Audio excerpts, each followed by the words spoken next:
Happy Monday.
Monday Fun Day.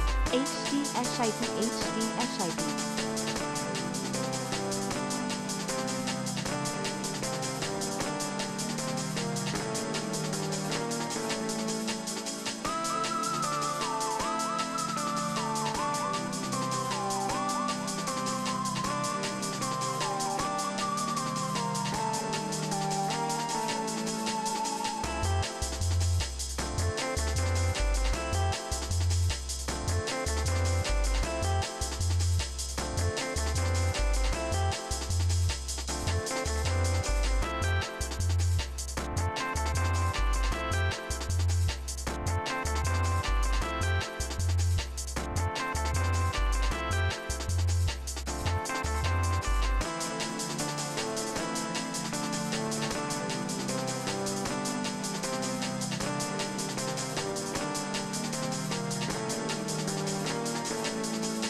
Yo, yo, yo, yo, yo. Good morning, everybody, and welcome to the show today.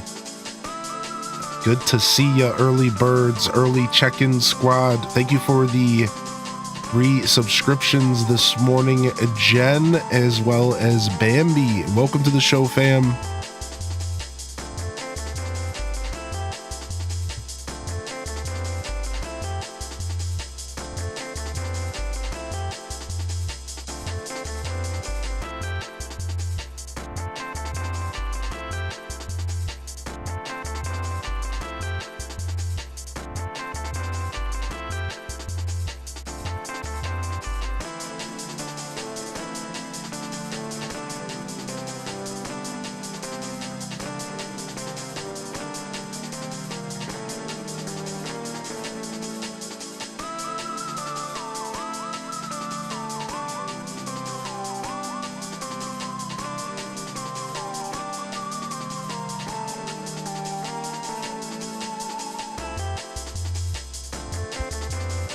All right. I think we're ready to lock in here this morning.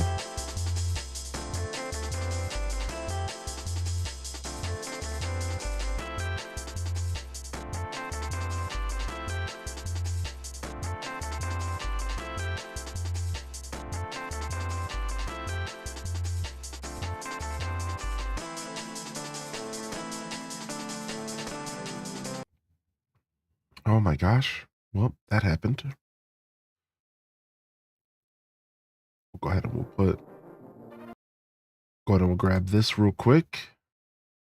Excuse me, just a moment. All right. And we'll grab this. Sure.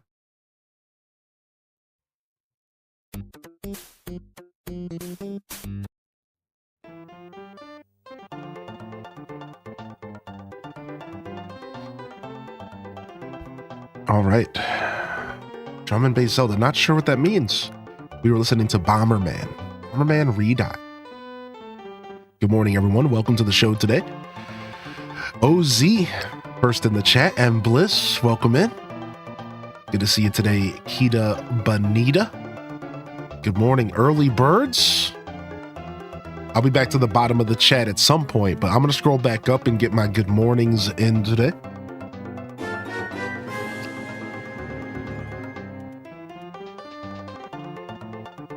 Good morning, Leah friends. Lecter, May welcome your to the week be filled with broadcast. Good energy and lots of blessings. H-Day wave, H-Day coffee, H-Day bless. Yo, cheers to that. Yo, H does cheers to that. May your week be filled with good energy and lots of blessings. Welcome to the Monday Morning Show, fam. Good to see you today. Welcome in, welcome in. All right. Mad's World, good morning, Piku. First in chat, Embliss cannot be stopped. We got the turtle in the chat. Mike84, VCat, Jen Not Jen, Mini, Hailstorm. Chamomile Court, Prof Unknown. Yo, have a great Monday, baby. Yo, good to see you, Prof. Violet Purple Lavender. Welcome in here, Spicy Sin Bun, Chicken Tendos. Welcome in here, baby. We got Beatles in the house. We got Allie Allen in the house. Welcome to the broadcast today. What's up, Spicy Sin Bun? Good morning, fam. Couple technical difficulties, but we made it. For some reason, my YouTube music just completely crashed. Like YouTube crashed. That doesn't happen too often. But we're good. We got the jams flowing. You hate when that happens right at the start of a show. But you already know. Yo, Tay-Tay, good morning, Nom Noms. E-Talker, good morning, buddy. Hope you have a good day today. Abyss San's in the house, good morning. Alith's in the house, good morning. Alith Azana. Welcome back in here, Alith. It's always good to see you here today. Gaming Daryl. Aria Vex, welcome to the show today. Decade Drifter. Welcome in here, baby. Good to see you today. Good morning, Parappa. Welcome in here. Were you suggesting drum and bass Zelda? It exists. I be digging through the internet for all the remix video game music. I try to find the best of it out there, man. There's some good stuff out there for sure. Now people are starting to use AI tools combined with human ingenuity to make music as well. And there's some cool stuff coming out of it with video game music because from what I understand, there's a couple artists that are doing it, and it's like a combination of like human mixing and producing, but then the AI is actually finding samples and like taking the video game music and finding samples of a certain style and genre. So like taking your favorite Mario song and turning it into a jazz song, and then the humans mix it and master it. It's really cool, actually. There's some fun stuff out there. Yo, what's up, Kara? Thank you for 16 months, Kara. Good to see you today, homie. Yo, Dragon Martinez, Jasmine, welcome in. Yo, Kyle Ecstasy. Ooh, this song has got some vibe to it. Oh, the song before it sounded like that? Yeah, dude, that's a Bomberman Redial HD. If you're not hip to the Bomberman Redial, dude, plug it in, dude. Bomberman Redial is some of the best drum and bass. It's good stuff, man. It's from a specific Bomberman game, Bomberman Hero on the Nintendo 64. Today and tomorrow is Carnival here, and there's thunderstorms going, so no parades. I'm sorry to hear that, dude. I hope you're okay though. Your cup is reflecting the game screen. That's so funny, dude. No way, dude. What the heck? Yo, Solidus. Good morning, Solidus. Welcome in. Yo, it's Leafeon's birthday? Oh, heck. Yo, good morning, Rio Keen. Yeah, check out Bomberman Redial, homie. Dude, it's seriously such a fly track, man. Dude, I'll fix that command to work without an S in the future, okay? You gotta have an S for now. We'll fix it up, baby. We'll fix it up. Yo, Sith Angel, good morning. Flamboyant Alien, good morning. Ham Labs, good morning. Locking in. We'll get your sound effect in the future. But here, I got your sound effect for you today.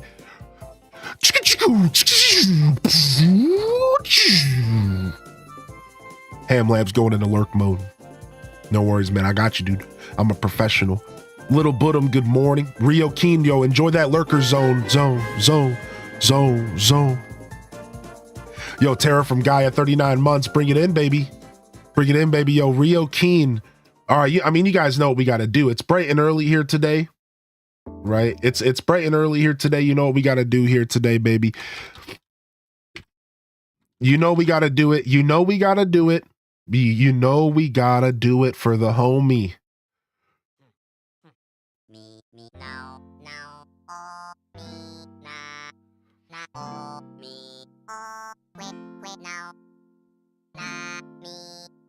Yo, Leafeon, happy birthday, baby. Dude, you must be loving... Are you playing TCG Pocket? Did you see all the Leafeon cards? Did you see the Leafeon rainbow art? Did you see the Leafeon rainbow art for the new TCGP set? It's gorgeous. Leafeon's like a little puppy curled up in the grass. Yeah. It's really good, man. Honestly, I think Leafeon's my favorite evolution. I used to not feel that way, but I think that Leafeon is solidified as my favorite evolution. I used to wallow and kind of dance around. I thought it was Vaporeon, I thought it was Espeon, I thought it was Umbreon. I think it's actually Leafeon. I think I just have to admit it to myself, even if I haven't interacted with Leafeon in the games a lot. I promise I'm not just saying that because it's your birthday. Yo, get some birthday love in the chat. Get some birthday love in the chat. Get it in there, baby. Yo, Detective Rach coming in. Get the birthday love in the chat, baby. Can we get some birthday in the Discord general chat as well? There it is, baby. Sith Angel's on it. Sith Angel's on it.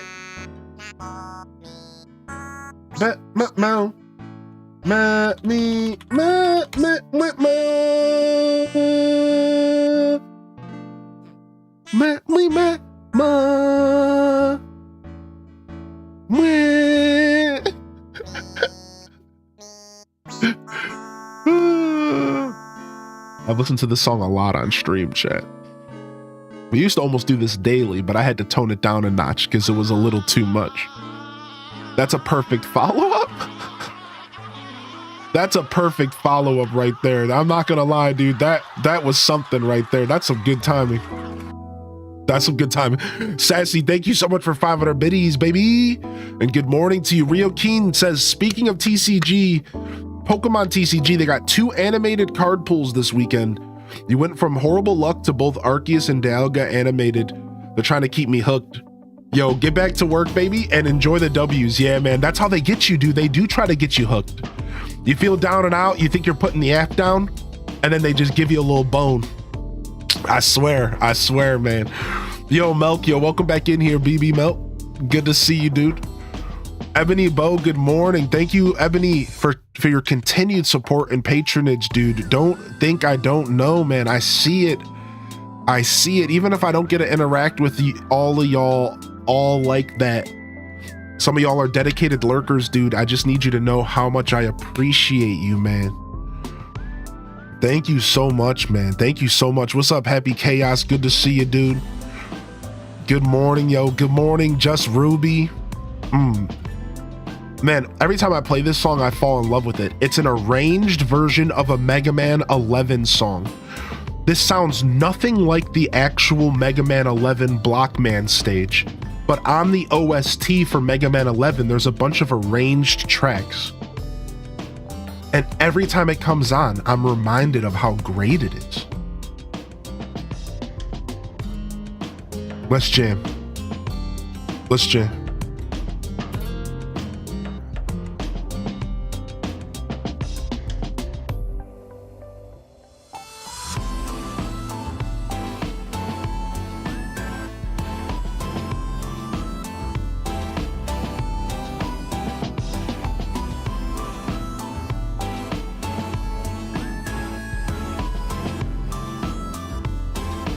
Thank you so much, Tara from Gaia, Kara, Rain, Great Bambi, Jen. Thank you, Sassy. Thank you so much, dude. Good morning, Crystal Shine. How you doing? Random Rejects, salute. And thanks for your continued support and patronage as well. Thanks for popping in here, buddy. Always good to see you in the mornings, man. Thank you very, very much.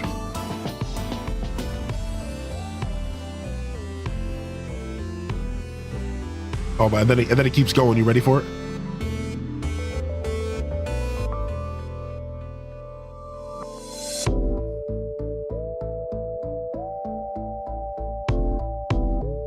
Little bridge.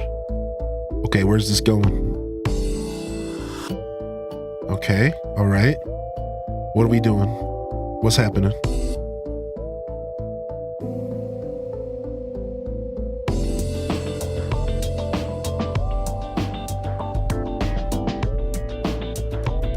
That's funk. That's funky. That's some stinky socks in the summertime. PU.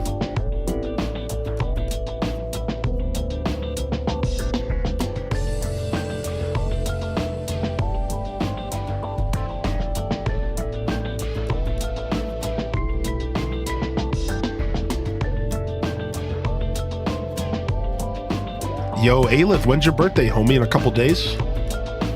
Yo, Chell Dog, good morning.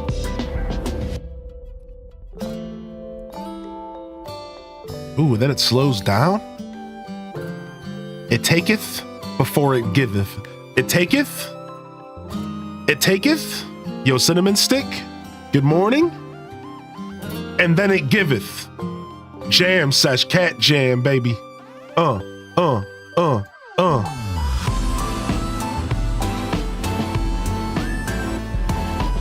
Ham Labs with the gifted sub, baby. Yo, saving the hype train at the buzzer. Rain with the 100 biddies. They said Funkalicious. They said Funkalicious, dude. Thank you. The Funkalicious. I like that. Hello, Funkalicious.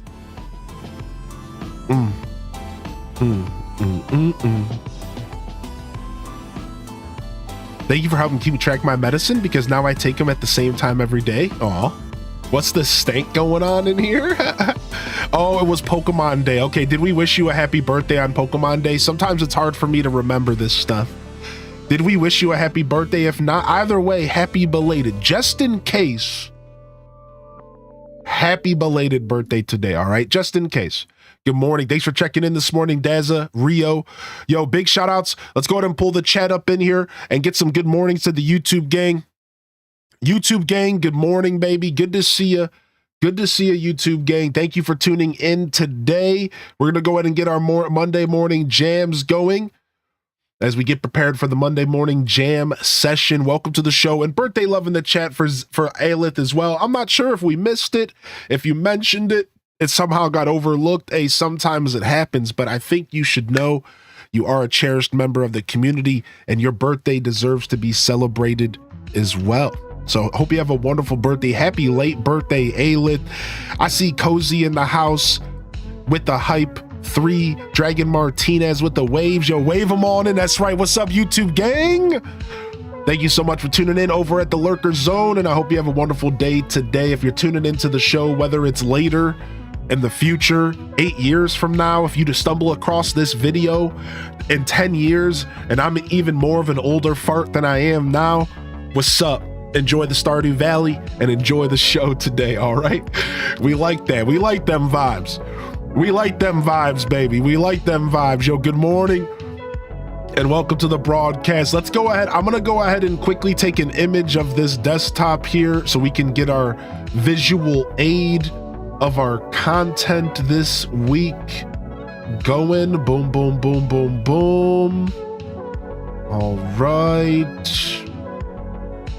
Do do do boom boom boom do do do do do ba do do do boom ba do do do do do boom boom boom ba do do do do do. Oop, I cut off the top. No, I didn't. Okay, sick. Copy and paste this into the schedule zone. All right, schedule is official this week. We left it kind of hollow so that I could work my thing and do my thing because I'm just not quite ready to commit to anything this week, except for a Lego stream on Wednesday. Coming in here from YouTube to celebrate Aelith Zana's belatedly. I see you. Have a good one. Oh, that was beautiful. That was beautiful. Yo, we're going to be cleaning stuff up this week. This week, we are focusing on cleaning up our streamer bot and just getting some sound commands and stuff back in there. I know there's like a big update coming to it, but I don't think it'll affect sound commands. So we're going to be focusing on that this week. Try to get some of our sound commands and stuff back in the bot. We're also going to be getting back to Scuff Deets on Sunday. We're also about to jam out for the Monday morning show breakdown. So calling all cat jammers and calling all wigglers. We're going to go ahead and get some funk, get some funky vibes up in our spines. Yo, good morning, Ryan Perpetrator. Cat jammers and wigglers, prepare to unleash hold. All right, cat jammers and wigglers, prepare yourselves. We will accept any form of dancing, any form of dancing. I don't care what it is. You can do whatever you want. You got headbangers, you got hype threeers. Come on, let's get it. Come on.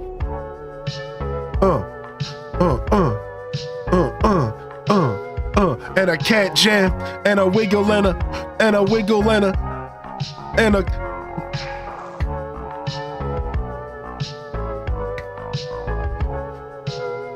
and I can't jam and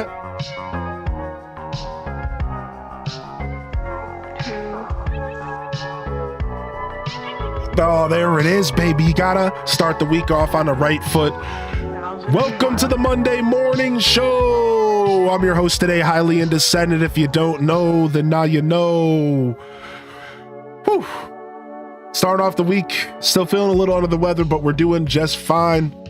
Gonna do my best to bring some energy to you and your world today while we relax with a gaming focused Monday morning show. We're gonna go ahead and play some Stardew Valley, focus on some games today. I'm pretty excited to be here, happy to be here, proud to be here. Thank you, hype trainers. Seriously, thank you, Hammy. Thank you so much, Rain. Thank you so much, Check-In Squad, KTMO, Dude Supreme. Welcome to the show.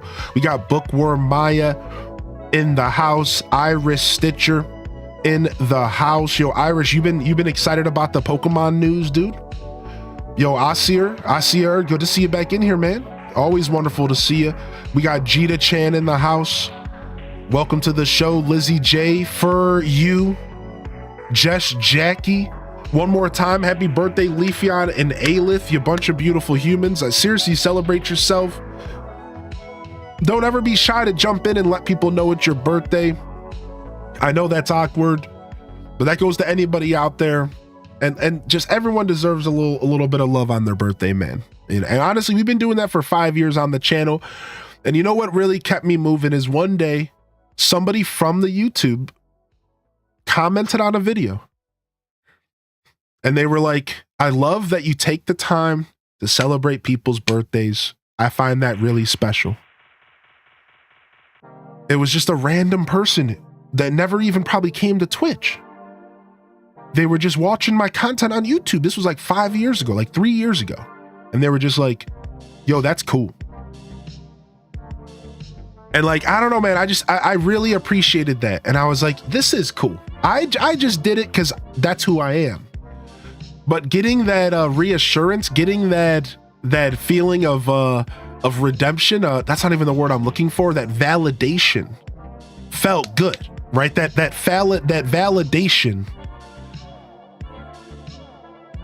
what felt good, you know, to be like, oh yeah.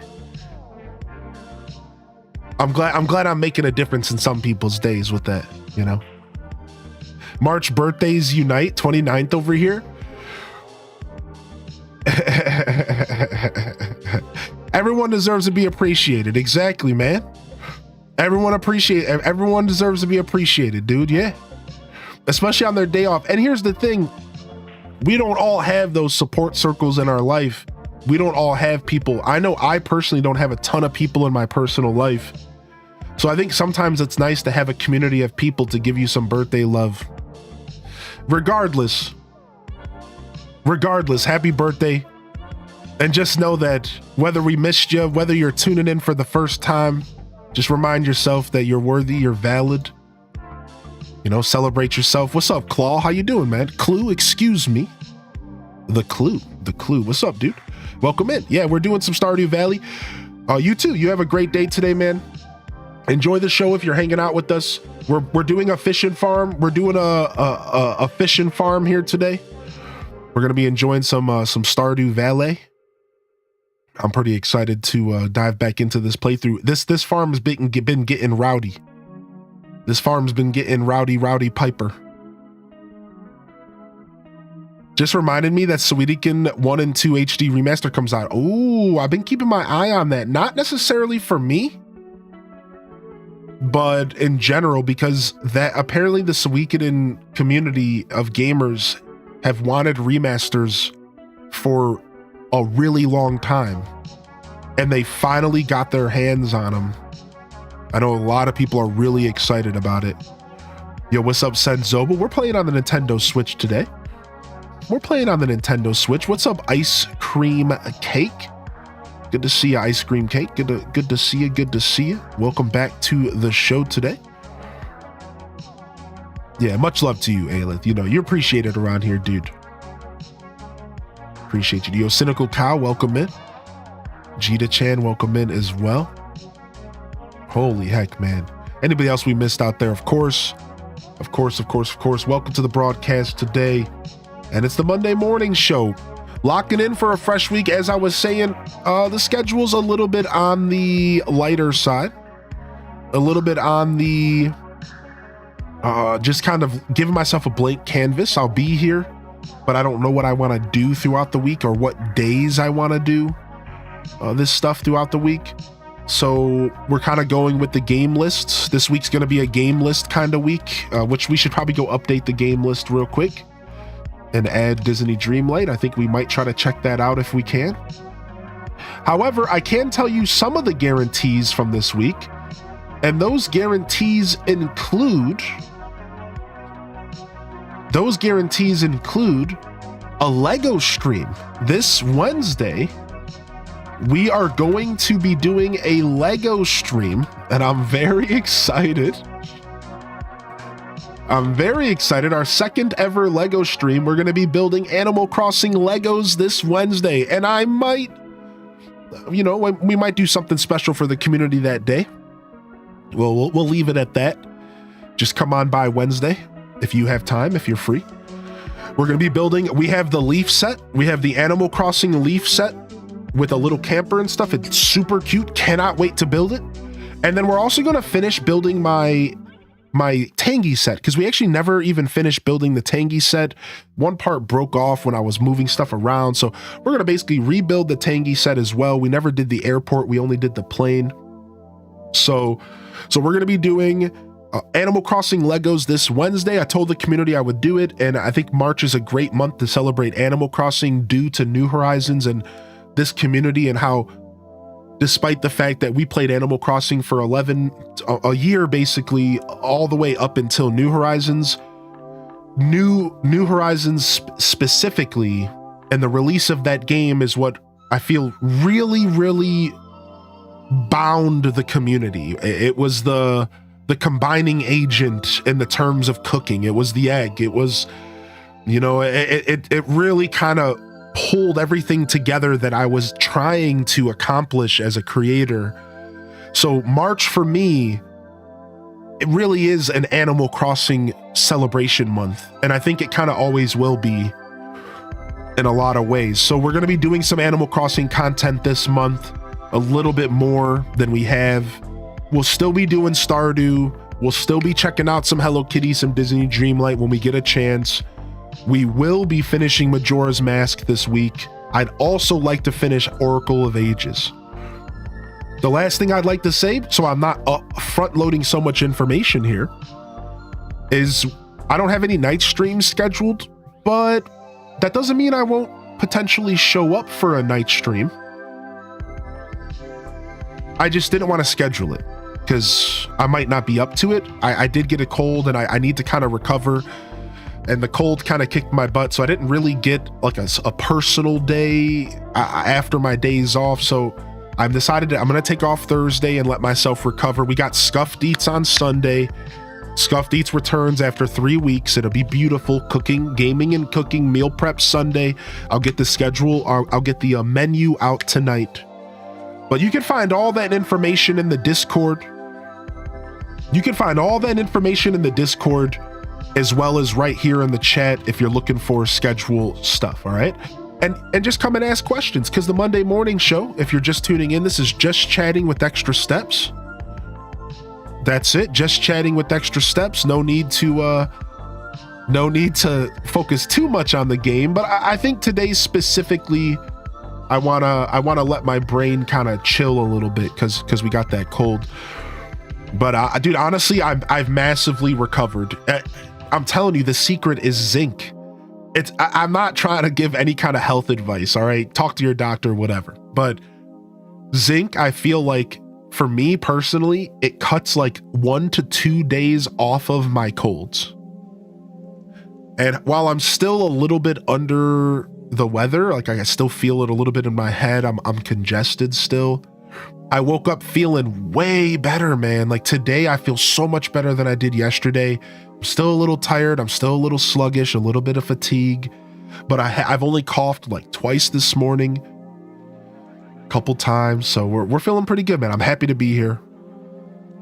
And Zinc and Ginger said, consider a sponsorship. Get out of here. So we're feeling pretty good, but we're still going to take it easy. All right. Today is going to be a lighter episode to give myself the full couple days to recover. So I'm still considering today another recovery day as I go into this next week. All right. So I just want to set the expectations as we go forward, because it's going to be a lighter show today for sure. So you have a surgery on Thursday. I'm excited. I finally got a pain. Well, I wish you the best with your surgery, a quick mend and a smooth recovery. Appreciate you popping in, Bree. We'll keep you in our mind. We'll keep you in our mind. Speaking of, I didn't actually take any zinc this morning. I probably should take some at some point here this morning. We'll get up and get some water in a little bit. Good morning, Abyss Sans. There's a Hello Kitty Gundam Lego set. I don't even, what is up with Hello Kitty, dude? Gundam? What are we talking about? What are we talking about? Gundam? What? Yo, what's up, Bravo Whiskey? BWV? Welcome to the show, baby. Smiley Sunshine, good morning. Welcome back. Yeah, Lego stream on Wednesday. I'm excited. We're going to set it up. It'll be at my desk like we did last time. I got a new mouse pad that we'll build the Legos on top of. We're going to do it just like we did last time with that super slick camera setup. That super slick camera setup where it's just right on the Legos, and we're going to build them right here at the desk. We just won't build for 9 hours like we did last time and murder ourselves. I thought that building Legos was some child's play. And then I tried building Legos for 9 hours straight. Don't do that. I'm too old. These fingers don't work like that, dude. By the end of that, my back hurt, my fingers hurt, my fingertips hurt. Everything was numb. Nothing felt real. And I didn't even finish the freaking set because it was a bajillion pieces, the Deku tree. Yeah, don't do that, man. Don't do that. All right. I really thought it was going to be some kind of light experience.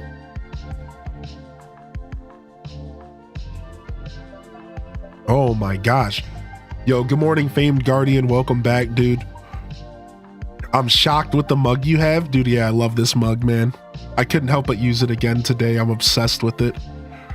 I'm in my Pika zone right now. I played some more Pokemon Gold last night. And I helped Kurt take out Team Rocket in the Slowpoke well. Yeah, freaking punk Team Rocket. I beat him up. Then I went and fought Bugsy because I forgot that the second gym is a bug gym. Which I don't think they even brought that back until like Generation 9 or something. I don't know. I didn't play all the games, but I don't think there was many bug gyms in the series. So Bugsy was super cool, man. What a cool trainer, dude. What a cool Pokemon. And they randomly had a Scyther. So I'm like, listen, Bugsy, you're cheating. Bugsy's, you got a Scyther. Is Scyther a bug type? I think it actually, never mind. It is a bug type. It's like bug fly. But anyways, yeah, I've played Crystal version when I was a kid, but not a lot, just a very little bit. So I slayed Bugsy, and then I fought my rival. And dude, your rival is so edgy in that game. He literally said, "I hate everything." Like, I swear, dude, he had a line of dialogue that was straight up like, "I hate everything. I hate everyone and everything." And I was just like, damn, like, what is this guy's problem? What is up with your rival in Pokemon Gold, dude? What is up with that guy? He seriously has trauma, man. The way they made that character, I swear, I will say it again. He has a straight line of dialogue where he's like, "I hate everything." I swear it's like something very close to that. And I'm just like, wow, like this guy is just on a tear. He's like, "Team Rocket sucks. I hate Team Rocket. Idiots." He's like, "They're idiots. You're an idiot. Everyone's idiots. I hate them all." And then he just stomps off after I whooped him, he was just pissed. I'm like, dude, what is your problem? Like, calm down, man. Like, what is your deal, Becky? Holy heck, dude. So I saved the game right there. So I didn't go into the forest. I didn't go to the forest yet. I didn't go mess with Farfetch'd. I didn't do that. So that's where I saved my game. So since I'm not playing Pokemon Gold on stream, I'm just going to give you guys Pokemon Gold updates in the morning. So that's where my playthrough is. I caught myself a Goldeen and a Magikarp, and for a second, I thought about running the Hidden Dragon Gyarados. But since I'm already running for Ralligator, I was like, I don't need another electric weakness. So I backed off.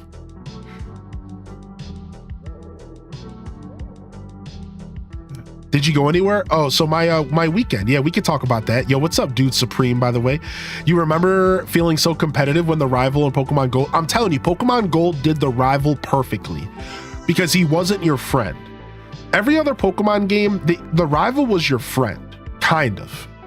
It was like kind of like your buddy. I love in Gold and Silver, your rival seriously is just a straight up enemy. No friendship at all. I think it's really cool, and it really creates an energy in the game that is unmatched. And when I go back and play Gold, it makes me realize why I like Gold so much, because the energy is unmatched. There's not a Pokemon game that has energy like it. The closest might be Gen 5, to be honest. It might be Gen 5. Peanut Butter Beagle's been playing Brilliant Diamond and Shining Pearl. Yeah, we did Brilliant Diamond and Shining Pearl Nuzlocke on stream, and it was one of the hypest things we ever did. If you haven't seen that, over on YouTube, you'll find under the completed playlist the whole playthrough of our Nuzlocke. If you're ever looking for something to watch when I'm not around, I encourage you to check that out because it was one of the hypest playthroughs we've ever had on stream. And it ended at the most pinnacle moment. Only one Pokemon on my team survived while I was getting my last hit on Garchomp, Cynthia's Garchomp. Like, it was like this crazy, insano playthrough. Dude, it took a bunch of X speeds and stuff at the end to win. It was seriously bananas, man. You started your first ever Let's Go file last night and wiped the floor with Brock first try. Dude, get out of town, man. Yo, dude, I cannot wait to play that game.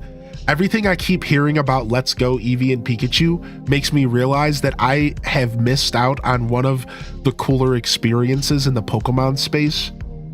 I'm gonna play that game, dude. I can't wait. Yo, what's up, Trickster? Good morning. And yo, Quacka Stack, I missed you too, Quacka. I know I haven't had a chance to reach out to you. We're gonna connect this week, all right? I hope everything is okay in your world. Thank you for tuning in, Quacka. Good morning, Minty Mont, you legend. Yo, happy new week. Let's get some warm weather, baby. Yo, good to see you, Minty Mont, man. This farm is getting ridiculous, just like my unmatched sock drawer. Am I right? Am I right? Yo, good to see you, Princess Shroob. Good morning. So yeah, my days off, for those that weren't here yesterday, my days off were chill. We talked about it a little bit yesterday. My days off were really chill. I technically was kind of off since Tuesday because I was clocked out. Tuesday night, I went to see live music. Wednesday, I streamed and relaxed. Thursday, I was here for Pokemon Day, and then I went out of town. I got a hotel and just like relaxed out of town, and I went and did some retail therapy and went and got good food. And from there, I pretty much did a similar kind of vibe on Friday. We mobbed around and went to retro game stores, even found a couple gems in the rough, as well as went to my hometown and went to some of my favorite areas in my hometown and got some food at like a coffee shop that I grew up in, and went to a retro game store that I literally grew up in, dude. So like, it was really nostalgic and fun to just share that experience with my partner. We've been there before, but it's still just always nice. We exchanged gifts from my birthday and for Valentine's Day and for their birthday. We did some gift exchanges, and then it was just a lot of relaxing. I unfortunately got a cold, so I wasn't all the way able to enjoy every moment, but I enjoyed enough of it, and it turned out to be a great weekend. It was exactly what I needed, and yeah, that pretty much sums it up. I watched a lot of TV and movies and stuff, a bunch of pop culture Jeopardy. Yeah, whatever. You grew up in a video game store? Correct. Yo, what's up, G-Ski? Welcome to the show today. Welcome in, baby. Never got into the Let's Go franchise because of Joy-Con drift. Such a shame I can't use my Pro Controller. Hoping it'll work on Switch too so I can play it then. Yeah, Irish, dude, I'm excited about the ZA trailer. I saw your reply to that. I'm real excited for the ZA trailer as well. Excited to see what that game ends up turning into.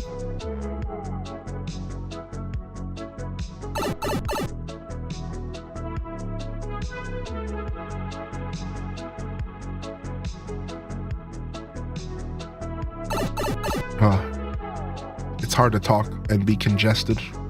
It's the worst. Can't breathe out of my nose. I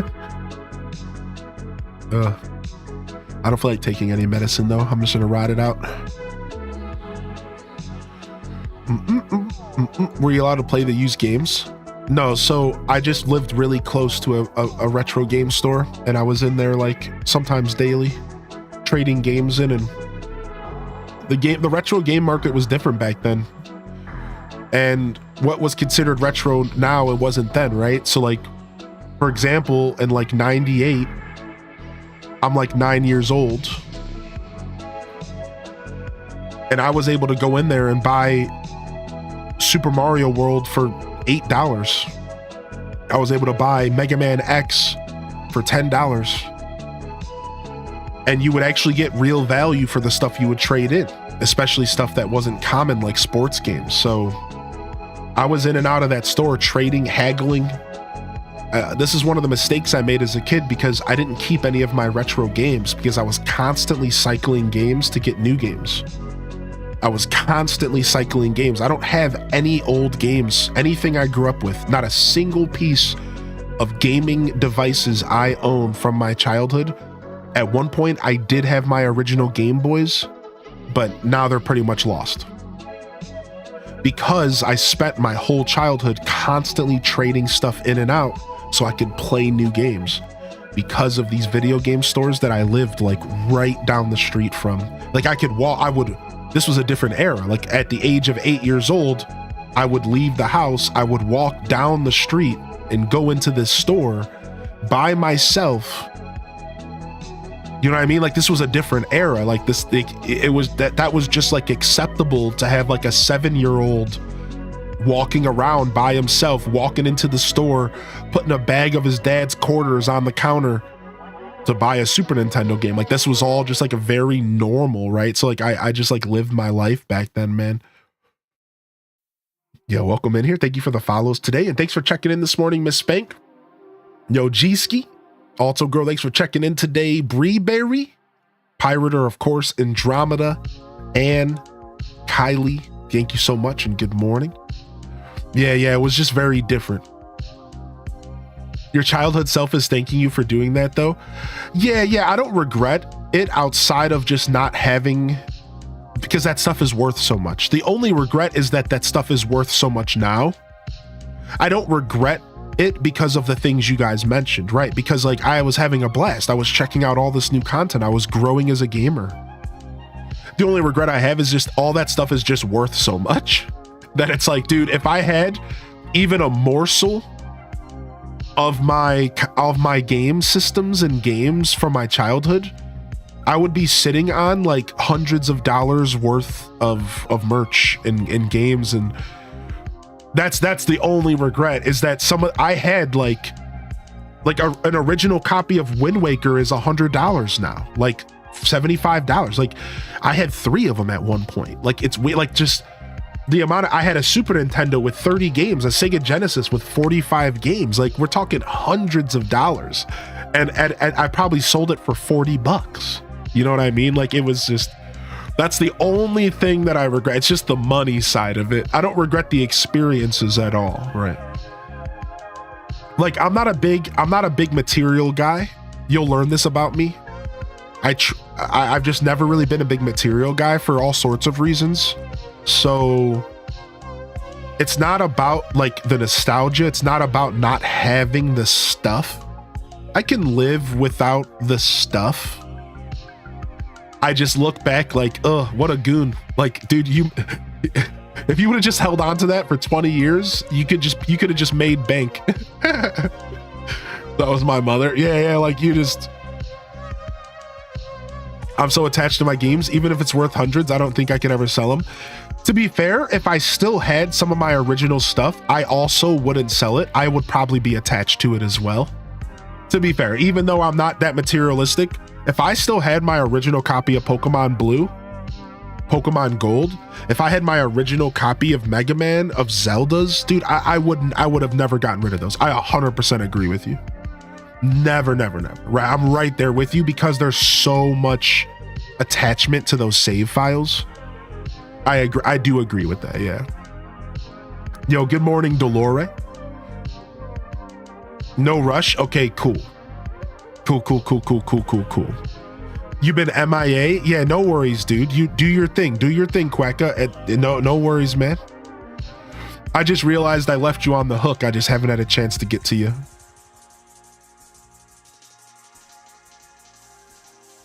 Yo, 16-bit Gambit, good morning, baby. Yo, get that work. Get that HDes lurk. Yeah, the all girls Red Dead Discord. It's sick. When I would go to the local pawn shop, they would completely ignore me. Even if I had money and wanted a game, I'd have to get my mom or dad to wait on me. Even then, they would only talk to them and ignore me. That's weird. Yeah, I guess pawn shops are maybe a little different. Whereas, like, I was just going into like an exchange for music, records, and games. Full Sega library, including new box at my grandma's house. Well, when my grandma passed away, my mom gave it all to a dude 10 years older than me. I still haven't forgiven her 15 years later. You know, we can relate, dude, because I've had some similar experiences happen to me. I'm not going to share too many stories this morning, but I just want you to know that you're not alone, dude. You are not alone, man. Like, I felt everything you just said in my soul, dude.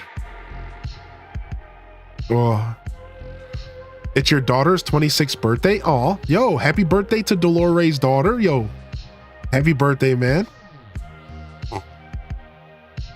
Oh, you heard my name at the end of a Hunter video? Oh, sick, dude. Nice. Yeah, I've been supporting Hunter for a couple months now. I had to support him. Hunter is a guy who's been doing all sorts of content around Animal Crossing. He's made it clear that Animal Crossing is just what he's doing now, and he could move on in the future. But I still believe that even the little bit of time he's spent breaking down Animal Crossing games has been some of the best Animal Crossing content we've gotten out of the community. And I cherish him, and I appreciate him. And I couldn't help but support this dude, because it's like, I don't want to get too negative, but I couldn't help but notice over the years that as Animal Crossing got popular, a lot of the popular Animal Crossing YouTubers were putting out trash content. I'm just going to say it. Clickbaity, unoriginal, not creative, trash content. And this dude Hunter showed up and is finding success making real content, putting something unique into the world. I had to give this dude some cash. Exactly. Like, because game recognize game. And when I see somebody putting effort into the Animal Crossing community, I cherish it so much, because that effort wasn't there for these 5 years. It was people just trying to get clicks, man, and they didn't actually care about Animal Crossing. I don't care what they say. Actions speak louder than words. They can pretend like they're the biggest Animal Crossing fans. To me, you're literally just using us to get YouTube cash, and that blows. That blows. So that dude Hunter seriously just kills it. So that makes me so happy, dude. That makes me so happy, dude. That dude seriously kills it. Anyways, I'm done gushing. I try not to be a hater. I try not to be a hater. I don't put out that kind of energy too often. So excuse me to have a moment, but we can move on. Yosachi Kura, good morning. Welcome to the broadcast, dude. Good to see you. What's up, Tam Perp? Yo, I had a great weekend. Yeah.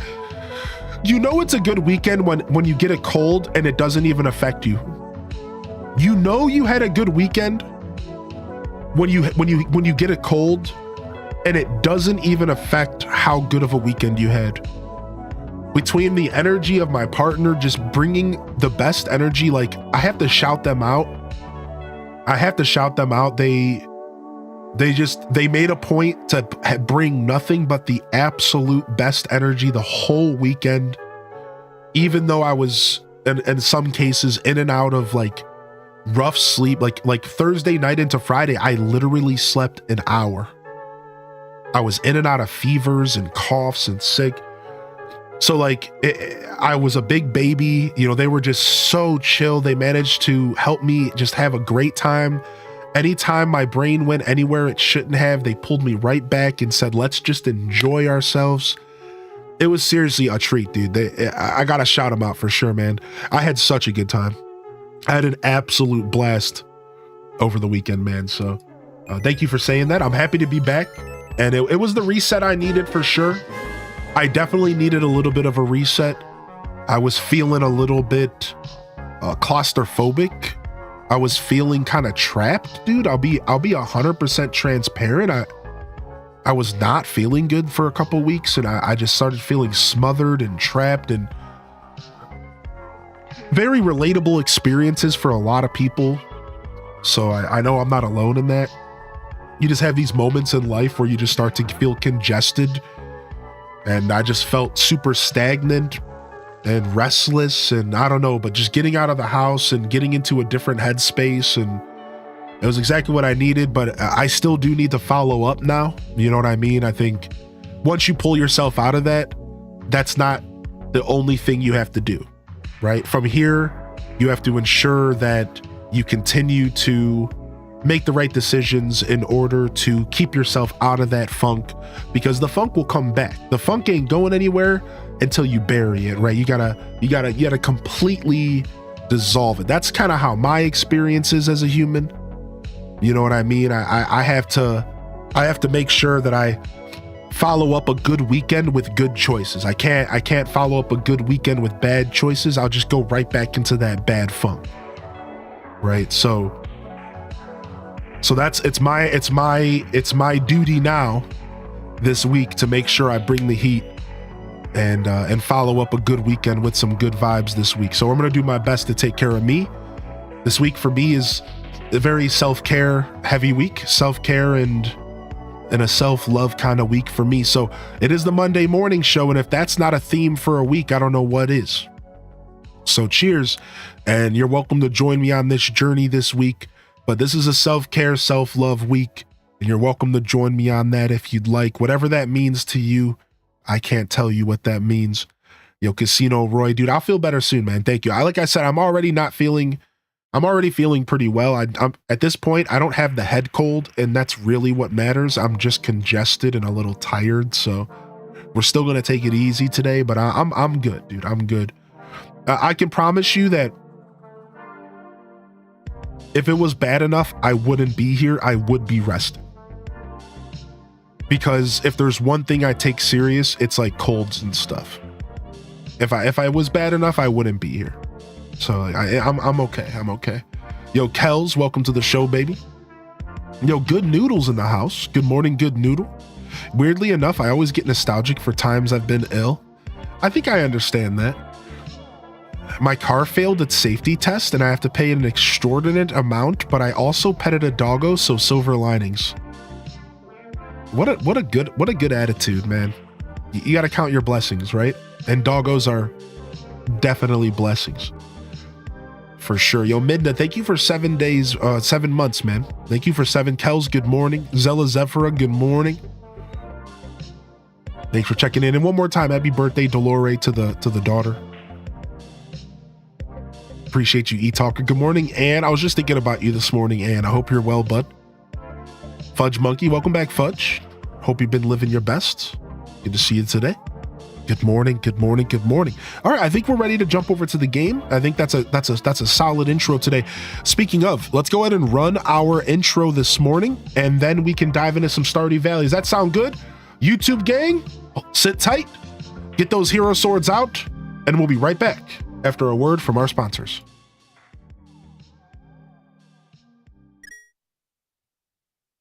Just kidding, no sponsor. I'm the sponsor. I sponsored myself.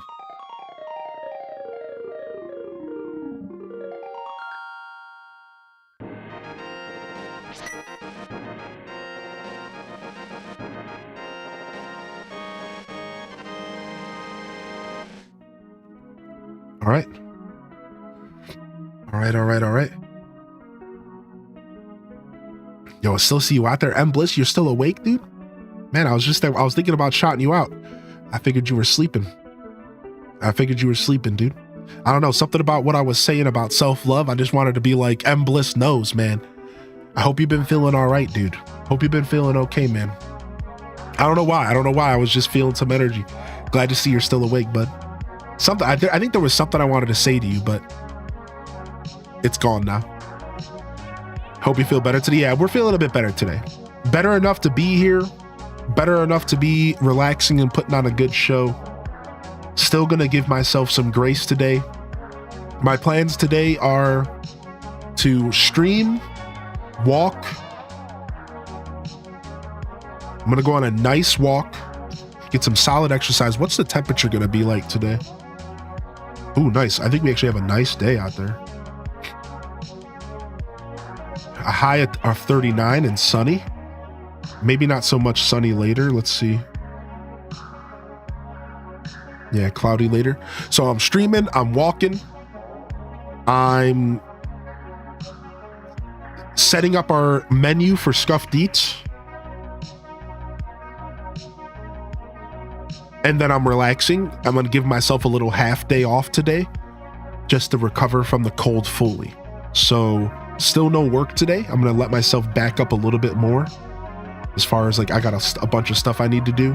So yeah, streaming, walking.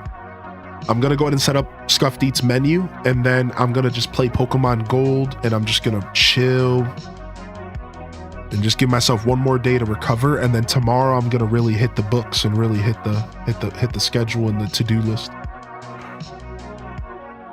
On my way back routine wise, being here been an absolutely big part of that. Appreciate you thinking of me, man. Yeah, one day at a time, man. Take it. If you ever need anybody to talk to, Bliss, you ever need anybody to reach out to, you know I'm always here. I do my best to keep up with you, and I lurk pretty often, so take it easy, man. A day at a time, man. A day at a time. That's right. Thanks for the reminder. In fact, thank you for the reminder, because sometimes I need to hear that. Yo, what's up, Allie? I'm not sure what that is, actually. I'm going to look it up real quick. What is that?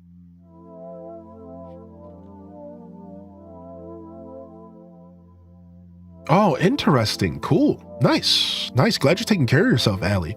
So it has to do with respiratory and lungs and breathing and stuff. So a pulmonologist. It has to do with respiratory and breathing and stuff. Interesting.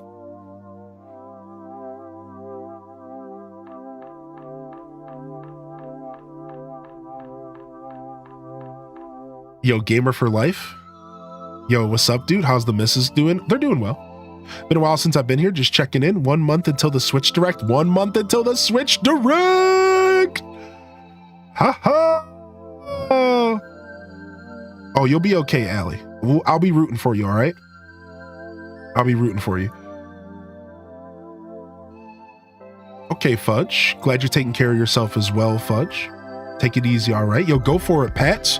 Got you looking for old school Pokemon games. Found Sapphire, Ruby, Gold, Silver, Crystal, Leaf, Green, Fire, Red, but I can't find my blue. Oh, dang, you got the whole collection, Pats. Dude, you got the whole collection, Pats.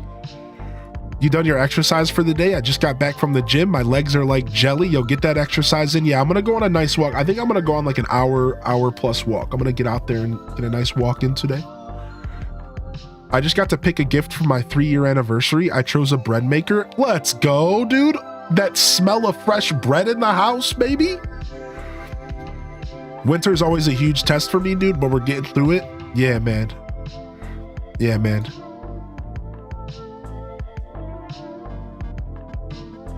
I feel that. I feel that for sure. Mean it, Mo. My self-care was hitting the snooze button this morning. Ain't that the truth, baby? But a moment, mo. Let me not meet money, mo. Do. Oh! All right, we're here, just sitting in the car. I want you to show me you can get far. Step on the gas, step on the brakes. What's up, champ? Thank you for 9 months, dude. All right, let's dive in. Yo, good to see you. Thanks for 9, man. All right, we got day 6 of spring year 3. If y'all missed yesterday's episode, we really started blowing the doors wide open, man. Something about transitioning into spring. First off, we successfully got Grandpa's rating. That's right. 4 candles lit right out the gate. Grandpa's rating, 4 candles lit, done. We got our statue of perfection. Otherwise, we're still continuing our journey of working towards the queue room so we can get the legendary fish. We're also continuing to build more preserve jars. We upgraded our shed, and we're continuing to grind stone wood, and coal, because they are the 3 pinnacle things this playthrough needs, and it doesn't stop. You just need more wood, you constantly need more stone, and you constantly need more coal. You never have enough in this playthrough. It's crazy, actually. Otherwise, that pretty much covers what we did yesterday. But otherwise, our goals are going to continue to be hitting Ginger Island. We're going to continue to be hitting the Skull Caverns, and we're working our way towards an actual Skull Cavern run. I think today's the day we're going to give it a try. Maybe try to get a couple of them in. And then we're still working on Bobo the raccoon. We've given him 3 meals, so he got a wife, and he has 2 kids, I think, now. And we're working towards giving Bobo his best life. So that's what we've done so far. I know this song gets me choked up as well, actually. This song actually gets me. I'm gonna have to get myself a Ricola soon. I didn't grab my Ricola, but we'll go get one here in a little bit. All right, and then let me get some music going, and then let me catch up on the chat.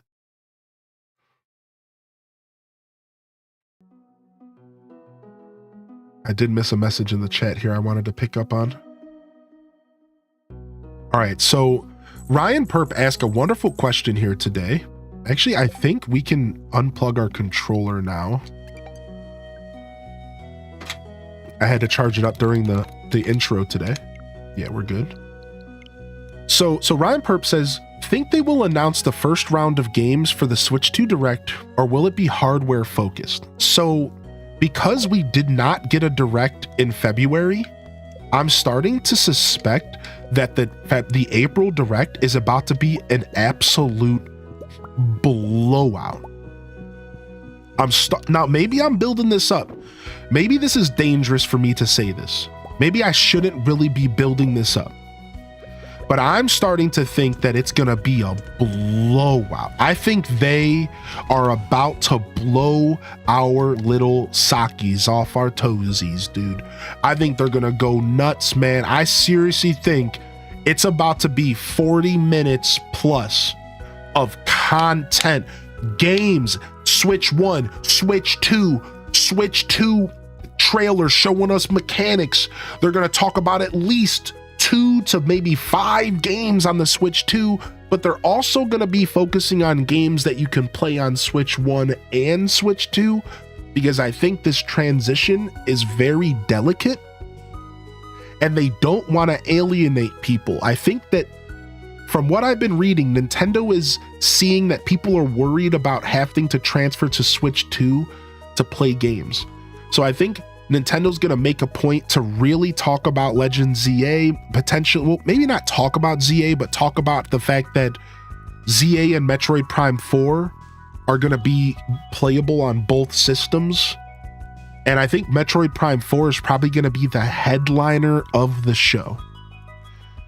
Maybe Mario Kart 9 could be the headliner, and Metroid Prime 4 is like the opening act. You know what I mean? Like, but opening act, I guess a better way to say that is like I think Metroid Prime 4 and Mario Kart 9 are probably the 2 games that are going to be talked about the most, or like the hype moments of the Direct.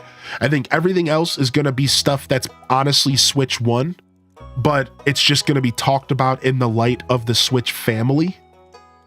I also am predicting that Breath of the Wild is going to be mentioned, and they're going to be releasing a deluxe edition of Breath of the Wild that's going to include the DLC and is going to be glowed up to 60 FPS and a bunch of nonsense for the Switch 2.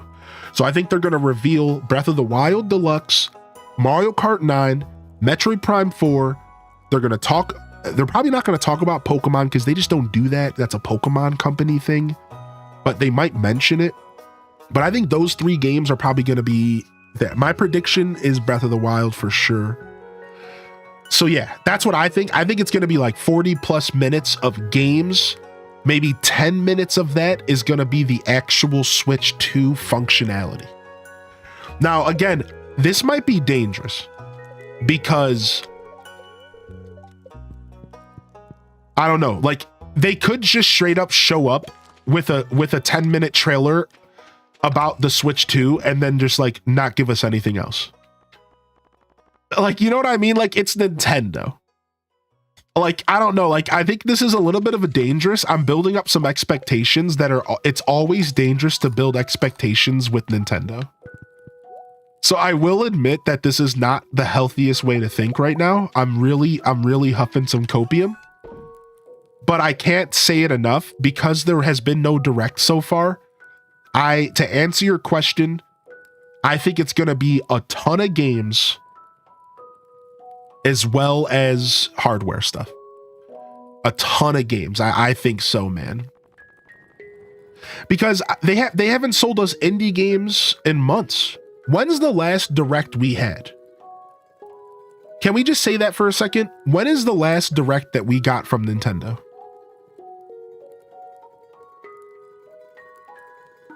Like what? September? Yeah. So like, you have to understand, they haven't sold us anything. We know nothing. They have to sell us indie games. They have to sell us another fight, the obligatory Fire Emblem of the year.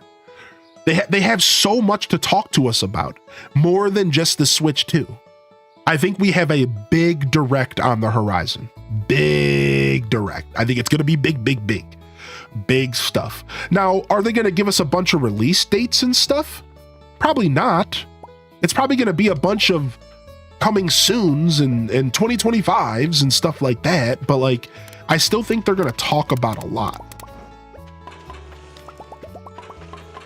Again, I'm huffing some massive copium right now, so don't mind me over here. By the way, good morning, Allie Mac. And good morning to LPK. I hope you're doing well, LP. Hope you're okay. I hope you're hanging in there, homie. Good to see you here. Why not TOTK DLC? I mean, a boy can dream, but the truth is I think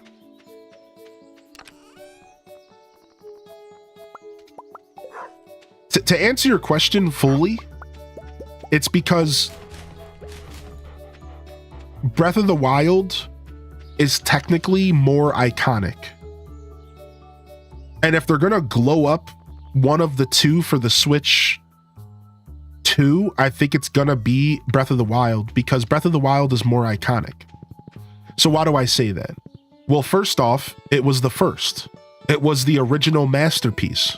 Tears of the Kingdom, no matter how good it was always the follow-up to a masterpiece. And the follow-up to a masterpiece is just that. A follow-up to a masterpiece. It's not a masterpiece itself, rarely.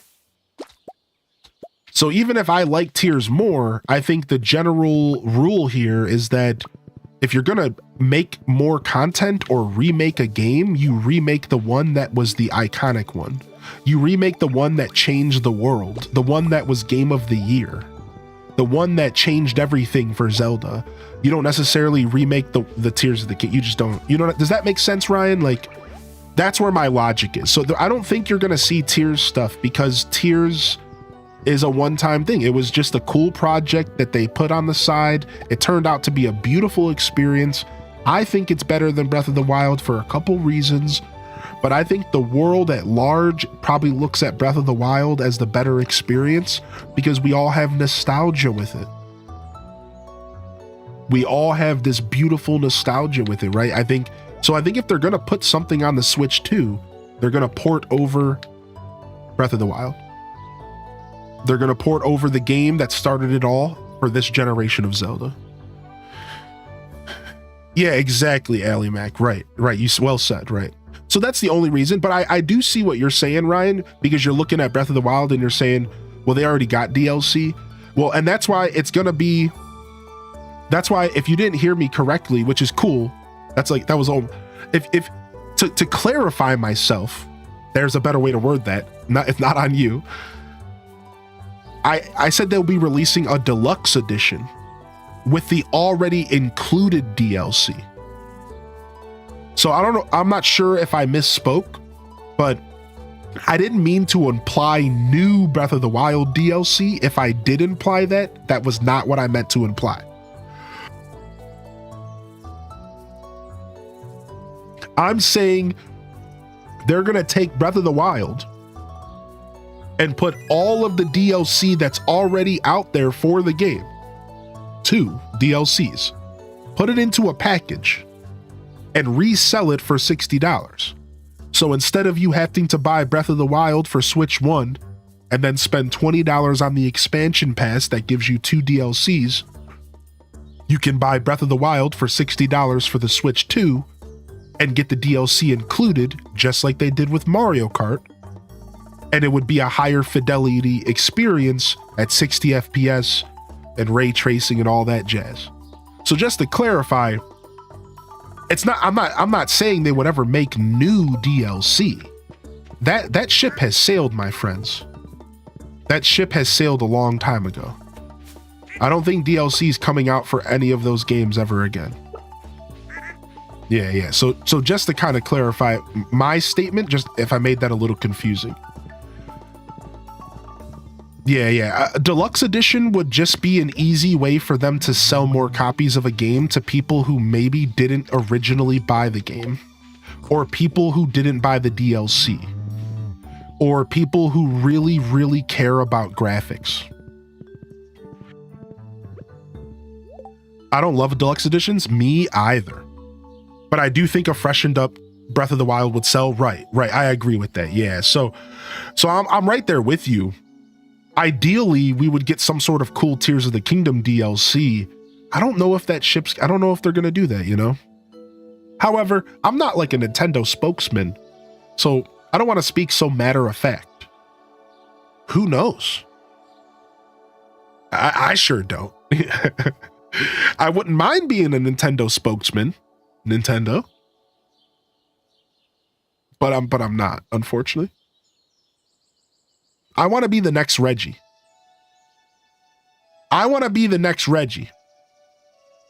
Yo, what's up, big doggo? What's up, dog water? How you doing today, baby? Good morning, yo, flower child. Good morning. Allie Mac, I hope you're feeling good today, baby. Yeah. I see where you're coming from, though, Ryan. Yeah, thanks for asking, man. You know I love talking about stuff, buddy. Really hoping they show a new Mario game. Odyssey 2, I would freak out.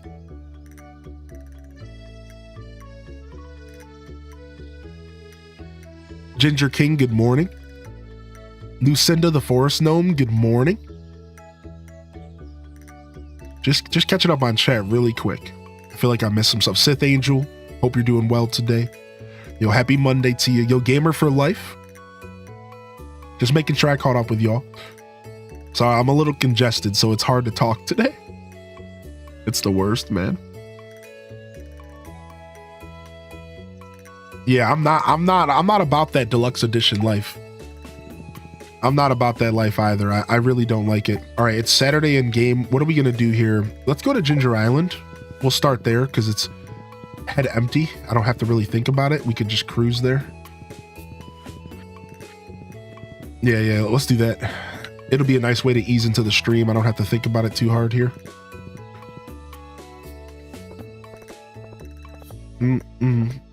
Yeah. So I just had to double check. I want a herring. Yeah, sorry if I over reiterate today a little bit more than usual. Since my brain's not all the way here, I'm not sure if I might misspeak or something. Just let me know, chat.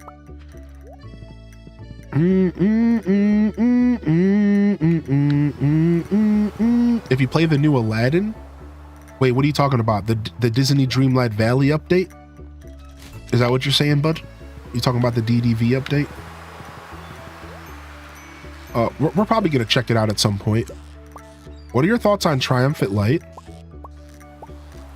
Got by a Leafeon Celebi Irida deck that used all water and forest breath. So I haven't had a chance to think about it competitively. I think the set is really interesting to build. So first off, can we talk about how the deck is perfect for Pokemon lore? Because I didn't realize it until last night, but Arceus has always been about being all of the elements. and they did it perfectly. Like, Arceus is all about, like, he can be any typing. So what they did is they built a card that could be any typing. Like, you could play Arceus in a lightning deck with Raichu, in a water deck with Glaceon, in a dark deck with Crobat, in a psychic deck with Blank. Like, I didn't even think about that. I'm like, dude, whoa, they actually did Arceus such good justice, dude. He works with every type in the game. You can make a lightning deck up. You can make any color deck with Arceus. I'm like, wow. Otherwise, it feels a little gimmicky though. So I'm glad that it was a mini set. You know what I mean? Because like, it kind of makes a bunch of the cards feel useless outside of Arceus. Like, are you gonna feel good running Arceus Raichu without Arceus? Like, wouldn't that feel stupid? Why would you ever run Arceus Raichu without Arceus? Why would you ever run, you know, whatever Link Crobat without Arceus? So I think my other thought is that it kind of limits all the cards from the set. And I don't like that. You were thinking about, well, because Crobat is broken. 50 damage for 1 energy feels really good, but yeah. That's another subject, right? That's a whole nother thing. I could see you doing that. I could see that working, right? But that is my thoughts, though. I do feel like it's a little gimmicky, and I feel like it makes it to where it's hard to make decks outside of the gimmick. H-Day arrive, H-Day wave, hey, let's go 32 months. I've said this before and I'll say it again. I can always rely on your stream to be my background noise or just be a part of my day-to-day routine around the house when I am not working. You keep making the stream better and better to watch, and please don't ever change. Aw. I just said that to my lady this morning. That's cute. That's funny. Thanks, dude. Thank you so much for the tier 232, homie. Thanks for the encouragement. I will always strive to provide the best experience I can, production value wise, but also when it comes to the quality of content and the unique energy I put out. I'm always going to strive to put out something that I feel like deserves to be in the world or something that's not already there. Even if that just means being myself and staying true to myself. So thanks, man. Thanks for saying that, dude. I appreciate you. I'll do my best. Dude. Yo, what's up, Kai? How you doing, Trash Panda? Welcome back, baby. Yeah. So, dude, Blood Raven, thank you so much for your generosity. Thanks for sticking with me, man. Yeah. That's my thoughts on Arceus. I think the Triumphant Light set is cool, man. I think it's really cool, and I think it shows that the game developers are having fun. The card developers are having a lot of fun. And I don't have much to say about the competitive or battling. I haven't had a lot of time to experiment. I've only been ripping packs. I have not been building decks. However, I have my eye on Glaceon because Frost Breath is really dumb. I also have my eye on Leafeon because being able to give an energy to any Pokemon, including Leafeon. That card says any Pokemon, not just bench. So being able to ramp energy like that, energy ramp always feels really good. So I'm definitely cooking up some ideas for decks, but I haven't started building decks yet. Once I get a little bit more settled in here, these next week or two, I'll probably start doing some deck building.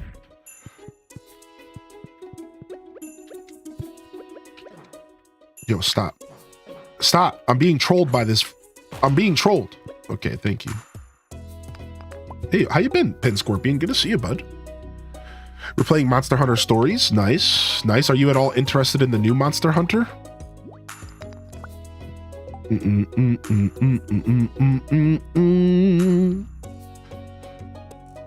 Aw, E-Talker. Yeah, much love, buddy. Much love, man. I'm proud to be alongside all these wonderful creators. Even outside of Hyrule Gaming Group, I've met I've met so many wonderful creators on Twitch, and I'm very proud to be alongside them in creating content in our little nook of the internet.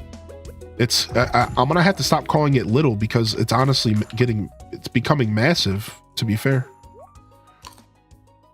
You actually have Glaceon. Glaceon's a cutie. You've been playing it for a few days. You have a monster you're stuck on. That's cool. I'm glad you're enjoying it, dude. Yeah, it seems like people are really enjoying the new Monster Hunter.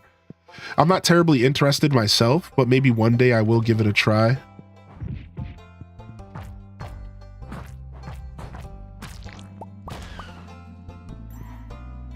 Boom, boom, boom, boom, boom. We're mostly here for golden coconuts.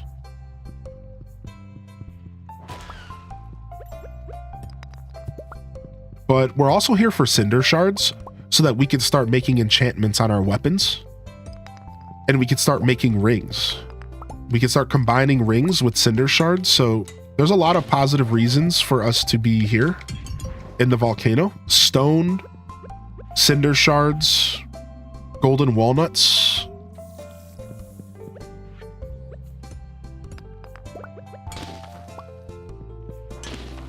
There we go. We got another one. I feel like we had to have gotten all of them out of the mines. How many are there? I think there's like 5 or 10 of them. We've gotten a lot out of the mines, dude. I feel like we have to be pushing like the maximum. You're loving Monster Hunter Wilds, dude? Dude, happy snow, Joe. I had to run across the room. Dude, I'm glad y'all are enjoying it, man. I'm glad y'all are enjoying Monster Hunter Wilds. The game looks gorgeous. The game looks absolutely gorgeous. You gotta really respect when a developer manages to take a game to the next level. And Monster Hunter Wilds seems like that exact game.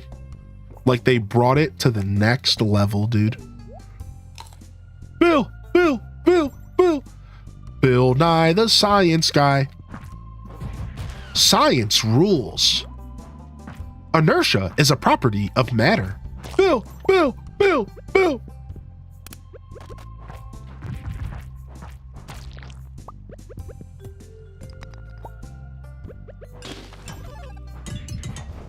I had to send you that. Yeah, dude, I appreciate you thinking of me.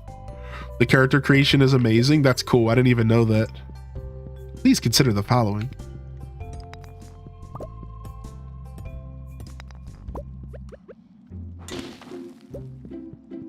Did you hear they're going to discontinue? Oh, yeah, I did hear about that. Yeah. Unfortunate.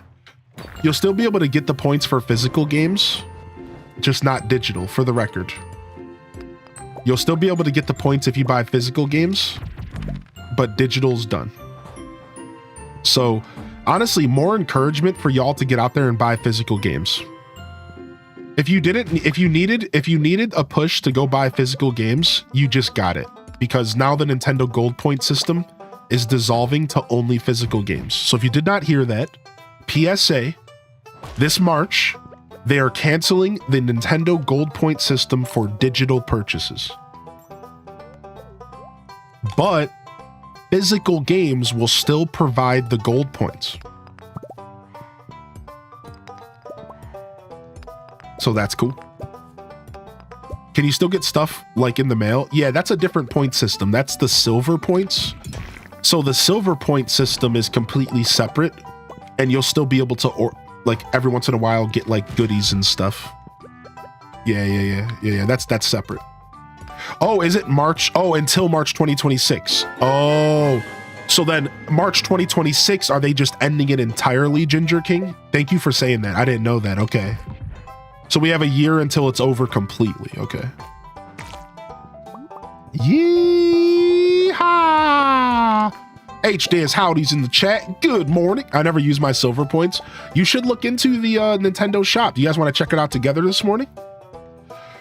Oh, let's go look. My Nintendo. Let's go see what's there right now. You should look into this, man. You guys should honestly be on top of this. The only problem with this is that you have to pay for the shipping. And the only problem with this is that you're going to have to pay for the shipping here if you do order something. Hold on, I need to put a verification code in real quick. Give me just a second here.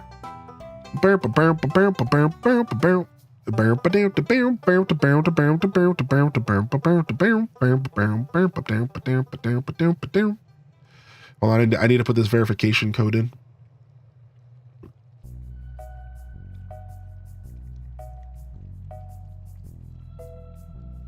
Yo, verify me. Let me look at my stuff. Redeem points. All right, let me just make sure that this won't accidentally dox me or something if I click on one of these, and then I'm gonna share the screen, okay? Let me just poke around real quick. I've been on this website before, but I just want to be extra safe. So give me just a moment. Physical rewards. Just want to make sure that there's nothing on the screen that's showing anything important. Again, I don't think so, but I just want to double check here. Super Mario Party Jamboree coasters. Sick. Okay, we're safe. We're safe. So yeah, take a look at this, man. Y'all don't want to sleep on this, man. This is actually really, really cool. So what you can do is you can go to My Nintendo Rewards and you can use these platinum points to redeem for stuff like wallpapers and like printable designs and stuff. And like all this stuff is super cute. A wallpaper for your phone. And all this stuff might seem kind of stupid to you. You might be like, okay, Hylian, but wait, why is this over here like this? Oh, hold on, chat. What is going on? Hold on, chat. Hold on. Okay. What the heck, man? That was weird. Anyways, don't do that again, computer. So, however, if you go to physical rewards, I'm telling you, this stuff is actually sick, dude. Like right now, so let's just see what they have right now. Right now, you can get Nintendo Switch Online calendar for 2025. This looks sick. This is already sick. So it's a calendar for 2025. It goes through every month, and you can like set it up and put it on your desk. What's up, Maxine? Look at this, dude. You cannot, how is this not sick, dude? Look at that. You can put this on your desk. First month of the year. New Punch Out confirmed. Dude, like, this is what I'm saying. Like, this is sick, dude. Donkey Kong Country Returns sticky notes? No way, dude. Okay, all right. Hold on a second. Sticky notes, dude. Donkey Kong themed sticky notes, dude. Shut your mouth, dude. No way, man. No way. What, you already saw these, Cozy? You seen these, Cozy? You seen these sticky notes, dude? Do.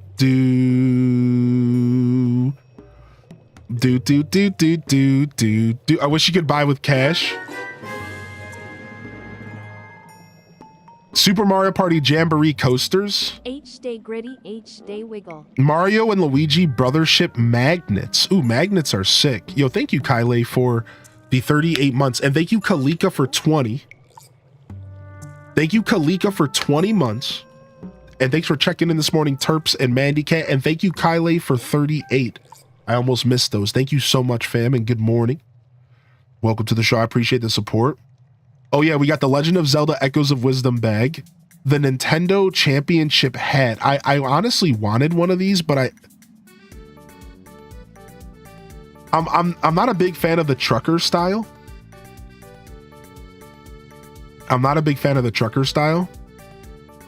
Classic Games postcard set, 8-pack. These postcards are really nice. I've seen these already. These postcards are really, really nice, actually, dude. Luigi's Mansion keychain. Yeah, man, if y'all have these points sitting around, you could spend like $7-8 on shipping, and you can get this stuff, man. This stuff is quality Nintendo merch that you don't have to spend money on necessarily. You just build up these points by playing games and stuff on your Switch. I should just order another Pikmin towel because I burnt my first. Yeah, man, don't sleep on this stuff, man. Again, if you can't afford shipping, I totally understand. There was a point in time where I wasn't about paying the shipping either. But I've come to appreciate these cute little merch drops from Nintendo. I think this is a really cool thing that they do for the community.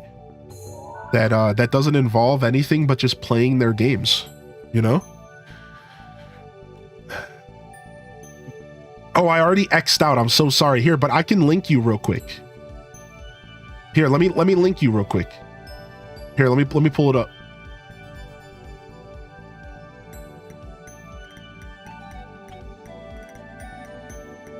Frick.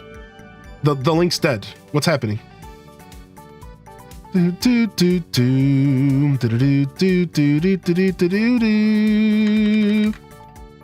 here you go. There's your link. There's your link. The Splatoon side order thing was a sticker sheet. If you're into stickies.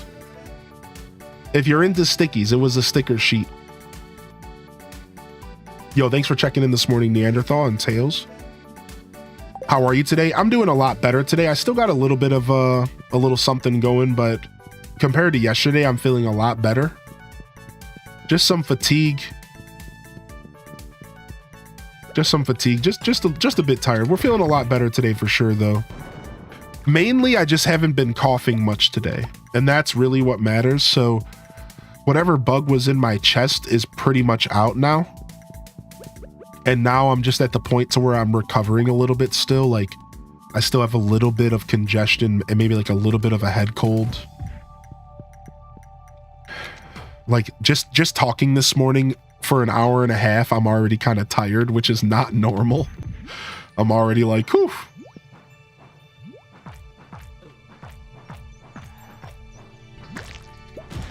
But to be fair, I have been pretty high energy so far, so I should probably tone it down a notch here. Yo, good morning, Exhaustion. Welcome back. Your name fits perfectly for this conversation. You're just getting over a sickness, Terps? Yo, feel better soon, buddy. All right, I'm going to quickly hide my camera. Oh, Chloe Bear, that's the worst. And I'm just going to blow my nose really quick.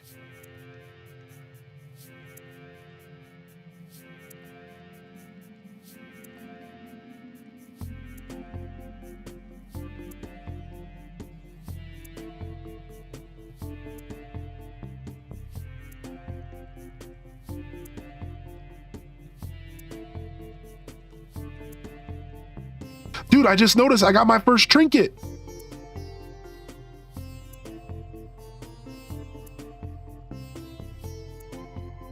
I got my first trinket. It's a pirate egg. No way. I got my first trinket. Finally, dude, we've had combat mastery forever. We've had combat mastery for literally ever. We finally got a trinket, man. Combat Mastery was the second one that I chose. And it took us this long to get our hands on a trinket. The parrot egg. I said pirate. Summons a level 1 parrot companion. Wow, level 1. Wow. Wow. Level 1, dude. I had to get the poopiest one possible. Yo, good morning, Nugs. Let's go see what the highest level parrot is. Level 4, of course. Sick. What's the trinket? So in this game now, once you access the mastery in the game, once you access the mastery cave and you start to choose your different masteries, you can choose combat mastery. And combat mastery makes it to where trinkets are now available in the game. There's 8 different trinkets, and they each do different things. Some of them help you battle, some of them help you fight monsters, some of them are just cosmetic and make you look cooler, and they're all just a bunch of really interesting additions to the game's combat as well as just to the game in general. So for example, this parrot egg gives me a low chance of finding gold coins when fighting monsters. So when I'm fighting monsters, there's just a chance for money to appear in my wallet. Just like plus a few bucks. Boop, boop, boop, boop, boop. Just a couple little pieces of gold just pop into my wallet every time, has a chance every time I kill an enemy. Whereas like there's one that's like a bow and it just constantly shoots an arrow out and helps you fight stuff. There's one that's like an ice rod that freezes enemies around. And look at this one. He sits on your head if you AFK for long enough. Look. Just chilling. Just chilling. Me and my buddy. Me and my best pal. Me and my best pal while I fix my beard a little bit. My beard, I had to do some routine cleaning of the beard today, and it's fighting back today. It's fighting back. I was talking to my beard this morning, and I thought to myself, why am I talking to my beard? And then I made up an excuse for it and decided that once your beard gets long enough, it might as well as be sentient. Therefore, it justifies me talking to my beard as if it was able to listen to me. That was me in the mirror this morning. Like, come on, beard, just step up, buddy. You really need to... So many wizards talk to their beards, yeah. Really giving me some trouble today. It doesn't want to do what I want it to do. Beards are like plants. If you talk, it will grow. Yo, I was a little distracted. If I missed anybody rolling into the stream, you are welcome to jump into the chat and say hello. You're welcome to repost your message if I missed it. You're welcome to do an @Hylian Descent. Highlight your message with some sort of form of that. But I'll catch up on chat here shortly. This is a more gameplay focused morning show today. Some days it just be doing what it wants. They have personalities. I swear, I'm so glad it's not just me, man. I swear. What's up, Tim? Terrific, baby. Yo, Black Diamond and JD, good morning. I'm so glad I'm not the only one, dude. I caught myself talking to my beard this morning and I'm like, is this weird? And then I just justified it because I thought to myself, well, my beard's basically its own being right now. Like, no cat. Like, it's basically its own being right now. It is its own entity. Do do do do do do do do do do do. Beep beep bo bo bo. Boom boom boom boom boom boom. Let's take this stuff in the house. I want all the empanadas that I can shove up in my mouth. If I can eat an empanada, then I promise I'll share it with you.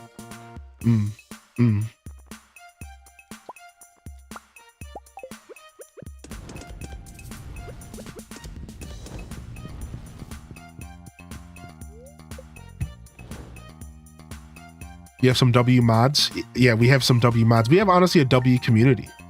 A lot of times I'll even just see the community themselves greeting people as they come in. It really means a lot to me. Thank you to anybody who takes the time or who has the time. That's the key. To drop some love in the chat when people pop in. You're never expected to do that stuff, chat, but thank you if you do. How long you been doing this? Are we talking streaming or just Stardew?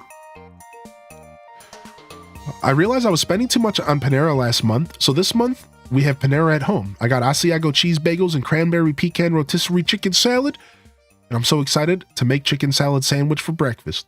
There you go, Alto girl. We love that, dude. And you do gotta check yourself sometimes with your spendage. I believe me, I've been there. Streaming, I've been here for almost 6 years. We're gonna be celebrating 6 years of streaming in April this year. Greetings, it is I, the Queen of Sauce, Alto Girl, here to teach you a new mouth-watering recipe from my secret cookbook.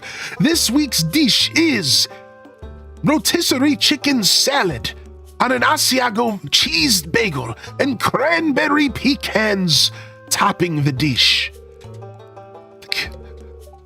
Sorry. Yeah. So we'll be celebrating 6 years of streaming this upcoming April. Yeah, we've been doing this for a while, man. We just celebrated 5 years of partnership on Twitch, February 26th. We've been a partner for 5 years, and we are about to celebrate 6 years of streaming. I'm pretty proud to be able to say that out loud. And yeah, if you're always welcome to send me a message if you're ever looking for advice or some sort of personal guidance of some kind. I can't always find the time to reply, but I do my best. Otherwise, questions are always welcome in the chat. I might not always be able to answer as well as I would like. My brain might be distracted. I do have a lot of people here, but you're always welcome to try and pick my brain. And if it's the right moment, if it's the right day, if there's not too much going on, I always do my best to answer questions about the streaming journey and content creation.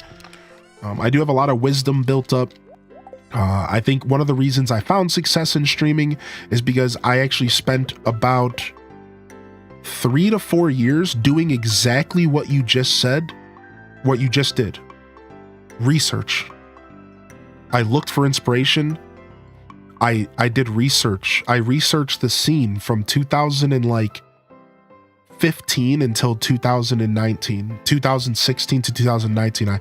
I just researched the scene. I watched, I learned, and I got a good idea of what I wanted to accomplish. So if there's any advice I could give just straight raw to anybody out there,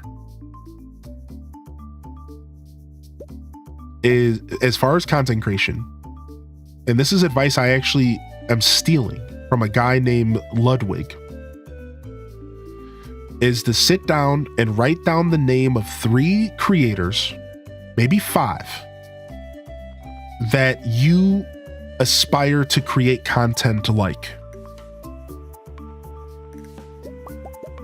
And then sit down and create an experience that is adjacent to that. It's okay to start your journey building around somebody else's journey. I think it's okay to start your own journey being inspired by somebody else's, but the key is to ensure that you do your own thing. So find some creators to inspire you. Write down 3 to 5 creators, and then go watch them and see what they do, and figure out how you can take what they do and put your own unique spin on it. Because that is a really good starting point for any person who's trying to figure out how this all works. From there, you'll start to find your own stride. That's the key. That's the starting point. From there, you'll start to figure out your flow. You'll start to figure out, wait a second, I think I get it.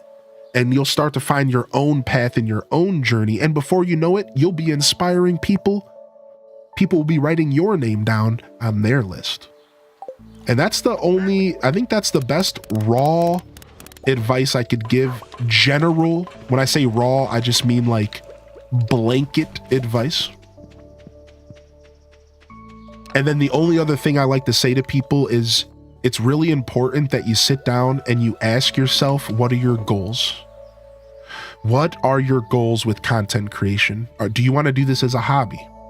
Do you want to do this as a career?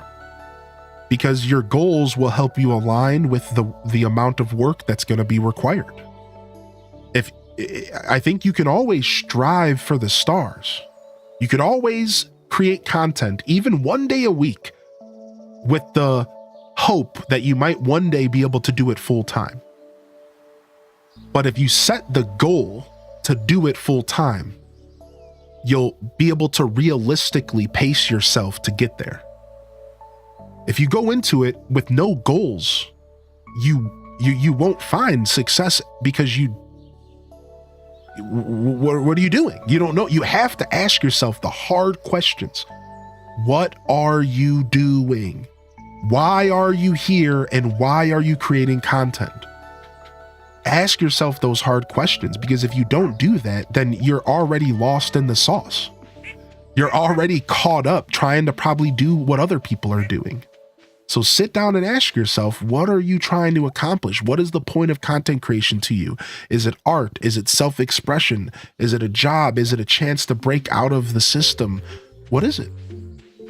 Once you start setting those goals, then you can ask realistic questions and you can create realistic expectations of yourself. Right? I went into this, I set goals. I succeeded. I blew those goals out of the water. But those goals help me pace myself and strive towards my ultimate, where I am now. Let's just say that, right? So, but I digress. Set goals, ask yourself hard questions, write it down. No one else needs to know about it. Nobody here, nobody cares. This is you and your journey. Open up a notebook and write this down. Open up a notepad and type this out. No one else needs to know. No one cares. I promise you, no one cares. Because that's not what it's about. You do this for yourself. It's 90% luck too. So here's the way that I word that, because I do disagree with that. I disagree with that entirely. There's a huge luck factor, but it's about the hard work and the dedication that you follow up the luck with.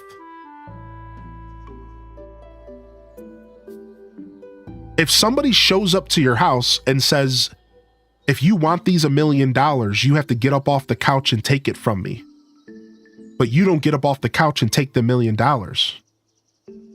What's the point? If somebody shows up at your front door and says, here, I'm going to give you $1,000. You just got blessed with $1,000 and all you have to do is get up off the couch and come take it. Well, you just got $1,000. Cool.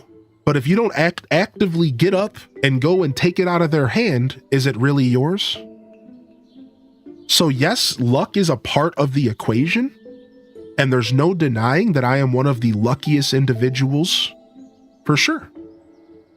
But if you don't follow up that luck and opportunity with hard work, dedication, and consistency, then that luck means nothing at all. So bringing up luck is fair, but bringing up luck as a way to dismiss the amount of hard work that goes into content creation is the real bad way to look at it. Because once you dismiss content creation to luck, then you already lost. Because if you think that it was only luck that made a lot of people successful in content creation, you're coping, because I promise you it was more than that, right? Luck is just a cope mechanism for people to identify and cope with the idea that other people are doing things that they wish they were doing. Luck is a coping mechanism for you to say, well, I'm not that lucky, so I guess I'm fine that I can't do that. Oh, you know what? That person, he's living the dream. Well, I'm not that lucky. I guess I can't. Actually, you can. However, let's be real. Luck is always a factor. And there's going to be people out there who work their hardest, who dedicate their soul. And this is what Smiley Sunshine was saying. I just don't agree with the 90%. What Smiley Sunshine was saying, I can extract it because you always want to look for the good intentions in people's words. Smiley Sunshine's got great energy, for the record. There are people who are going to work their butt off and they're never going to find success. Yep. The luck factor is real. There are going to be people in every form of artistry and every form of content creation that are absolutely sick nasty, that are creating the best content in existence, and they're going to have 3 viewers. Because there is a layer of luck. With every super oversaturated form of art, there's a layer of luck. You have to acknowledge that. As a big creator, I can promise you that's how it works. And the reason I can follow up and say this is because take a look at something that is a parallel industry. Take a look at music. Do you believe that there are musicians out there that put their heart and soul into their music, but that have never been heard? Who play shows every week, who do live music, who are on Spotify, who put themselves on Twitter, and they have 10 listeners a month. That's unfortunate because the reality is that they're just not lucky enough to get heard. And if you look at something like the music industry as a parallel, you quickly realize that there is always going to be a luck factor when you are in an oversaturated market like content creation. Don't deny the luck factor. Own the luck factor. Because if you own the luck factor and then you identify it, when you do get lucky, you follow up with hard work. You don't deny the luck factor. You don't be ignorant to it. Oh no, it's not luck, it's only hard work. You're lying to yourself. You own the fact that opportunities will come, and if you don't jump on those opportunities and take advantage, if you don't create those opportunities, then yeah, sure. You know, it's a very balanced equation. Luck is real, but hard work and dedication following up luck is even realer. And that's the way you wrap up that statement. Luck is real, but following up hard work and dedication, that is the most important facet of luck. That is the most important part of the journey.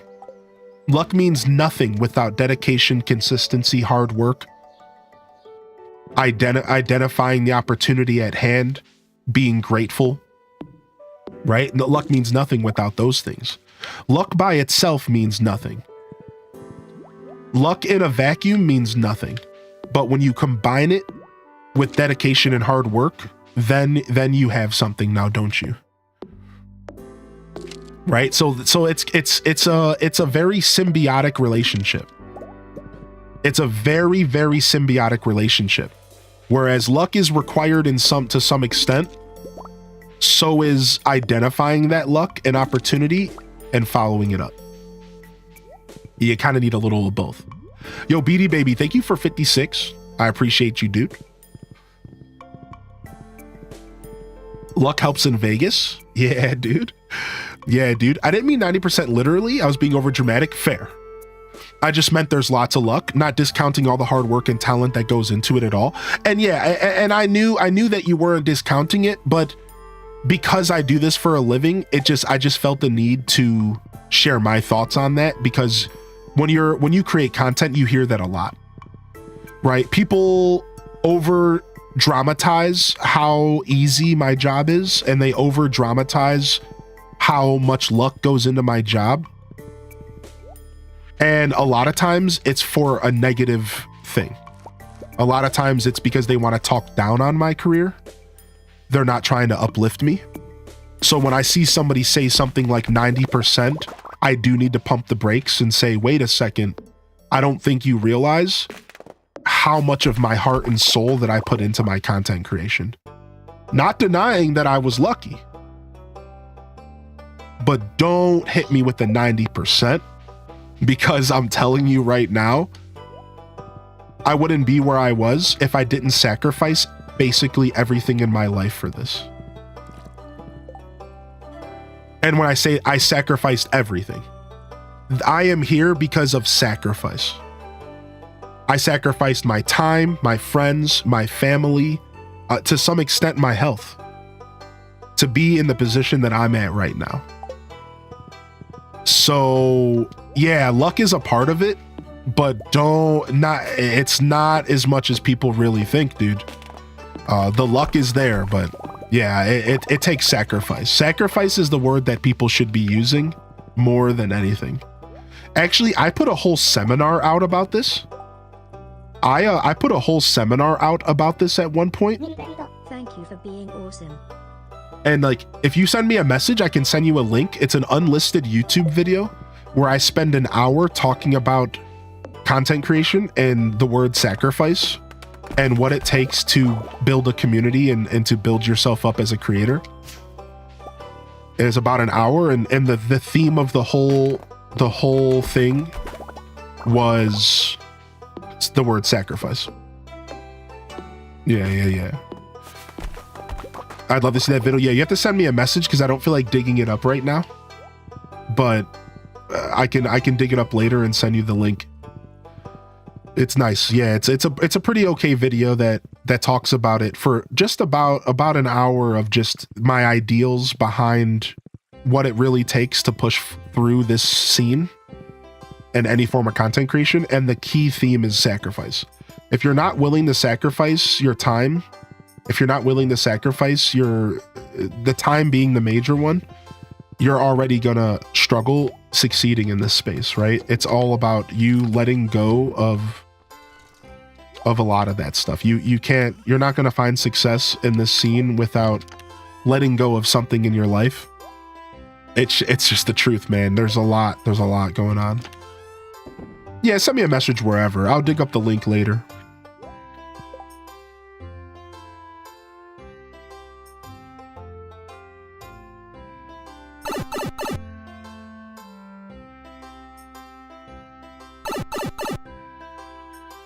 Yeah, you're good, Smiley Sunshine. Like I said, thank you for the apology, but you're good. You didn't come off rude at all. But like I said, it's kind of my duty. Streamer said duty.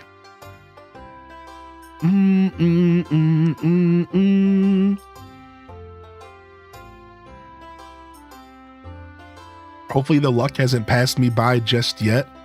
I think one of the challenges that people tune into Twitch and YouTube during their workday, and then they may not like their own job, but during the 15-30 minutes they spend watching, they feel jealous and salty. And they say luck, but really it's a reflection on their situation. I think there's a good amount of that happens for sure. I think it's also hard to identify because a lot of streamers make streaming look easy. And I'm like, I'm going to be real. My job's one of the easiest jobs out there when you compare it to a job like a construction worker. Are you kidding me? Imagine going out and having to work in the sun, physical labor, 5 days a week, 9 to 5. Imagine having to get up and commute and go to an office and deal with people and bosses.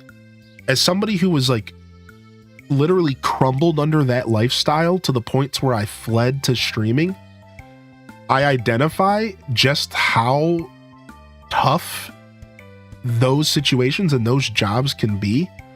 So I'll be the first person to be like, yeah, dude, like it's not necessarily that we just make streaming look easy, but it takes a lot to get going and it takes a lot to keep up with. And again, you just have to sacrifice a lot if you're going to find a ton of success. But there's different levels of success and there's different levels. And this all goes back to my main point. Goals. If your goal is to just get a little bit of side cash and enjoy sharing your video games with other people,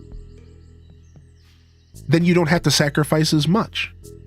If your goal is to be a full-time content creator and live off your art, you're gonna have to sacrifice a lot. Either way, I think a lot of streamers do make it look easy. I think because the idea of sitting behind a computer and talking all day just in concept sounds easy, right? And then to go even further, there's creators that do a lot of like for example, in real life content is like something I've never messed with. And I feel like people make it look easy, but then when I go to try to do it, it's hard. And that's coming from a guy who streams. And I'm like, dude, how are they even doing this? How do they have the internet connection to the device? Well, I've looked into it, but the point is that if you think that in real life streaming is easy as turning your phone on in public, it's probably not. there's probably more that goes into it. There's something that's happening in the background, editing, something that is making that the experience that you are enjoying. But it looks like it's just a guy in public with this phone. Oh, hey everybody. Like, that's not quite what's really happening. Even if that is what you're seeing, there's more moving parts, right? There's more moving parts to the equation. So I think that kind of adds to it as well. Every job has its pros and cons. Yeah. Yo, good morning, Cinderella. Sorry to hear about the tax stuff this year, dude. And there's one. Yo, good morning and welcome in. Good to see you. I haven't seen you in a little while. The cream usually does rise to the top. I'm sure some people get unlucky because of circumstances, but talent is talent. Yo, Beady Baby, thank you for 56 months. And thank you for the 100 biddies binary digit. Good morning, Starbow's Break. Yo, if you're just tuning in, welcome to the Monday morning show.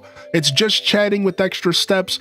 We are focusing on gaming a little bit more today, but I'm still getting my morning yaps out of my system. We are yapping and we're yapping hard here. What's up, Binary Digit? Good morning, Binary. Good to see you back. Thanks for the raid yesterday with your bud. Thank you so much. And thanks for popping in here today. Shadow Mousy, good morning. Shadow Mousy says, luck is what happens when preparation meets opportunity. I like that. Day wiggle. Luck is what happens when preparation meets opportunity. See, that I think I'm going to steal that. I actually think that is so perfect. I actually resonate with that so much because I think that without my preparation, when I got handed the opportunity in the Animal Crossing community, I wouldn't have succeeded. I love that, dude. I just finished saying, dude, I sat here for 3 years watching Twitch and preparing. Also procrastinating, but preparing. And when I finally started streaming, I stumbled across the Animal Crossing community and it felt like home. And I had already been creating Animal Crossing content on Tumblr for about a year, 2 years, but just like pictures and stuff. It felt like home. It felt like the right place to be. And then I slowly found opportunity and I built within it. I agree with that. I think preparation is the key, man. I think preparation is like actually a big part of it. Yeah. Being prepared and open for opportunities and then snatching them up. Feeling better today? Yeah. Even just talking for the past 2 hours has tired me out. So I'm definitely still a little bit under the weather, but I'm feeling better, man. I'm feeling way better. The fact that I'm not coughing up a lung here, that's really means the world to me, man. I'm just happy that I'm here and I can talk. I'm not coughing up a lung, man. And you meet someone like me who goes nutso with subs. Yeah, exactly. Finding it very difficult to even really prep for content creation with my full-time job and daily stuff. Still trying to crack at a bit though. It's tough. Yeah. Trying to balance it all with the full-time job is, as somebody who did that for 9 months, 7, I still remember what it felt like to have to wake up, stream, work, come home, prep for the next day, stream, work, stream, work, stream, work. I remember in the heart of all of that, there was a woman in my life and she got, I never told the story on stream before. And this song is like perfect for her because it's really sad. And this is just one example of sacrifice. And then I promise Stardew fans will move on. Here I am starting streaming. I'm working 35, 40 hours a week, sometimes 45, 50. And I set myself up a stream schedule that was about 30, 40 hours big. And I said, let's make this happen. I'm a couple months into it and I'm starting to do a really bad job at my actual job. It's starting to affect my work, but I wasn't even letting it affect my stream. But it was affecting my work. I was showing up to work tired and beat up and I was annoyed and irritated and it was really starting to get kind of bad. And one day I get this message and it's from a girl I was talking to for years of my life. I met through video games and like we were kind of getting close. And I get this message from her and she's just pissed. And she's like, I'm done with you. I thought you would grow up. She's like, you constantly drop the line and don't talk to me for weeks at a time. I'm clearly not worth your time and I don't want to talk to you ever again. And my heart falls straight out of my butt. I'm like, dude, what do you mean? No, I'm just busy. I'm streaming. I'm working. I'm sacrificing everything for this. I'm trying to pursue my dreams. You have to understand. And she was like, it doesn't matter. I've dealt with you for too long. You're selfish. I'm done. This was a level of sacrifice that it really took for me to find my success. I didn't have time for anything. It was nothing but breathing and streaming and work. And that was 7 months of my life before I finally quit the job because I identified that I could go full time. I saved up enough money to pay my rent for a year and I quit the job. And I said, if I don't figure out streaming in a year, I have to go back to the workplace. Here I am, 6 years in April, never went back. So like when I'm saying sacrifice, we're talking about literal sacrifice. Like I made risk and I made choices that your average person can't even make because you have families and kids, and I get it. And your situation might not allot you to do what I did. I let go of everything. In that same 7 months, one of my best friends growing up reached out to me and said, dude, you don't even talk to me anymore. What happened to us? When I tried to reply to him and tell him what was going on in my life, he unfortunately started attacking me. I think he was drunk. And he severed our friendship by attacking me. And I walked away from him because he was toxic. 2 relationships in my life crumbled before my eyes because I couldn't find the time to nourish the relationships. One was toxic and had to go. The other one was unfortunate, but it is what it is. Right. And so like, this is like, when I say sacrifice, like, I don't think people truly realize, like, sure, there's the Ludwigs out there who wake up one day and they're successful and they're just like super lucky, but people don't know what Ludwig was doing on YouTube before he found success. The dude was literally running game shows. He had game shows.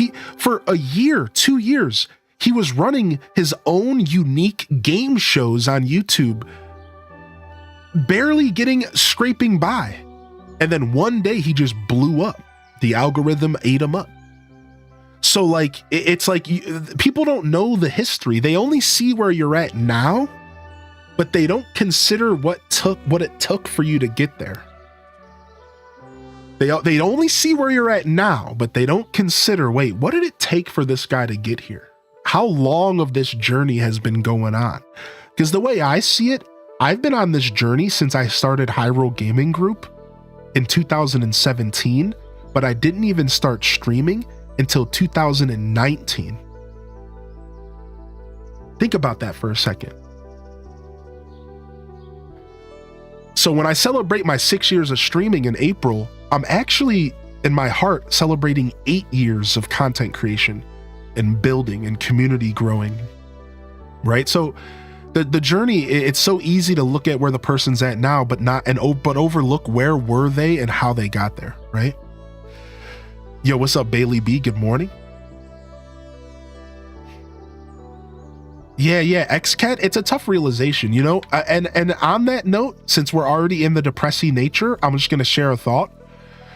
One of the hardest realizations that I had as a content creator was with one of my buddies, one of my closest friends, Pizza Punk. Thank you for the 16, by the way. One of my closest friends is disabled, and I was trying to get them to create content. And I was trying to give them all of the secrets. I was sitting down with them and I was like, this is everything you have to do. We can do this. You can make a living off this. You can live a happy life and not be confined to, disability checks, and you can do this, man. And one day they sat me down and they were like, I can't do this. And I was so mad at them. I'm like, dude, yes, you can. Anybody can do this. And he paused and he said, no, I can't. I'm just not entertaining.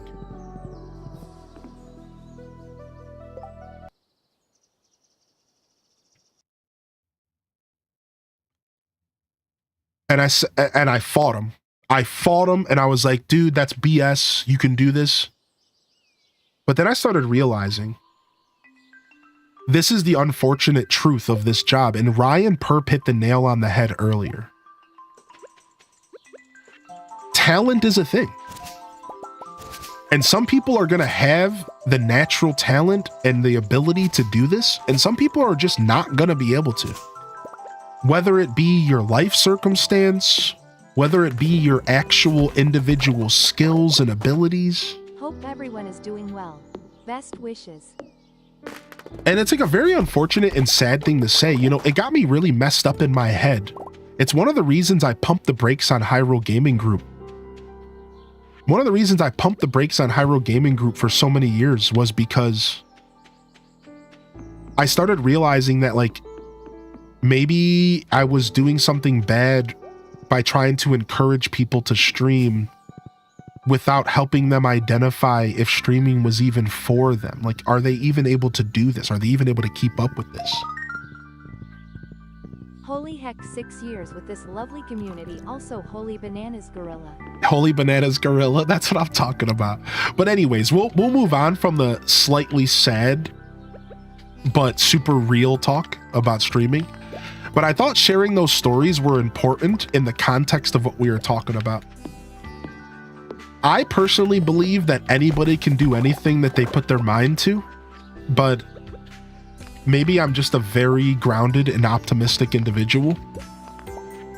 I've always felt this way about humans. I feel like if you manage to break through your own mental barriers, you can do anything you want. I've always felt this way. So I will always encourage others to pursue their dreams. But it was still a hard realization when I took a look and said, you know, maybe some people are just not built for this, and they're gonna have to come to that realization themselves and try to find their own path, right? Yo, what's up, Taco? Good morning, Taco. Welcome in. We haven't had a streamer talk in a while, so shout out to JD for sparking a nice streamer talk. Are donations down? I don't think so. Donations should probably be fine.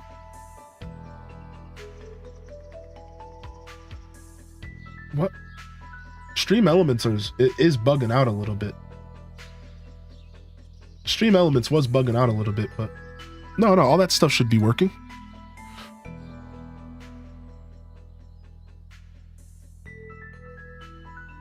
Yeah, I don't know. I thought I had a command.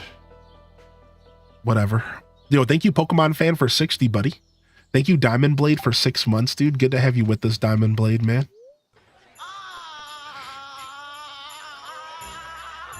Oh, it's Tip. I clicked on the panel. It seems good. Okay, cool. I can't get Stream Elements donation to load for me, so I'm doing it this way. 69 months of sub. Nice. Cinder 21 laughing, hoping to have fun fact of the month back this month or next. Okay, I look forward to the fun fact. And thank you for the 500 biddies. 69 months of sub. Nice, dude. H does nices in the chat. H does nices in the chat. We love that. We love that. What's up, Gingy Ginger? Welcome back, dude. I think the command not working has to do with my old bot, correct?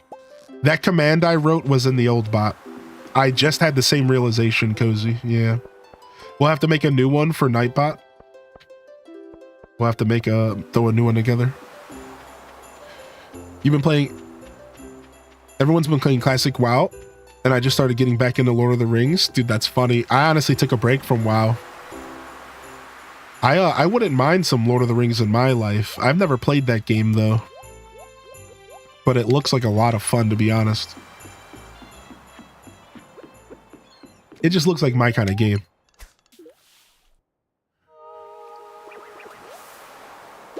The page stayed white. It wasn't loading. Strange. That's okay. Cinderella, thank you. You don't have to do anything, man. But the fact that you did, thank you so much. Thank you so much for the biddies. And I hope that I'm glad you popped in for a little vent, but I hope whatever's going on in your world is okay. I hope that life's been treating you well.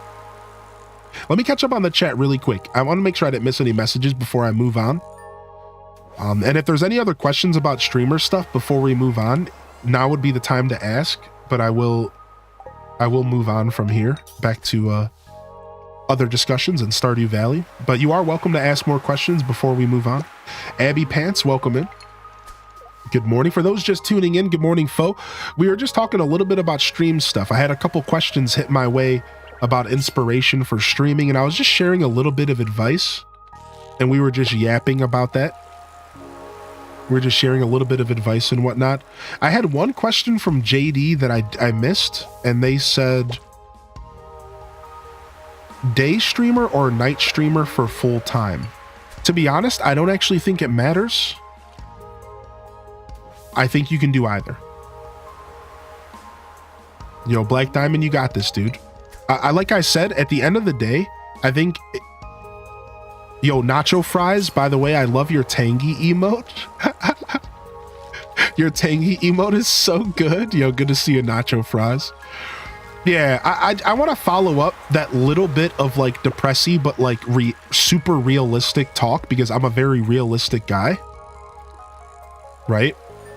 Yo, your new oven is here? Double oven? Wait, you're getting a double oven? Wait, what? Can we get a picture? Yeah, my only follow-up to all of that is I think that, and I've actually said this to a lot of people before, I think it's not about being entertaining, it's about finding your form of entertainment. And that's why I started pursuing Hyrule Gaming Group again. Because I realized that I shouldn't feel bad about helping people pursue to their dreams, even if it's hard. Even if, you know, it's not going to work out for everybody. But I started feeling bad at one point in my life because I really did feel like I might have been like leading people to some form of disappointment. So I really want to make it clear as an inspirational point of conversation that if you want to create content, you shouldn't focus on being entertaining. You should focus on figuring out your own form of entertainment. And I just made that up off the top of my head, but it sounds so good, doesn't it?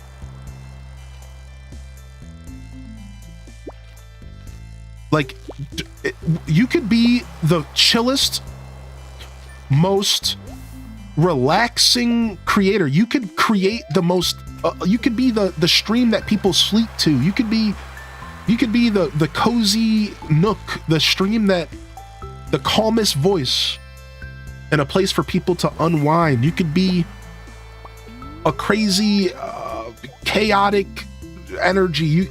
Whatever it is, man, but just find your form of entertainment. Because I think I've learned that there's so many people in the world that there's guaranteed to be somebody for you. Somebody is going to connect with you. Somebody out there is going to connect with your content. Even if it's super niche, and even if you never build past 10, 20 people, 5, 10 people, you could build yourself a little community of 5 to 10 people to grow with and to potentially find opportunities in the future. I think if you have 5, 10 people watching you, you should be proud, because that puts you in the top percentile of creators, and that's a huge deal, man. So I think as a point of inspiration, it's less about trying to be some kind of blanket level of entertainment and more about finding your own way to entertain. That's the beauty of streaming. Exactly, right? You have to find your own path. And once you start to figure that out, I think it all starts to make sense. I've seen successful streamers who only stream once a week. Oh, you're okay, Cinderella. You didn't do anything wrong. I own up to the fact that you, alongside a couple other people, were one of some of the reasons why I found success. I own up to that every day. Between you, Barb Crossing, Dr. Mario, and a few others, Arnaud, I wouldn't be where I am. I own that stuff because I think it's important to give credit where it's due, and I think it helps me stay humble and it helps me remember where I came from. Yeah, no worries. The truth is nobody can take away from my success. I know the hard work I put in. I know where I got lucky. I know where I worked hard. I see the lines. I don't lie to myself. You know, I can tell you right now, my biggest strength as a creator is consistency.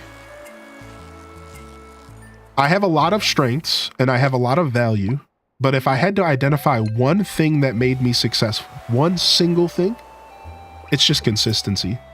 I was just I'm a boneheaded, stubborn Capricorn who bashed his head against Twitch until I found success. Literally and figuratively, just boom, boom, boom, boom, boom, every single day until I found success. I wasn't magic. I didn't have a secret spell I cast. I didn't do anything different than most other people at the time. I just bashed my head against it until it worked. That was my style, you know? That's how I've always been. I've always been a act first and then ask questions later kind of guy, you know? I just kind of go out there and do it. But again, I'm not selling myself short. I think that I've done a couple things that have changed. I think there's a couple things that are worth mentioning outside of that. But like, just for conversation's sake, that's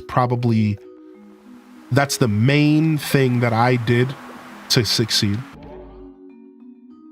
Probably less literal head bashing would be best. Yeah. Maybe. If you're just starting out with streaming, would you recommend streaming as much as you can? So I think that as a new streamer, you need to identify that there's two different kinds of stuff working on your stream and there's working in your stream. All right. And I didn't learn this for a while.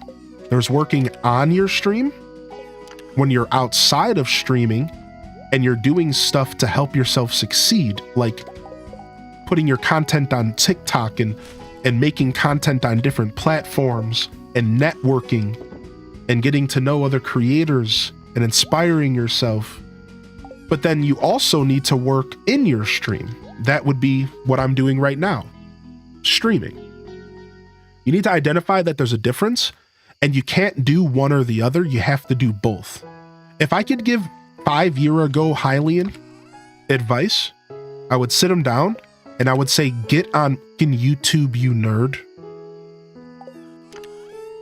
Because I spent so long avoiding YouTube and all it would have did was just made me more successful all these years. But it doesn't mean I'm fine, but like I would have been even more successful if I would have just got to YouTube faster. Because I didn't identify early enough that sometimes you need to work on your stream. Sometimes you need to work in your stream. So as a new streamer, I think more importantly than streaming all the time, you need a consistent schedule. Monday, Wednesday, Friday. Every weekend, every weekday. Night streams, day streams. Only play Spyro the Dragon. Only play Animal Crossing. You could have a scattered schedule, but if you show up playing Animal Crossing every day, consistency. You could stream 3 random days a week. But if you're always playing the same game, consistency. All that matters is that there's some sort of consistency. You could stream 1 day a week, but as long as you bring the heat that 1 day a week and it's consistent, lock in. You don't need to stream every day. You don't need to do 800 hours a week. In fact, I would recommend you don't do that because you could be wasting your time and you could be spending that time learning how to make YouTube videos, TikToks. You could be spending that time learning how audio engineering, how to make your stream sound better, how to make your stream look better. You could be spending that time going on walks and inspiring yourself in nature. My point is that there's a lot that goes into content creation, and sitting in front of the computer and streaming physically is actually one small part of the puzzle. So when you ask that question, I encourage all small creators to identify the difference between working on your stream and in your stream, and to balance it and try to do both. Don't feel the need to try to stream 6 days a week. Start off with 3. See how you feel. Right? I think... I do, however, think that anything shorter than 3 or 4 hours isn't a good thing. I think that any stream shorter than 3 or 4 hours, I honestly argue 4, is going to be struggling to grow. That's just a little side note. That's a personal thing. I think streams that are shorter than 3 or 4 hours really don't do enough. I think you do need to stick around for about 4 hours. Yo, we'll see you later, XCat. Sorry I didn't answer your question. I just use a Wave XLR mixer. I was getting there, but you had to go. I just use a Wave XLR. It's not a mixer, it's a whatever it is. And then I use a digital mixer called Wavelink that the Wave XLR connects to. So I use a digital mixer. I don't use a physical mixer because it was cheaper. Physical mixers are a lot more expensive and tend to take more knowledge, and I wasn't quite ready for that yet. I'll get there though.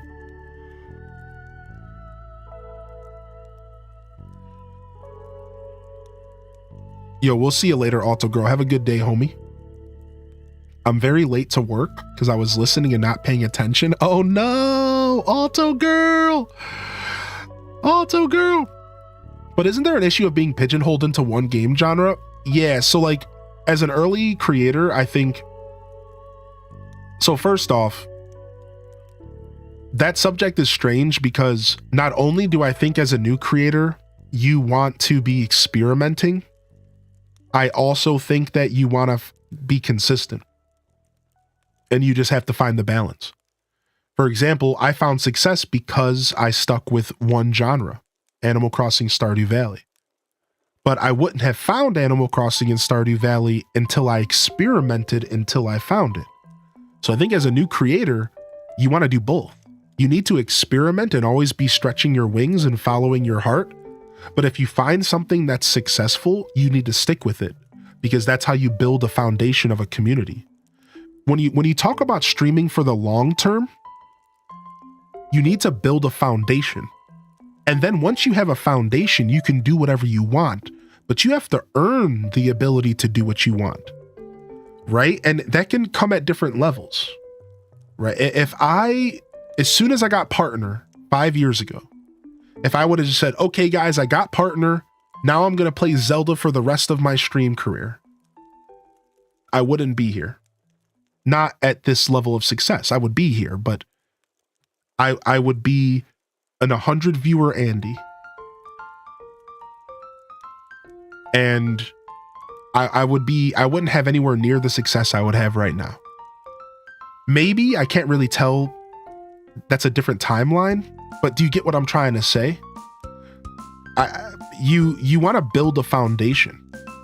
So you have to find the balance between building a foundation, but also not being pigeonholed. That's why very early into streaming, I picked up Stardew Valley so that I wasn't just doing Animal Crossing.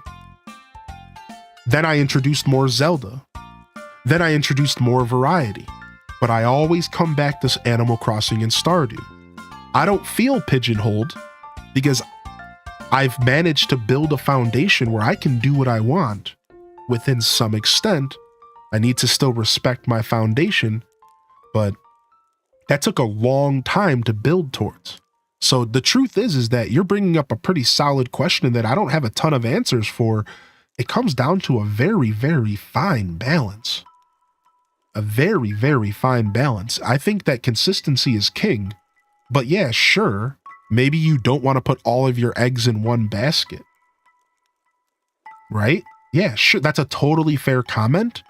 And that's for you as a creator to decide what basket is worth building on top of. I knew building on top of Animal Crossing was a good basket for me because I knew I would never get sick of Animal Crossing. That was how I built my community. I consciously decided to put my eggs in that basket because I knew that eventually I would be able to expand that basket. Right? I kind of knew what I was doing. I did a lot of research. I think as a new creator, you should be less concerned about the future and more concerned about right now. I think as a streamer, you should be less concerned about the future, a new streamer, and you should be more concerned about how can you build your foundation. Because once you have your foundation, you can start having conversations about not being pigeonholed. Does that make sense, Neanderthal? Yo, beautiful question, right? I think as a new streamer, you want to focus on foundation first. From there, you can start saying, okay, now how do I make sure that I can be the creator that I truly want to be? The truth is, Neanderthal, if you're not following your heart, and you know this, dude, you are a wise man. If you're not following your heart, it doesn't matter. None of it matters. So some people's heart is variety, and you should own that. I know a couple creators that are variety casters and who have done nothing but variety from the very beginning, and they built and they succeeded. And you want to know why? Because they owned it. They made it their whole show. From the start of the show, they said, this is the variety realm.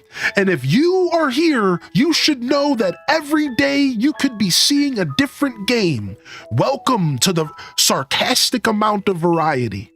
If you know who I'm talking about, you know. Right? Like that's a really good spin. That's a really good, sick way to build a community. You let them know right out the gate. This is what I do here. I create variety content. People show up and they say, I like this. I want to see different games. All of a sudden you build a community.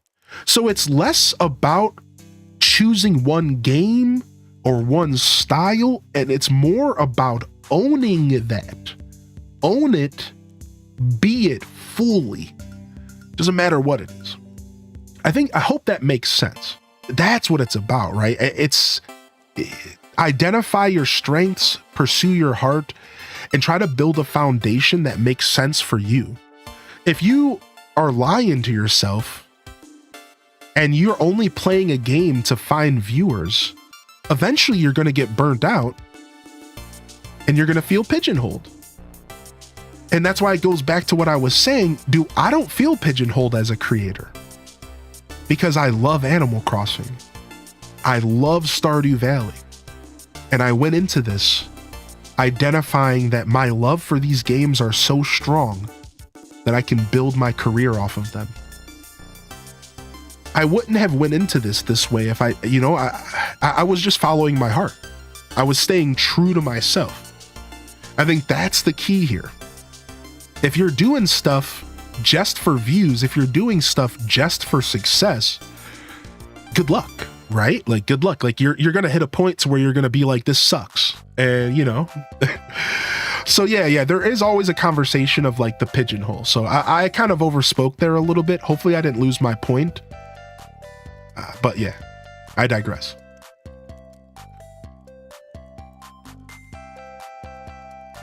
My point got a little muddled there, but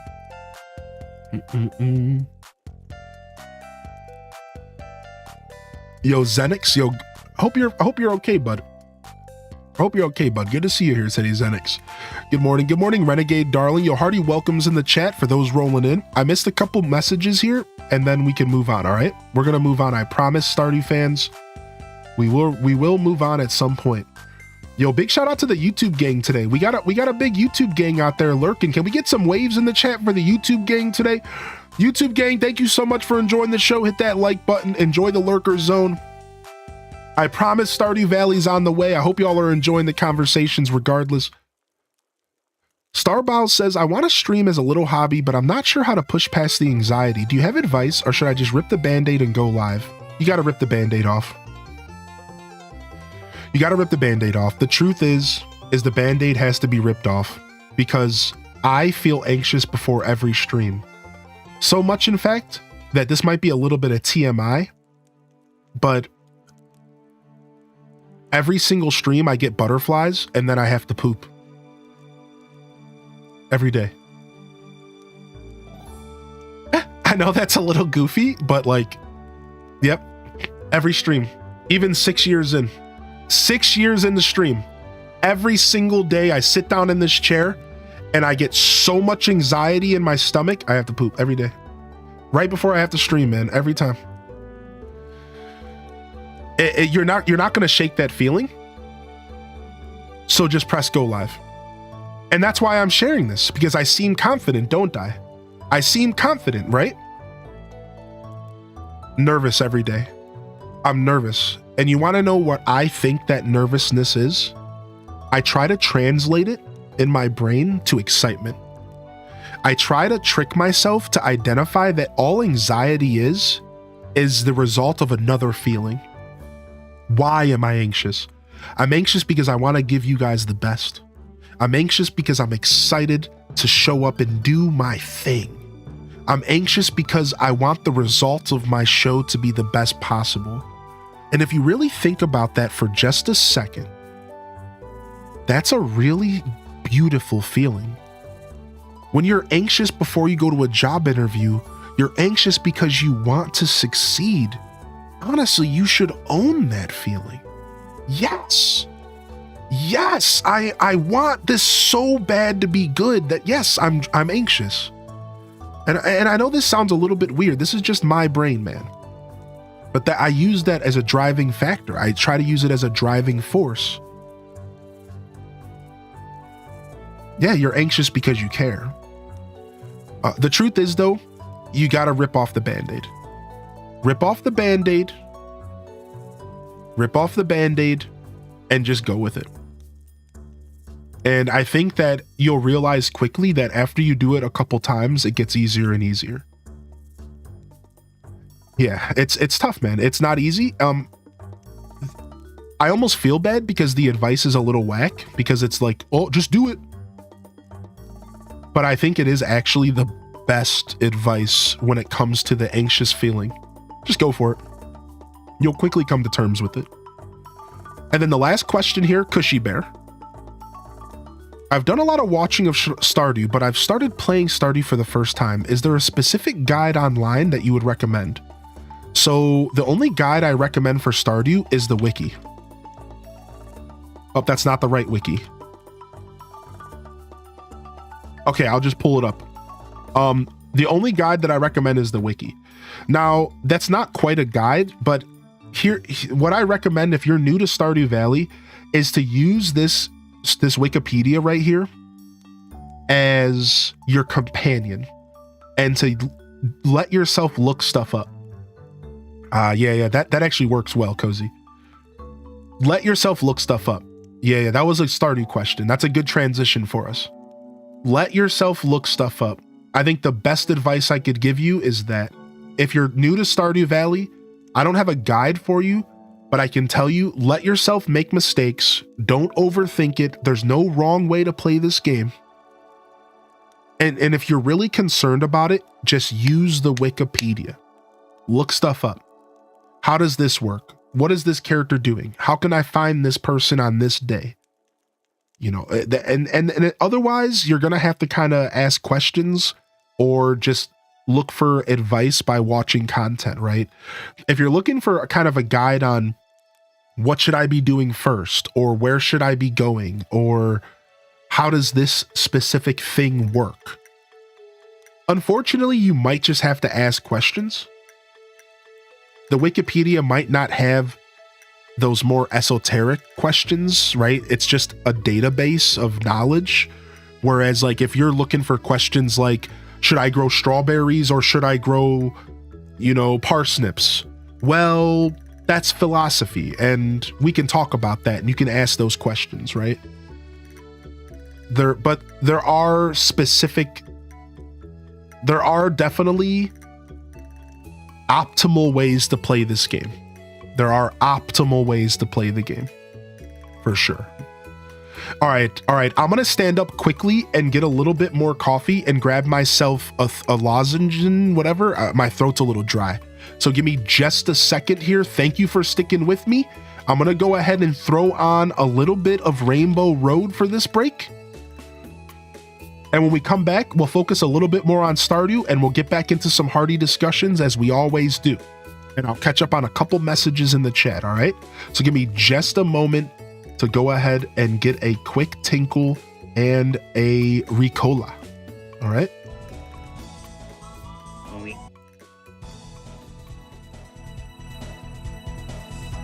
All right, I'll be right back. Give me just 2 seconds, baby.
Yo, what's up, Nisi?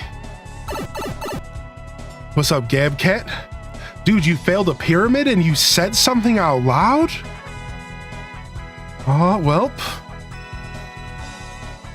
Gabcat. We'll see you in 30 seconds. Don't you ever try to put a pyramid in my chat again. Unbelievable.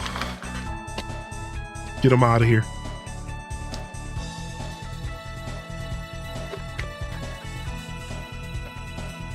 We just gave him a slap on the wrist since we haven't had a pyramid attempt in a while.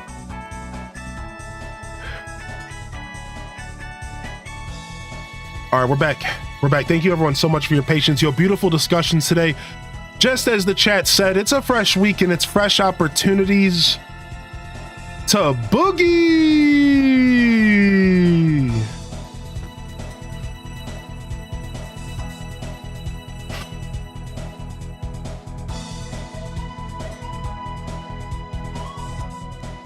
Thank you so much for the support coming in today, by the way. Lots of support coming in. I really appreciate y'all. Let's go ahead and get our starting music going. Gonna get our starting music going here today. And I'm gonna go ahead and catch up on chat and then we're gonna dive in.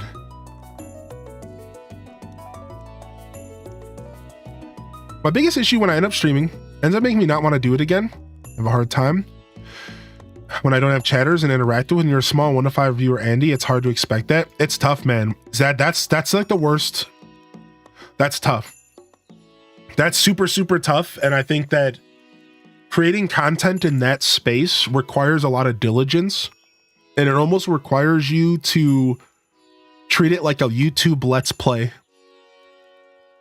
and just try to focus on the idea of like a Let's Play, almost as if you're not on Twitch, and just if somebody pops in, then you say hello to them. That's a very specific discussion that I'd love to have with you all someday. If you ever want advice, send me a message about the idea of streaming to a smaller audience and how difficult it can be to not have chat to play off of. I can be fully transparent.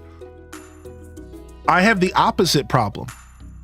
Sometimes I'm so used to leaning onto chat that when my chat goes quiet, I forget how to stream without a chat. And I have a moment of panic. And I'll sit there like, oh my gosh, I have to think for myself. What do I do? What do I do? So my point is that I think that's something you're always going to be dealing with. And you're always going to be wrapping your head around that.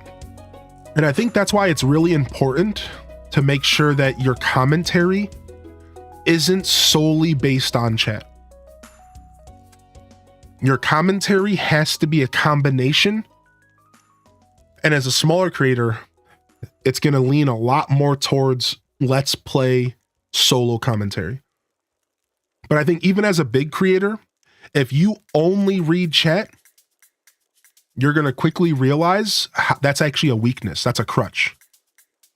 You want to have the ability to talk and commentate on your own, but then also have the ability to interact with chat, and you have to balance it out. So just to share a little nugget of wisdom from my journey, even as a bigger streamer, we deal with that. We just don't have to deal with the one side as much as you might, right? It's a balancing act. It's hard, right? Who's Josh? I'm Josh. Yo, what's up, Pete? Yeah, I'm Joshua. Joshua, who is how I introduce myself in public. I like the full ooh. It makes me feel like I'm a regal individual. There's nothing like turning to someone and going, I'm Joshua. They're just like, whoa. He said the whole ooh. He put his whole ooh into it. It's crazy. I'm telling you, man, it's like a whole different thing. Hey, I'm Josh. Who's this clown? I'm Joshua. Damn, that's a big bitch. Yo, Olive Garden, good morning.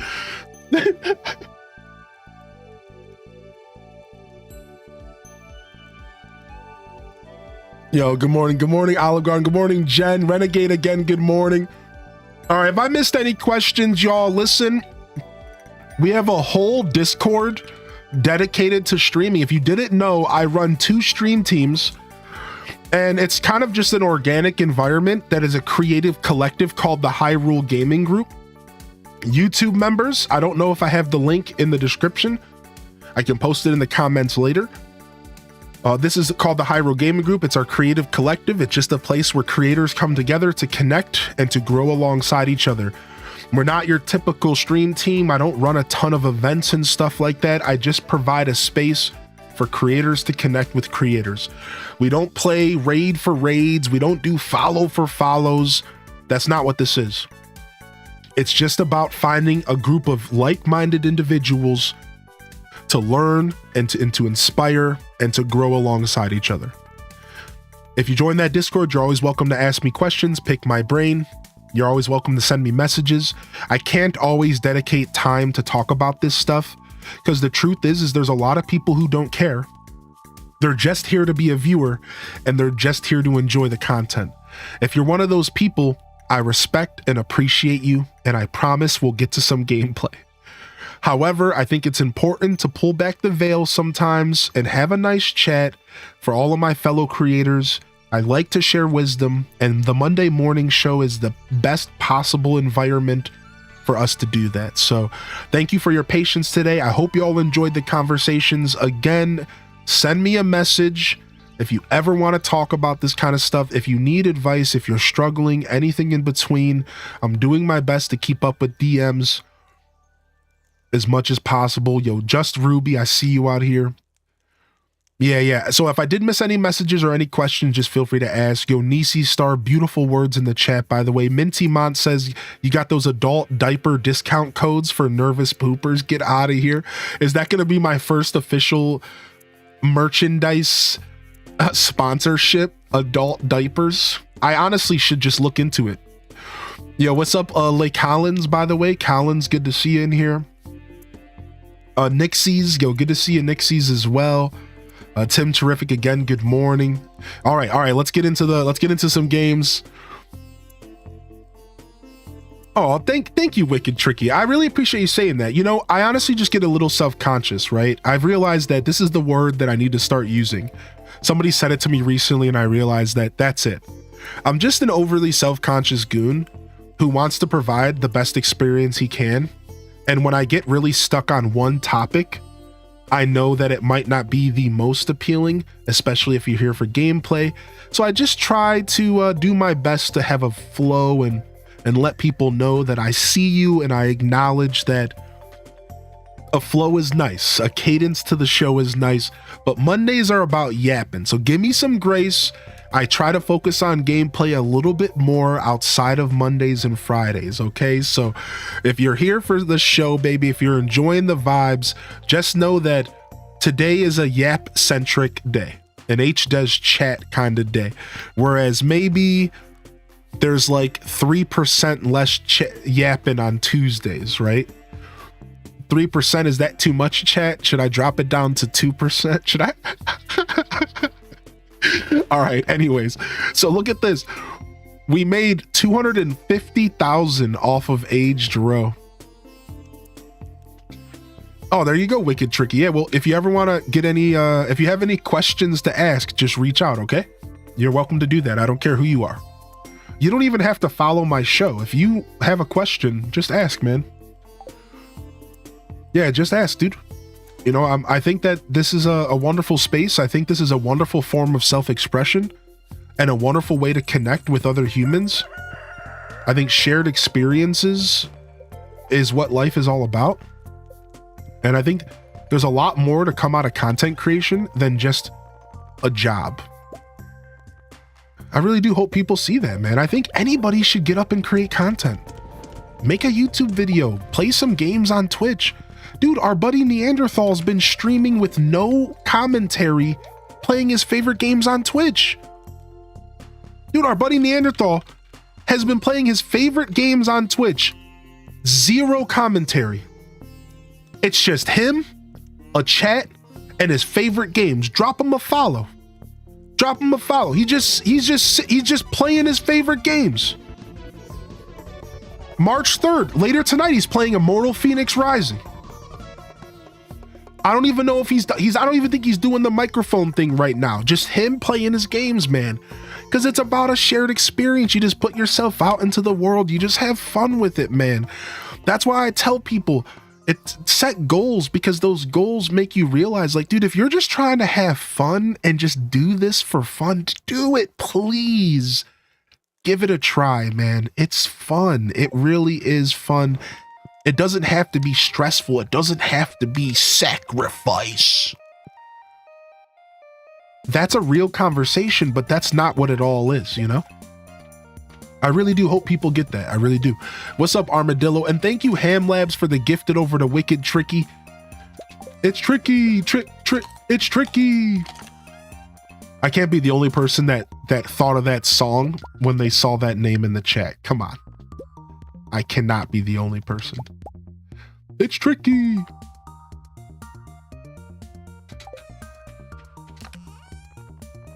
So are we ready for the Tony Hawk Pro Skater 3 and 4 announcement this week? Are we ready? Tony Hawk Pro Skater 3 and 4 remake. It's real. It's coming. It's a reality. They did it. They said they wouldn't do it. They did it anyways. We're not ready. We're playing that game. We're playing that game on stream, even if it's just a single stream. We're getting down on some Tony Hawk. The ace of spades. We're going to Canada. We're going to Canada. Oh, okay, I got coal. Good. Tony Hawk hype.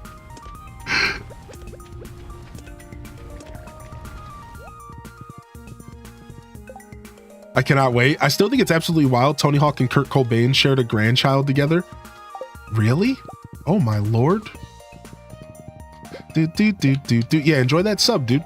Enjoy that sub. Thank you, Hammy. Bringing them in, badging them up.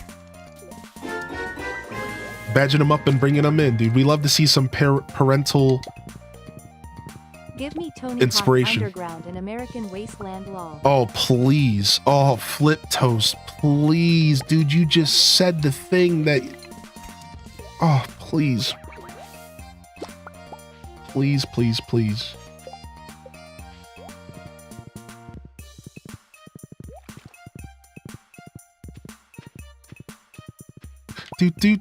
Do.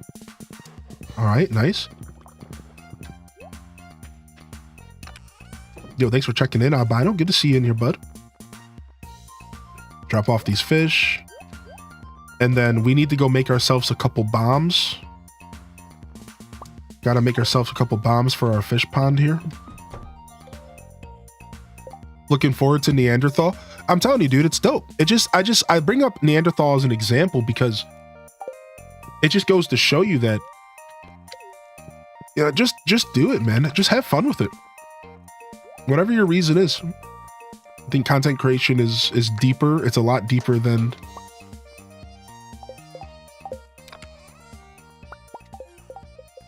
I think when I try to stay humble when I think of content creation. I try to stay humble by thinking about original YouTubers. Think about the YouTubers. The pioneers. Chat room, let me get an HDes good in the chat. If you were around during the beginning of YouTube, do you remember the beginning of YouTube? Like, I'm talking about the very start.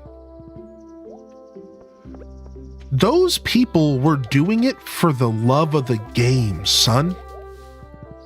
The love of the game, son. You think those people were putting content out thinking of money? Not even close, dude. They were like, I'm putting this into the world because I feel like putting it into the world. This whole idea of making money off of content didn't start for a long time, dude. So I try to humble myself in my journey, and I think of that very often. I think about those YouTubers who were out there just making content for the heck of it. You know? And like, if you really put it into perspective, I think it helps you realize what this is all about and what it should all be about. It should all start with that creative urge to just kind of do something, share your games, just share experiences with people. You know, that's what it's always been about. Everything else is just cream on the top, man. At least I think so. It's easy for me to say that in my position because I found success. I see that. I understand that. It's easy for me to say that, but I still believe it regardless. So. Exactly, Sinisty, exactly. All right, so let's go back to... I want to go back to Ginger Island. Small community of people who want to love for RimWorld, Oxygen not included, Sims, and light RPGs. I don't have anyone in real life to share the love with, but if it's 3 people, that's 300% more people than I currently have. Exactly. Give me some structure to play through and enjoy the stuff I like. Aw. Yeah, Rio Keen, man. I think that's the perfect example of a beautiful reason to do something like that. That's exactly what I'm talking about. You hit the nail on the head. Oh, albino black bear, dude. No worries. Also, Emerald, good to see you back. I know you popped in yesterday. I wasn't feeling good, and it's just making me realize now that I never got a chance to say hi to you. Hearty welcomes in the chat. How you doing? How you been, Esther? It's actually so wonderful to see you. I didn't get a chance at all to say hi to you yesterday. You popped in. I wasn't feeling too well, so I was a little out of sorts. But thank you for taking the time to come say hello again. Thanks for being patient with me. This goes to everybody. Thank you for being patient with me. I know I can't always keep up, but I will always strive to do so. I am feeling a lot better today. I still got this itchy throat. Truthfully, all this talking is tiresome, but I'm feeling good.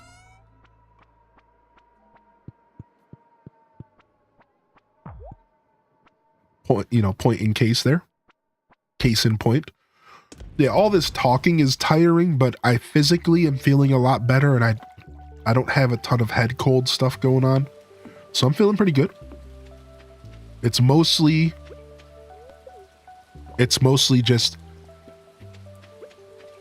a little bit of fatigue at this point. I think I've coughed everything up. I'm not coughing anything up anymore, so I think for the most part I've gotten a lot of the ickiness out of my body.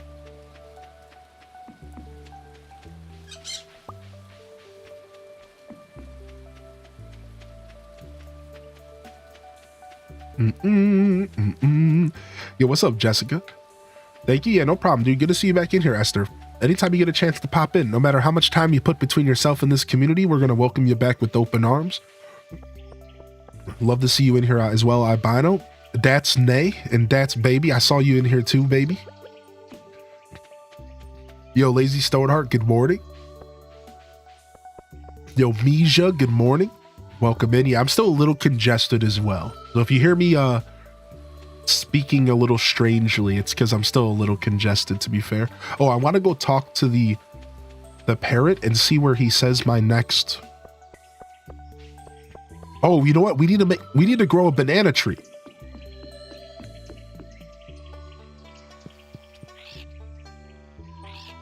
Five, grow on the farm to the west. So I need to plant some crops.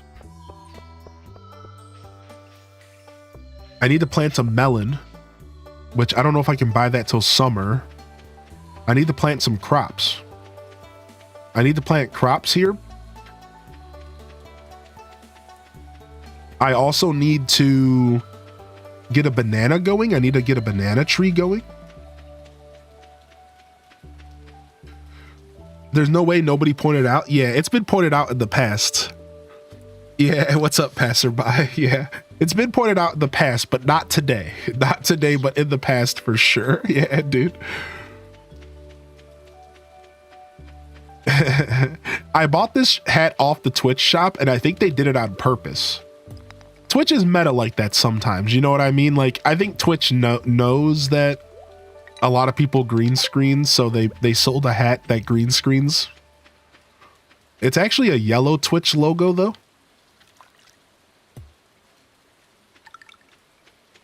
It's yellow, it's not green, surprisingly. All right, we'll do another run to the volcano, and then we're going to take a break. We're going to take a break from the volcano stuff. Let's do one more run to the volcano.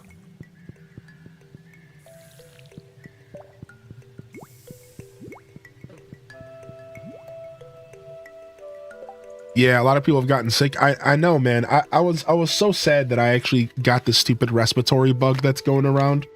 It was because I was jam-packed like a sardine at this concert.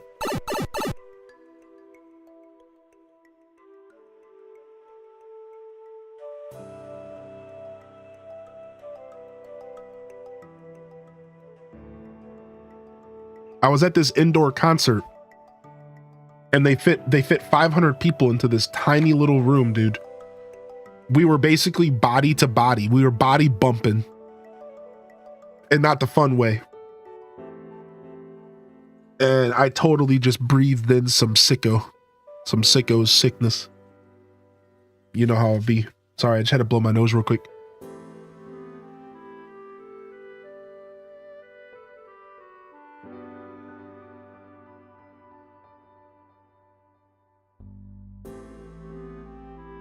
Sorry, I'm almost done.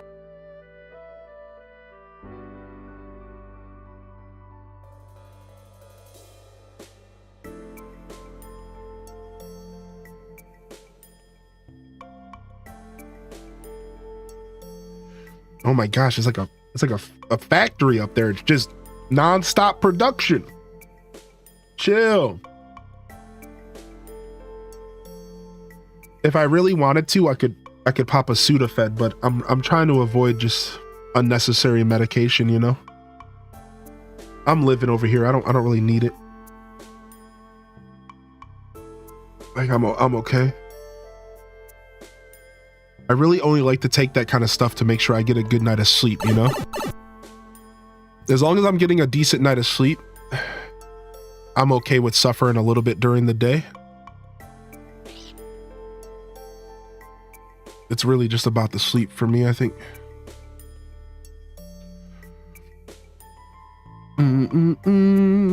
Okay, we're back. Thank you. Ay caramba, that was a lot.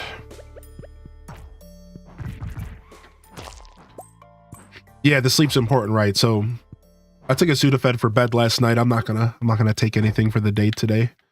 I don't want to be hopped up. It's like a 12-hour thing. I'm just trying to chill. My son, who's almost 2, is sharing his snacks with the dog. Aw, little cutie.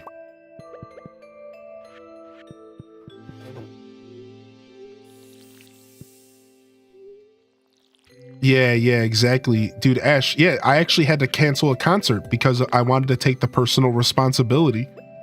Exactly what you're saying. Yeah, like, I had 2 concerts planned,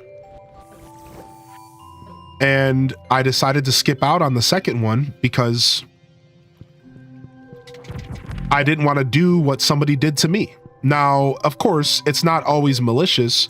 Some people don't know they're sick yet. There's like a whole period where you might not show symptoms, yada, yada, yada. But still, I felt even a little bit sick. And I was like, you know what? We're not going to this concert. So we had to throw away $20, you know, but I think for the good of the people, you know, like I had a runny nose. I'm like, am I really about to go to this concert with a straight up runny nose that I know for a fact is from being sick and not just because of allergies? You know what I mean? I was like, no. Like, I'm not doing this. Like, I'm just going to stay home. Yeah, you know, like, and it does suck to make those decisions, but I decided to just stay home, you know?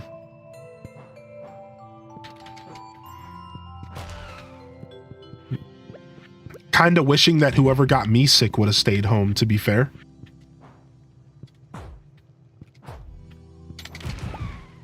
Dude, these guys suck.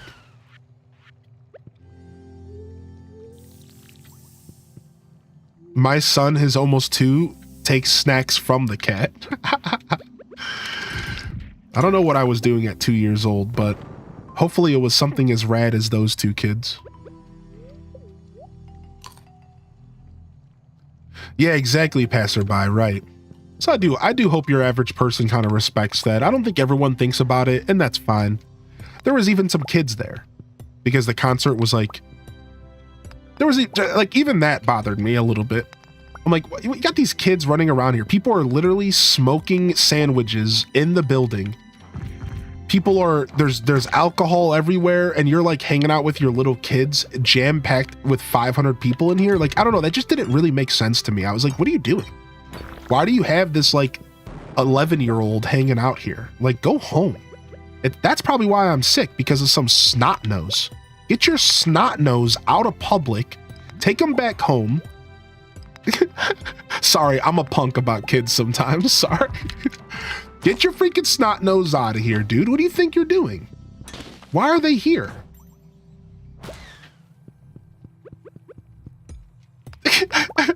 Like, what are you doing, man? Stop, please.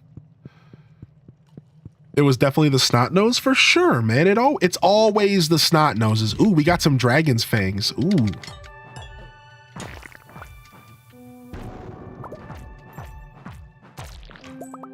I think it depends for sure. Yeah, I think it does too.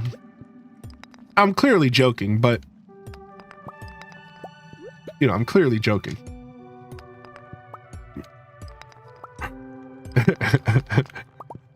It is funny though.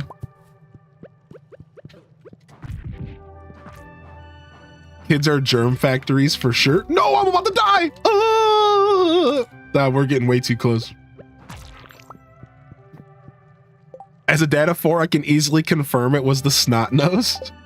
I feel like if we're taking a kid to concerts, it should be outdoors. I kind of agree with that. Yeah, that's kind of what I'm saying. Like, this just wasn't the genre, the venue for it. The venue was really small and really jam-packed with people. I think that is a mistake.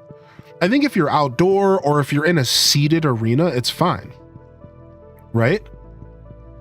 Like, I think if you're in a seated arena, you're fine. You know what I mean? But I think if you're in like a place, it was called the Beachland Ballroom. And it's just a big open space indoors. And they sardined everyone in. Like, I'm talking, like I said, like we literally couldn't move. And we were standing in the back.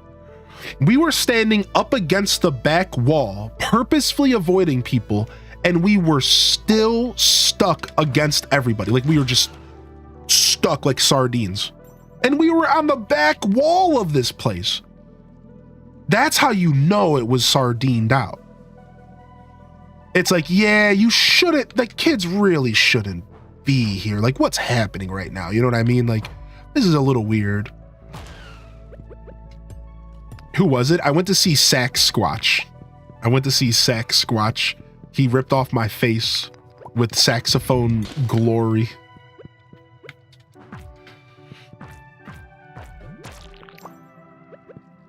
Getting pop-up ads even when subbed while Twitch be twitching. Dude, what's up? Sorry about that. Good to see you though, Toad. Sounds like a fire code violation. Yeah, dude. Yeah, no air circulation, nothing, dude. It was a little brutal. We had a good time though.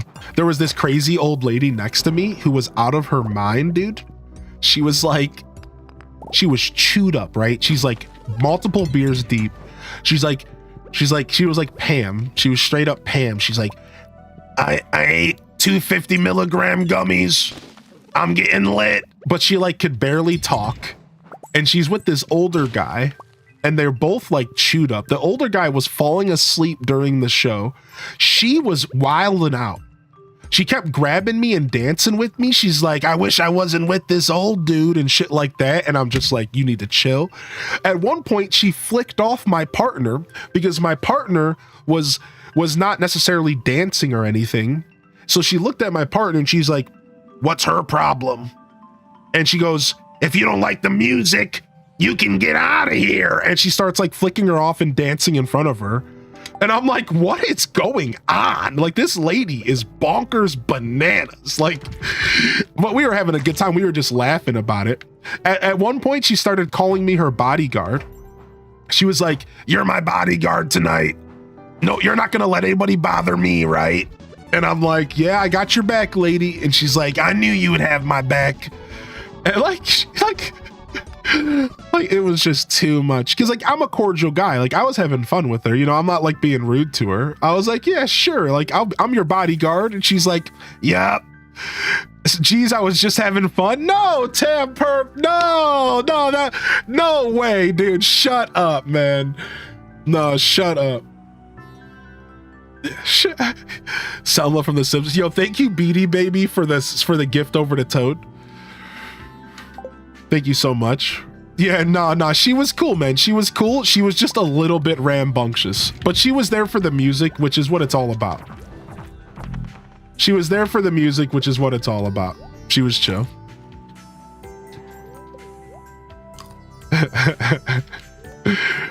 It was just funny because when I see those types of situations, I'm like, if you guys came together and you're both chewed out of your mind, how are you going to get home? I just hope there was an Uber involved because, you know, I just care about the safety of people. Like, I'll kid you not. Like, how are you getting home? Like, I almost wanted to ask him, like, are you okay? Pam's driving the bus home. She wanted you to be her ride. Yeah, clearly. Absolutely, dude. Clearly. Oh, Lord. Oh, Lord. That's why we got hotels in walking distance. Yeah. Hey, there's no problem with going out in public and having a good time. And certainly don't let anybody stop you from doing that. That's for sure. Yeah, no, she wasn't necessarily rude, besides for randomly flicking off my girl. She honestly wasn't rude, she was just a little obnoxious. Sorry about my behavior at the good though, right?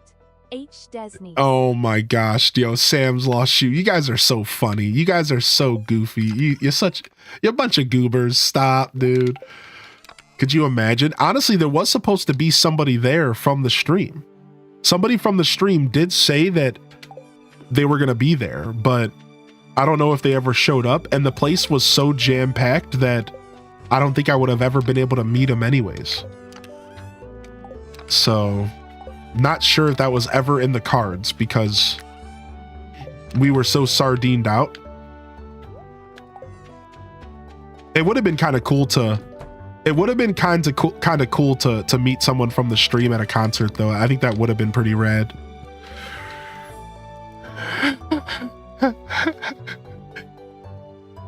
Yo, thank you Sam for 20 and thank you for the hype train pop off. Yo, Flip Toast, I didn't get a chance to say thank you for 18 months. Thank you again, Ham Labs as well. Appreciate the follows coming in and good morning. If you're new to the show, welcome to the broadcast. If you didn't know, we do have a lurker zone now on YouTube where you're able to use the YouTube to lurk. If that is something that you would be interested in doing, I'll go ahead and I'll share the link. It's just a place for you to enjoy the broadcast without the way that you choose. There is no chat there though, so you're going to have to stick around Twitch if you want to chat. But I know some people prefer the YouTube ecosystem, and you're welcome to use that. Came over from the lurker zone.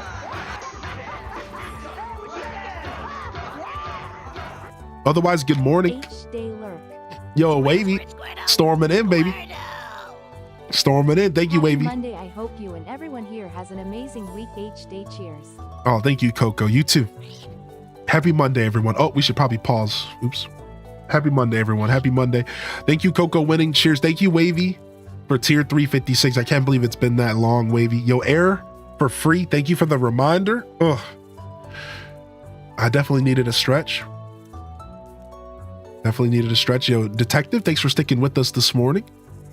Here, I'll match a sub here. I'm down to gift one out. What's up, Ash370? Welcome back, Ash, as well. Toter Tot Salad Bug. Good morning. How you been, Toter Tot? You doing okay? I hope you're doing okay today. Toad, same to you. Prismatic Phantom, good morning.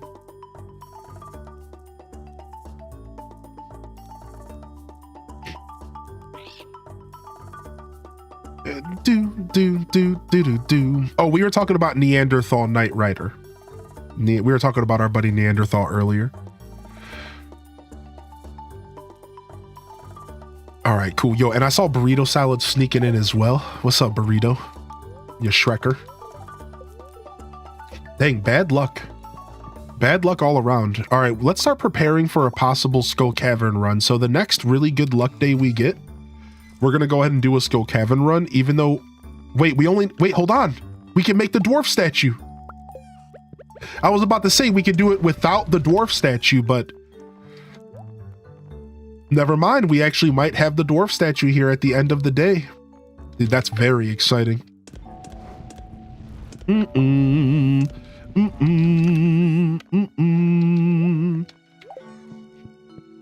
okay. Woke up Saturday with the worst sore throat. Pretty sore today. Oof, man. Sore throats are honestly, that's the thing I look out for the most. I hate them. I grew up and I was called a carrier of strep. Doctors called me a strep carrier. So like when I get sore throats, I freak out. Yo, what's up, Kasayapa? So I almost would prefer dealing with what I'm dealing with now. Anything but a sore throat and I'm okay. Like, that's seriously my philosophy is like anything but a sore throat and I'm happy, man. But sore throats actually freak me out. You too, dude? Yeah. Sore throats actually freak me out because at one point when I was a kid, my mom had to watch me sleep because the doctor was like, yep, his throat might close up throughout the night. So you might want to keep an eye on him.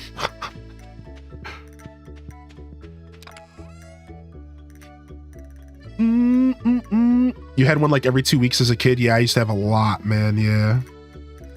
What do you mean the door? Can you clarify? I'm sorry, Aelith. Door before cavern? What do you mean? Yeah, just watch out. He might stop breathing. Yeah, like just real casual. Yeah. By the way, he might stop breathing throughout the night. So have a good day. See you later. I'm sure my mom was real happy about that.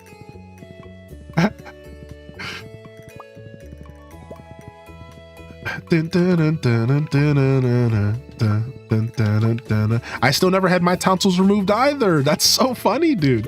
And I should have had them removed, but we were a poor family and I think my mom just couldn't afford the procedure. We didn't have insurance. I don't think we ever had health insurance in our family, ever. Not once. The unfortunate reality is I only went to the dentist like 3 times as a kid. I'm kind of paying for it nowadays. I'm going to have to suck it up and go get some procedures done soon that I've been kind of leery on.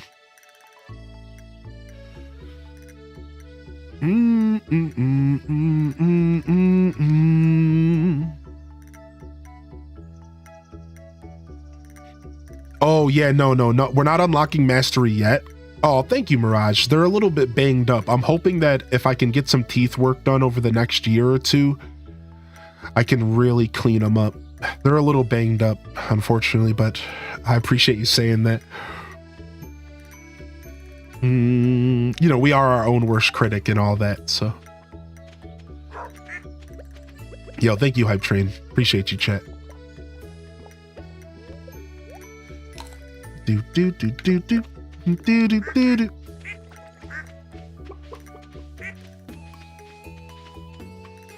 Say hi to my ducks and my chicken and my random dinosaur.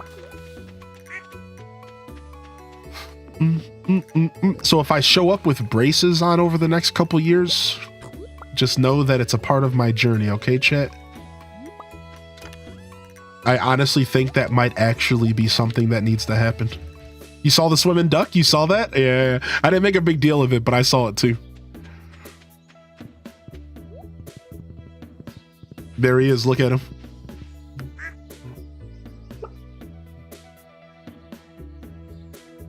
Little cutie. All right. So while we prepare for the Skull Cavern, what do we need? So we need good food. The only thing we're missing is... Honestly, the sashimi will be fine. Let's make some more sashimi. So what do we need? Just like a bunch of periwinkle?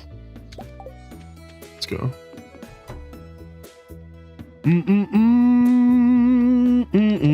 Ah, yeah, Toad. I actually do know a bit about that.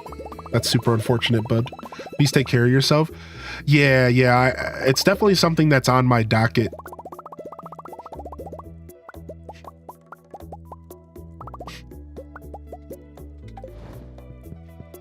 Yeah, thank you, Targaryen. Good to see you, homie. What are the best buffs for mining? So I believe luck is the best. I personally believe luck is the best. So you go lucky lunch, you go espresso. Because the +3 luck is massive for finding staircases if you're trying to pursue like lower floors of Skull Caverns. Some people argue that spicy eels is the play because of the speed. I don't agree. Now, there are some other options though. So I think you have the magic rock candy as the most optimal thing you could possibly eat. Clearly, right? +5 luck is nothing to scoff at.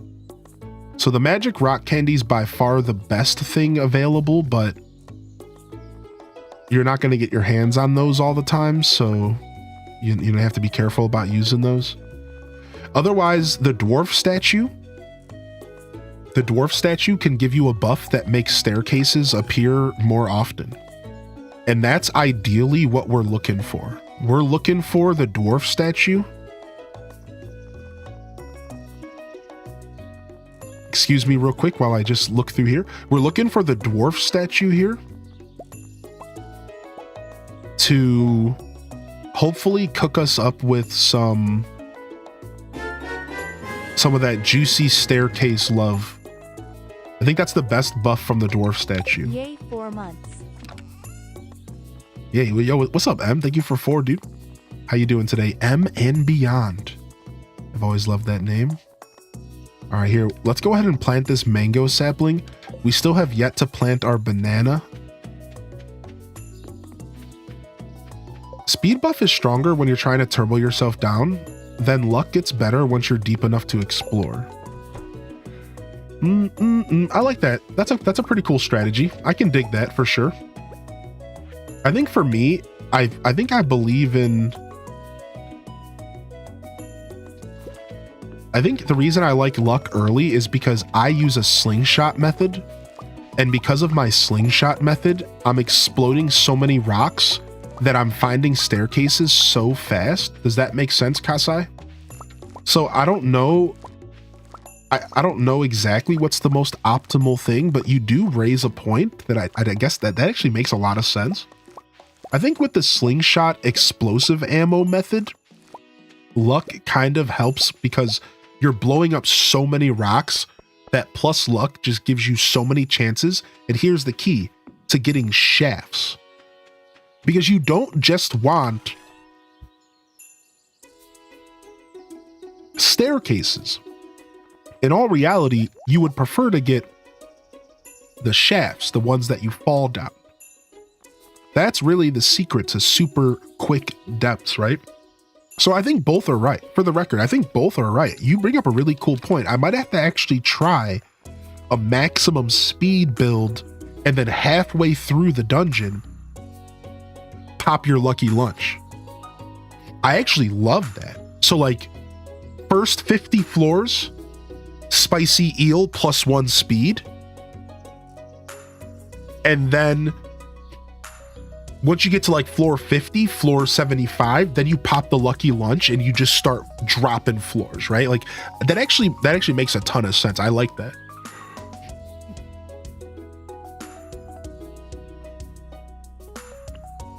Okay, do we have a desert totem? We don't. Can we make a desert totem? We can't. Can you can purchase a desert totem? Correct? Stardew desert totem. And can we buy it every day? And how much does it cost? 10 iridium bars for the recipe? I don't got iridium like that right now.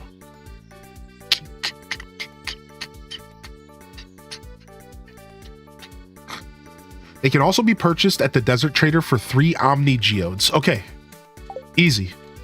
3 Omni Geodes. We can go buy those right now. All right, let's go buy some stuff from the Desert Trader. All right, I think there's a couple more things I have for Gunther real quick. Gunther here. I'm trying to say, I think I have a couple things for Gunther here. I'm going to go drop off stuff at the museum, and I'm going to go drop stuff off at Clint real quick. And then we're going to head to the desert as well. My stuff's a little unorganized right now. I have to sit down and organize everything. We're very unorganized right now, unfortunately. All right, let's go. Don't go to Clint to break open geodes. Made my game crash. Wait, is your game crashing for opening geodes right now? Is that happening on Switch? Oh, you know, so I missed the question earlier. We were busy yapping about stream stuff. If you're still out there, somebody out there was asking about weird scrambled text in the game. Yes. If you are playing on Nintendo Switch, there are currently bugs happening. A lot of them. And Concerned Ape actually shared a tweet apologizing and sharing his concern for the situation. and he said he's going to get it fixed ASAP.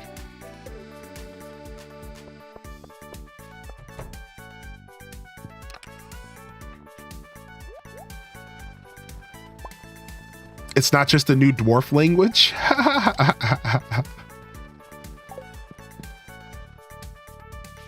Additionally, if you invest in staircases, you could just staircase your way down until the floor is heavy with iridium. I mean, that's the play for sure.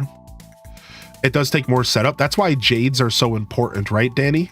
If you got jades, if you got your jades in a crystallarium, then you can get those staircases a lot easier, right? So for those that don't know about that secret, jades, every Sunday you can trade the gem named Jade.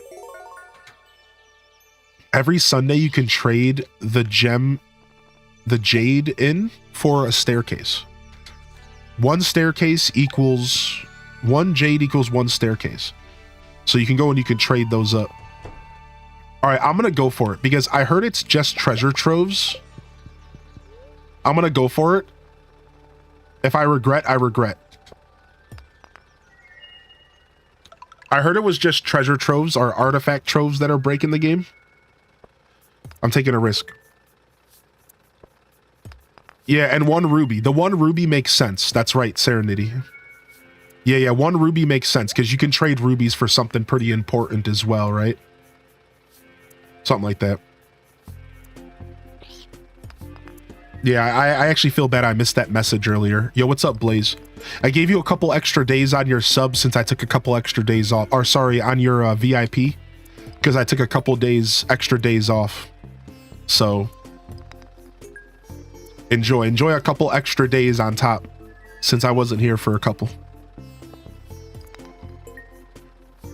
It was the treasure trove. Appreciate you. Yeah. I mean, if I'm not here, it doesn't make sense, right? Yeah, there's a food that's +1 speed and 1 plus... You're talking about spicy eels. That's right. I started making a Skull Cavern calculator, but lost Steam trying to import all the IDs into the array so I could track all items rather than stuff I decide is important. That's interesting, actually, Kasayepa. Man, the Stardew Valley community is so thick. It's so thick with creativity and dedication. I love this community.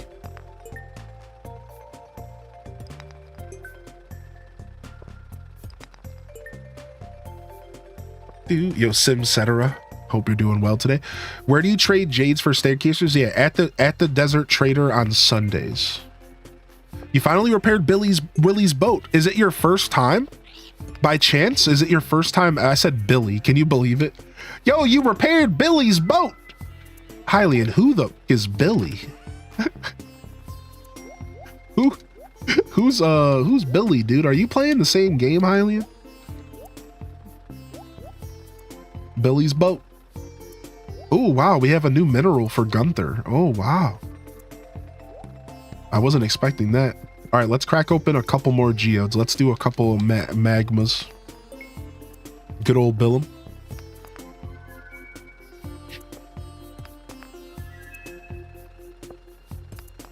Ally Mac. Whoa, bro. Stop. Stop, dude. Can I vent about how many non-Disney items there are in DDV? Yeah, you can vent all you want, Blood Raven. How's the Aladdin update treating y'all? How's the Aladdin update treating everyone? Are y'all enjoying the Aladdin update?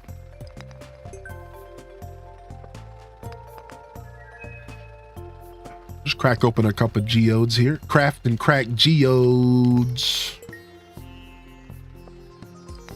Thank you so much, M and Beyond. I hope you're doing well today. Planet Kitties. Team Nintendo. Welcome back, Nintendo. How you feeling today, my dude? Yo, Ash Shale. Good morning, Ash. Enjoy your lurk. HDes lurks in the chat. Appreciate you. It's grindy. I need to grind some Dreamlight for Aladdin. My game crashed when I tried to play. Oh, Crashathon, another hour. You bought the Cinder Clown shoes for a total of 16 defense. I haven't eaten cheese in the past 3 or 4 runs. Are you serious? You're still stacking defense, Townov? It's still working, dude? I'm loving your defense play game. Dude.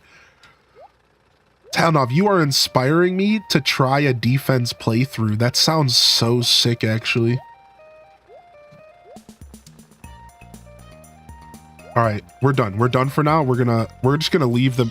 We're just gonna take these home with us. Let's go.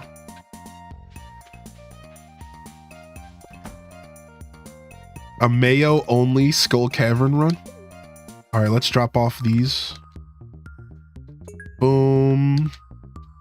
Boom. All right, sick. And then let's head to the desert. And let's go to the trader before it gets too late.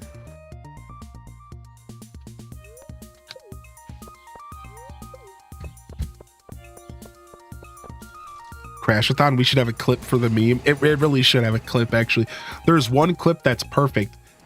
There was a clip where I think it was during the Crashathon. I was like, yo guys, you know what I realized? This was me and DDV. I was like, hey everybody, you know what I realized? The game hasn't crashed in a little while. And then the game crashes behind me. And it was like the most meme clip. There's a clip out there of that exact. I was like, guys, it's been like an hour and the game hasn't crashed. And then the game crashes behind me. It's like, oh, okay. I don't know if it was during the actual, I don't know if it was actually during the Crashathon, but either way, it's still a super funny clip from when DDV was even more unstable than it is now. So these totems are actually pretty essential to a really solid Skull Cavern run because we could just teleport straight there without having to wait for Pam.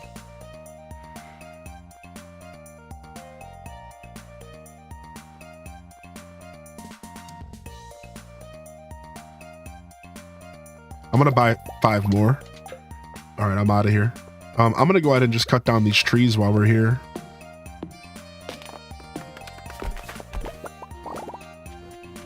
Happy Monday. Yeah, what's up, Merp? Did I do it? I don't know. Wait, it said it said the text first. Weird. It said the text first, then the alert played. Strange. Finally, peace returns to Hyrule. Happy Monday. Thank you, Aurora, for 3 solid years of support. Did I do it? I don't know. Yo!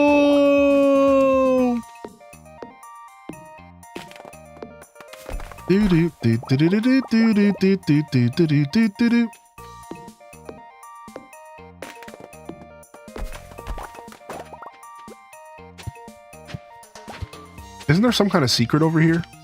Do you need a secret note for it or something? There it is. Got it. Strange Doll. I knew there was something over there. I'm hungry. I haven't been eating a ton because I haven't been feeling well, so I'm starting to get super peckish over like the past couple days. I got some more soup. Tony Hawk Pro Skater 3 and 4 just got a rating for Switch. I'm clenching. She's clenching. She's clenching. Yeah, so I'm like a little extra hungry because I haven't been eating like proper meals, and I'm definitely ready for some noms, dude. Definitely ready for some food. Do do do do do do do do do do do do do. She's clenching. Stop, dude. Stop.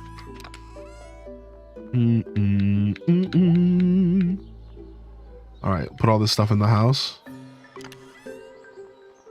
I open up Stardew on my PC. I have no idea what I'm doing. That's usually how the first couple days go. When you come back to a Stardew save, and then you'll slowly kind of get back to terms with what you were doing. You'll slowly come back to reality. In-game. The in-game reality. Do do do do do do do do. We haven't fished in like 5 days, and this is a fishing farm. What are we? What are we even doing? Are we even actually playing a fishing only farm? I told you at the beginning of this playthrough that as this playthrough progresses, it's actually going to involve less and less fishing because of the fish ponds and because of the roe. And here it is. The one and the only dwarf. Could you put a TV in the desert to check luck? What a really good idea, actually. I wonder if you could do that. Greater chance to find geodes, greater chance to find coal. Beautiful. Oh, the TV doesn't go outside. Weak. Yeah, could you put it in the little cave, like before the door? Once you unlock the house and the trader, you get a TV. Oh, so on Ginger Island. Right, yeah, on Ginger Island you get one. Yeah, maybe you could put a TV in the cave.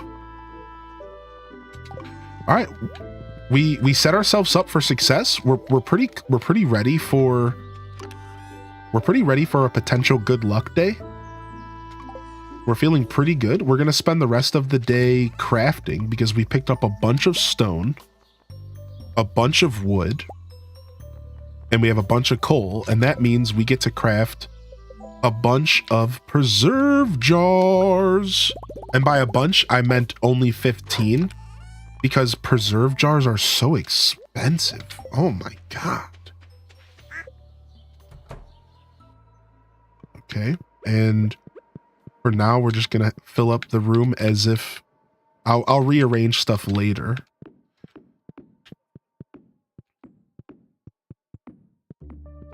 I'm not even going to fill these up. I'm just going to rearrange. No, we'll fill them up. There's no reason not to, actually. Yo, enjoy your work lurk.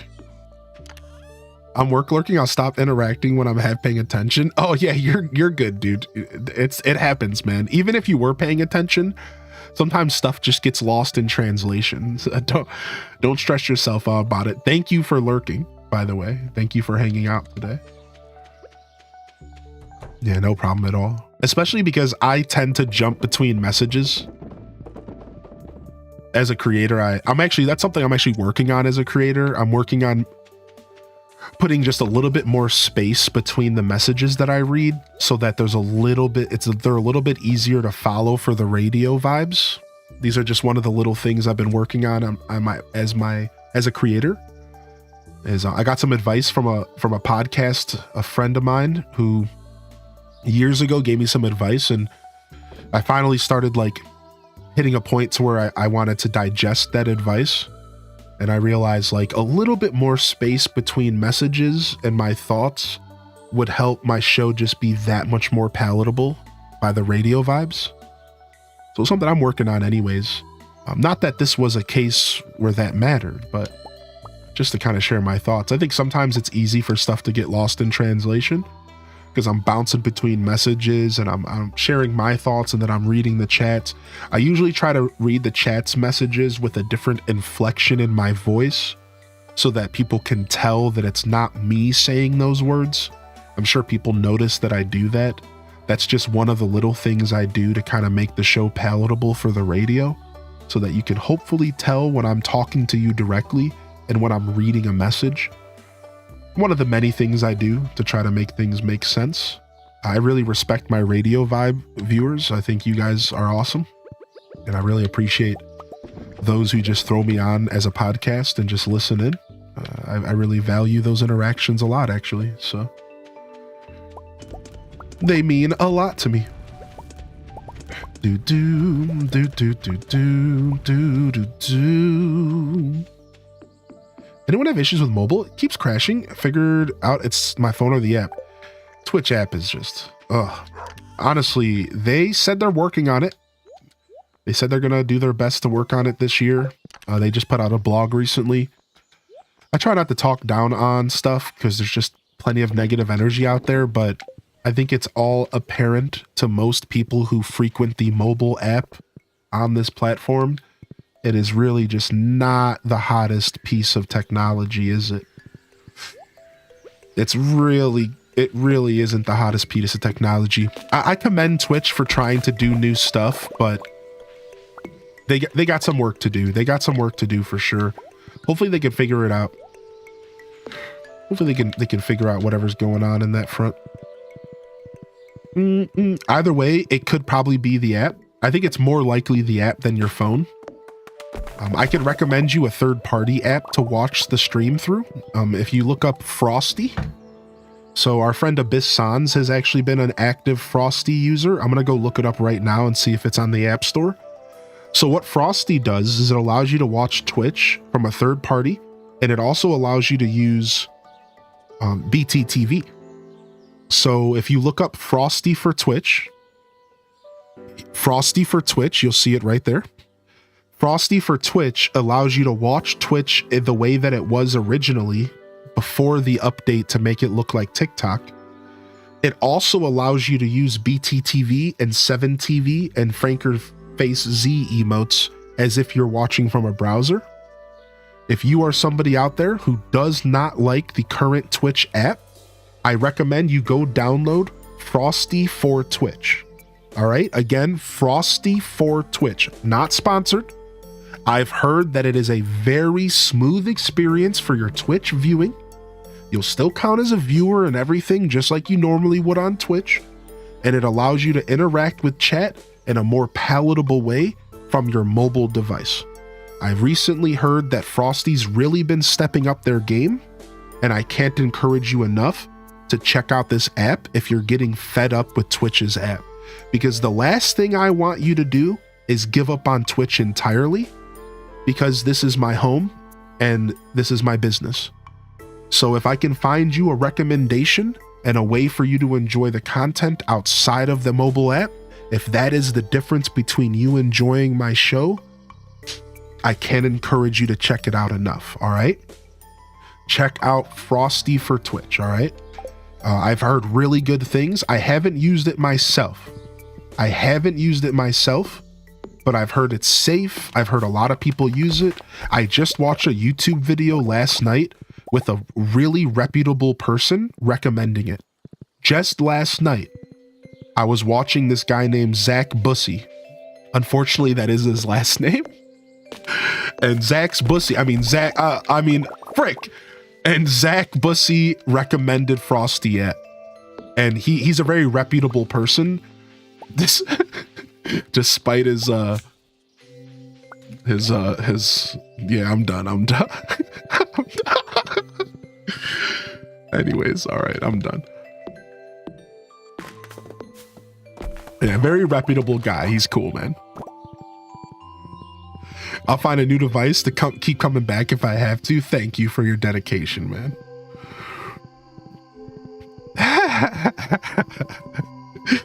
Yeah. Check out Frosty for Twitch. I think y'all will be pleased. Plus, the perk of having BTTV is really nice. The perk of BTTV and stuff is cool because you'll get to interact with almost 200 free emotes. No, A-Lift, no. Yeah. Plus, you'll get the perk of BTTV. And to be fair, that might be enough for some people to just switch over in general because BTTV is really fun. And if you haven't been able to engage with that, you might have fun checking it out. So Fat Cat Plush says they've used Frosty for iPhone and enjoyed it. It's not usable for VODs though. Oh, okay, cool. That's good to know. I didn't know that. So it's not a VOD thing. It's only for watching the live streams. Okay, cool. Cool. Yeah, that makes sense. So you might end up having to have more than one app on your phone. Basically what Fat Cat Plush is saying is that it's not going to fully replace the Twitch app, but it might be nice to use alongside the Twitch app. Right? Like that's what you're kind of saying. Like you're going to have to use both, and most likely that makes a lot of sense. Yo, what's up, Dwarf? How you doing? I arrived with news today. I finally have booked an appointment for my first tattoo. Gonna be getting the Pirate Legend logo from Sea of Thieves, and it will be on my right shoulder. Nice, man. We love a good tattoo around here, dude. We're down with that. Did y'all hear? So they announced on Twitch that they're gonna be opening up the ability to make money on Twitch to pretty much everybody. They're basically, Twitch just announced that over this next year, you are going to be able to earn money off Twitch without being an affiliate. Or a better way to word this is, you're no longer going to have to be an affiliate in order to have subs and bits. So now there's still going to be some limitations. Like there's going to be some people who are going to be maybe not work out. Like maybe you're going to have to like, so think about it like this. Basically, as long as you can verify your identity and as long as you can attach a bank account to your Twitch, you're going to be able to offer subs and bits to people. We don't know the details, but this is something they're working on for 2025. Yep, that easy. Their base. So Zach just covered this yesterday, and let me show you. Like, let me just quickly show you this video, just really quick. Stardew fans, will be right back. Let me just quickly show you these stats that he pulled up, because these stats that he pulled up were actually massive, and this is the best way to show this off. All right, so if you take a look at these stats right here, so you see this pie here. Come on, YouTube, chill out, man. All right, you see this pie here? This pie graph, the yellow is all of the people who stream who are not affiliates, okay?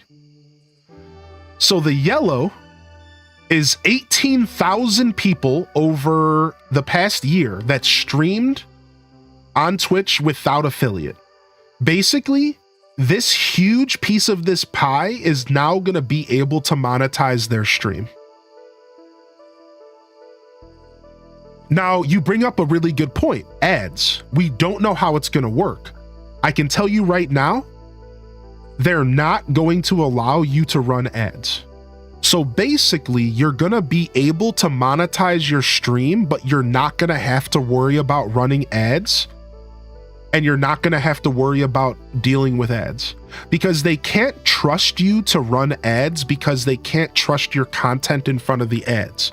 You could be like showing your chest or your coochie or something. But what they can do is they could allow you to monetize.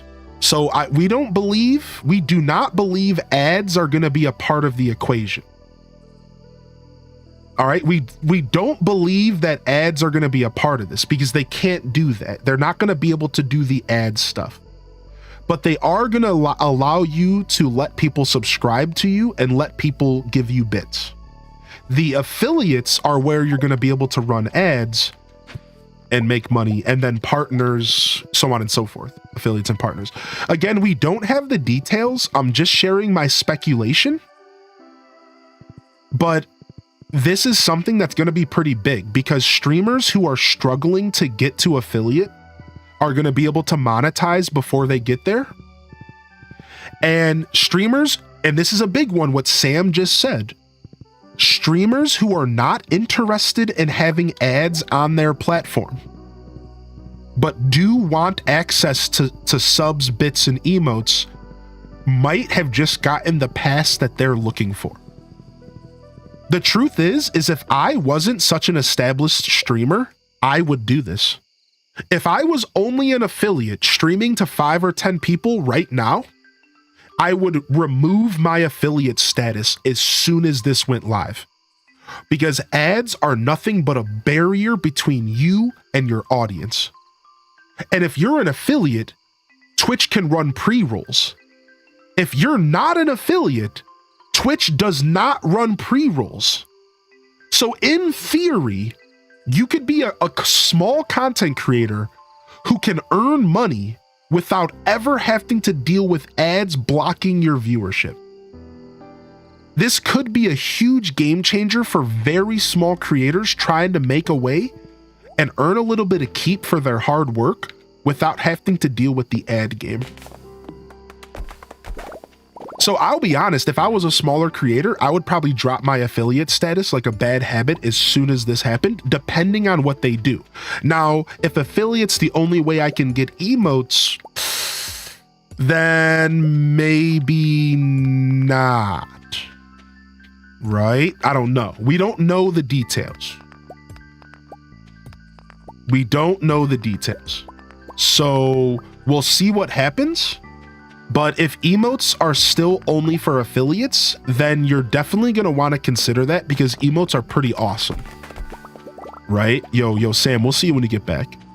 But if you can get emotes as a non-affiliate, then I think there would be no reason for you not to drop affiliate. But again, they might separate these things. There might be perks. So let's just wait for more information and then we can talk about it again. And we'll definitely have to have like a stream team talk and stuff because this could be a pretty big game changer for a lot of people. Right? So yeah, there's going to be a catch. Exactly, Toad. Like, we don't know the details. There's got to be a catch. There's no way it's going to be this simple. There's got to be a catch. So let's wait until we get more info. But y'all should know that the future of Twitch could be changing, and I think this is for the better. I don't see why it's a problem for more people to have a chance to make money. So in theory, this is a really cool change. I think in theory, and we'll leave it at that. In theory, this is a really cool change. It doesn't really affect me, so I don't really have a ton of opinions about it. My life will not change, so. Sounds like they're trying to decentivize affiliate. That's my first thought, actually. My first thought was, then what does being an affiliate mean? I think they might just be gutting the affiliate program entirely. I think that this is going to go, anybody can monetize. And then next year, 2026, they're going to go, affiliates gone, you're all affiliates, and it's just going to be people and partners. Peace. I think that might be the future, but this is just a theory of mine. I really don't know, man. I really don't know. Yo, welcome in, Raiders. How we doing, Fox? What's up, baby? Yo, what's up, Fox? Thank you for popping in, dude. Yeah, right? I think Passerby might be onto something, but we're just theory crafting. We don't know. Yeah, exactly, Bookworm. Bingo. Bingo bongo? Bingo bongo. Right? They could just start throwing pre-rolls in front of every single stream on Twitch.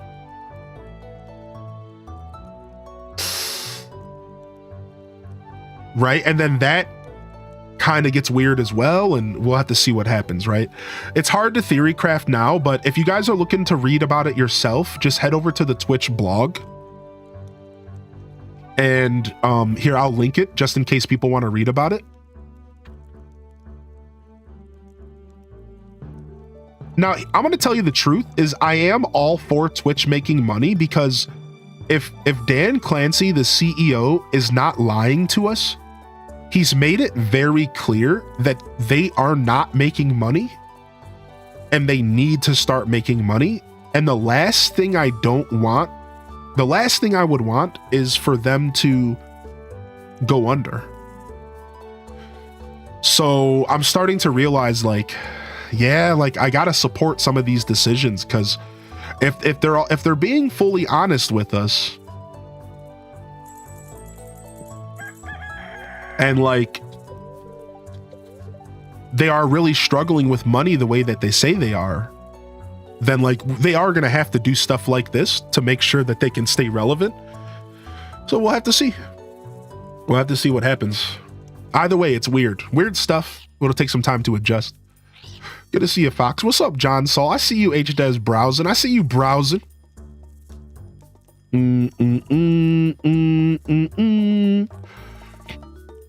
I got the cellar upgrade to my house. How do I use the cask? So the cask can only be used for aging wine or aging cheese. As long as Twitch keeps the majority of traffic for live streams, I doubt Amazon will let them go under. I agree with you. I'm not actually concerned about Twitch going under.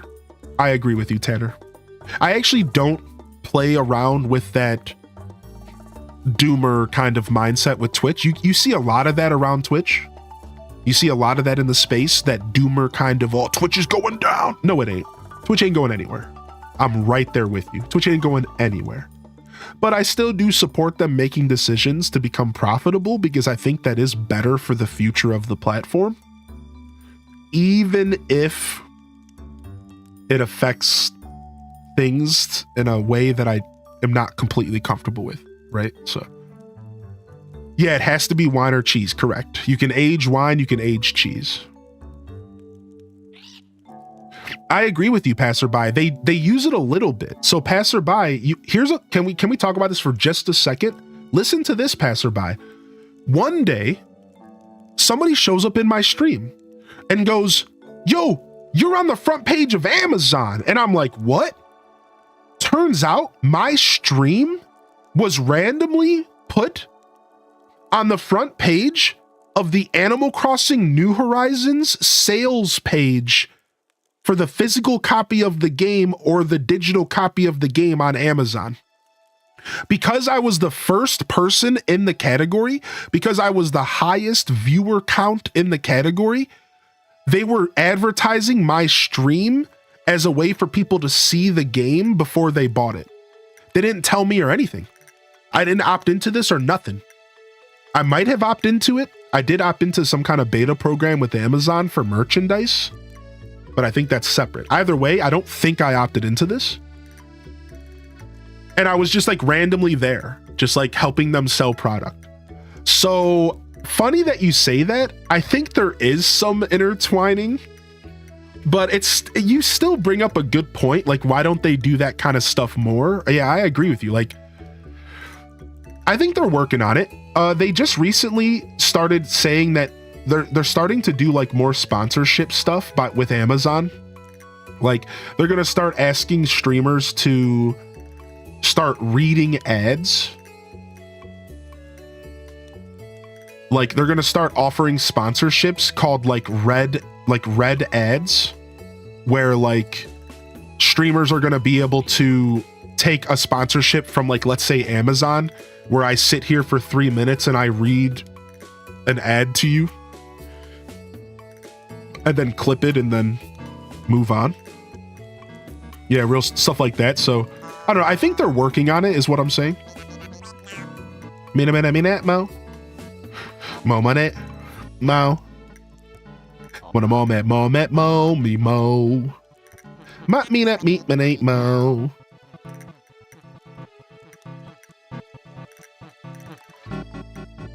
Yeah, like bounties, but the next step, Some Tanner. people don't think it be like it is, but it do. Yeah. They just announced it in that blog that I shared. Take a look at this blog and scroll down to... Take a look at this specific blog and scroll down to the section talking about unlocking monetization, fuel creator sponsorships right here. This year, we're launching a new tool that will make it easier for streamers to let brands know that they're interested in collaborating. We're exploring new types of sponsorships, and in particular, we'll be working to expand the matching gift subsystem. This is all the stuff I'm talking about. There was some recent conversations about like sponsored subscriptions, channel skins, spoken word sponsorships, all similar to bounties, but I think they're taking it to like the next level. I don't fully know what I'm talking about, so hear me out. But like I think it's just they're expanding the bounty system kind of vibe, right? Yeah. Yo, thank you, Fuzzy Dimples, for 9, man. How you doing, Fuzzy? How you been?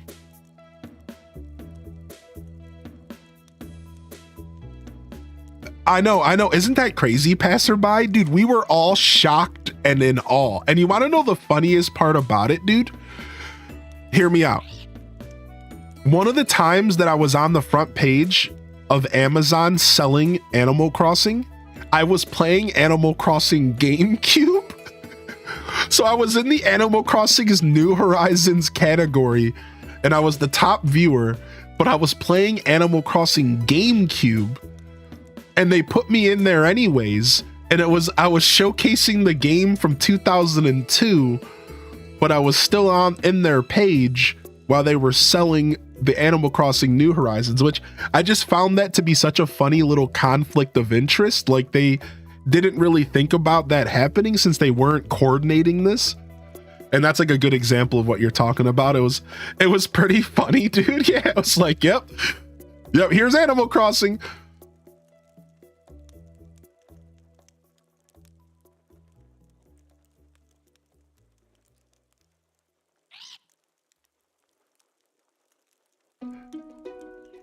Yeah, I got him.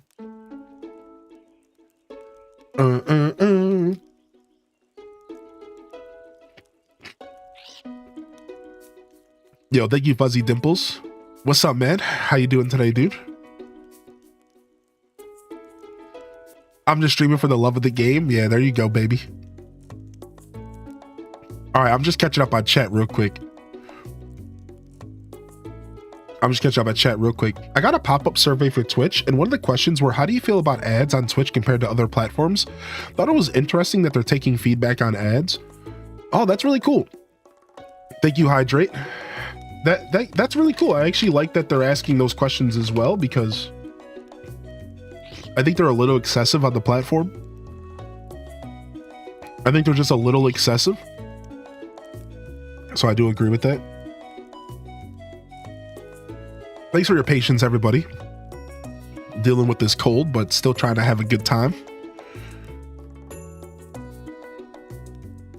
Yeah, I got a cold over the weekend. We're honestly on the mend, though. All right, so let's see. I think we're ready for a run. We're gonna do a run.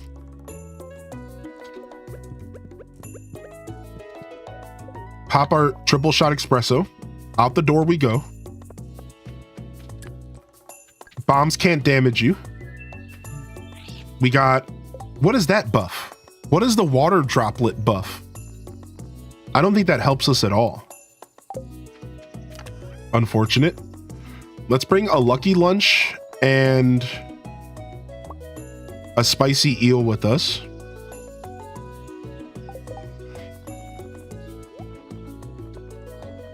Oh, the fishing one? We don't need that. That's fine. And then let's grab bombs. We're going to grab staircases. We're going to go for floor 100 today for the first time. We need a desert totem. All right, is that everything we need? Food, explosive ammo, bombs. We have our lucky lunch. We need to position our materials properly. Staircases go here. This totem we're going to use right now. We're going to pop this as well. I have my tent. I think I have everything I need here. I think we're ready to go. Are so big they're taking sponsors straight from companies like Nike and McDonald's is hurting Twitch? That's a really good question, man. I think that to an extent, I think in a philosophical, in a grand scheme thing, like I think the answer is yes, but I don't think it affects Amazon so much that it's a huge negative impact. But I think the obvious answer is yes. I think the obvious answer is heck yeah, it is. And if Amazon was getting a cut of those sponsorships, it would be way better for them. But I don't think it's hurting them so much that it matters a ton. But I think you're totally barking up the right tree with that comment. Yeah. It means that the first 3 fish are easy to catch. Yo, enjoy your lurk. Effie, thanks for popping in today. What's up, Sophia Lucille? Thank you, Sophia. Good to see you. Yo, welcome back, Dazza. Bouncing back in here. Good to see you, my dude. Yeah, that's why I don't run mid rolls on my channel. Yeah, we don't run mid rolls here. If you're new here, I run an adless show. What that means on Twitch is that I don't run mid rolls. You only have to watch an ad when you show up. After that, it's done. So my trade-off is that I do sponsored content, and I'm occasionally going to spend an hour to 2 hours playing a game for a sponsor. That's how I run my show. So I will be taking sponsorships. I try to take tasteful ones that make sense for my community. I will always try that, but that's my trade-off for not running mid-rolls. And we've been doing that for 5-6 years, and it works. It works for me. I'm proud that I can do that. As far as YouTube goes, we're far from ever monetizing there, and I probably will never run ads on YouTube. I will probably never run them on YouTube. Never say never, but probably never. You also get subs for your dope emotes. True. And that's enough for me, right? Yo, what's up? How you doing today, V? Are you guys ready for a Skull Cavern run? YouTube runs ads anyway. Yeah, I don't know how YouTube works yet. YouTube does give us power as a creator to choose if our content is monetized, but I don't know how it works. I don't know if they just run their own, just like Twitch. Like, you know how Twitch has pre-rolls? I don't know if YouTube has pre-rolls where they just do it and deal with it kind of vibe. I don't know how that works actually. But I know that I do have the option when I post a video to say, does this have ads or not? And I always say no. All right, here we go. So first thing we're doing is warping.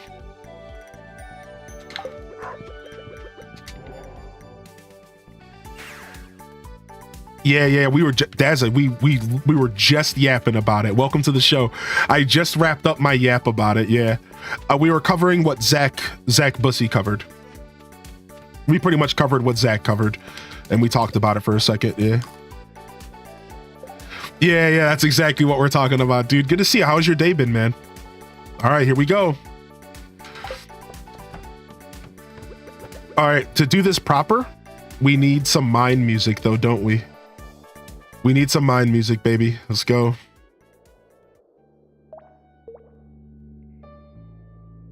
All right, let's go, baby. It's our first one. It's our first official Skull Cavern run of this playthrough. When I say official, I mean we are attempting to go as deep as possible.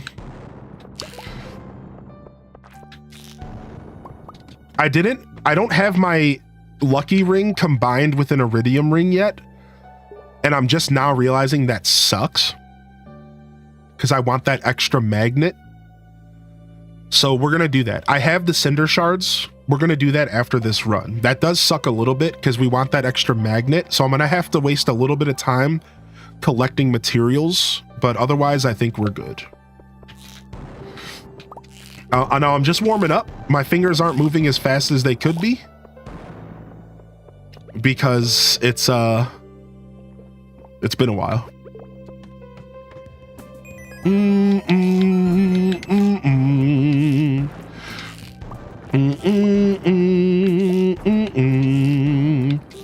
I don't know what's up with this floor. I've never seen this floor before. This almost feels like a floor that you want to just staircase. This almost feels like a floor you just want to staircase. I knew it. I knew there was a I knew it was.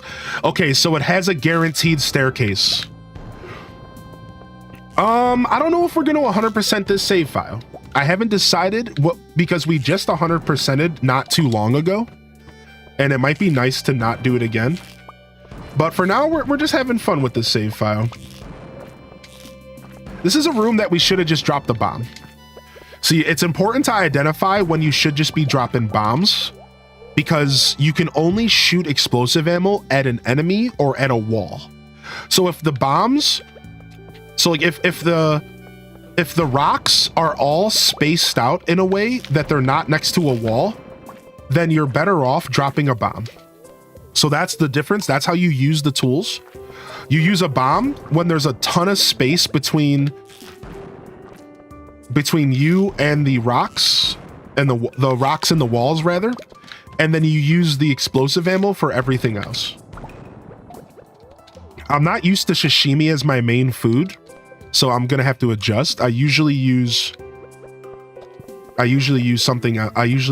salads or cheese. I don't really like this. We're gonna pop our first staircase. I just wasn't feeling that room at all. I also always staircase these rooms. These rooms suck. I don't like my staircases not on my main row. That's making things complicated. Okay. Get out of my way, dude. Dude, seriously? Are you cheesing me right now? Back up, slime.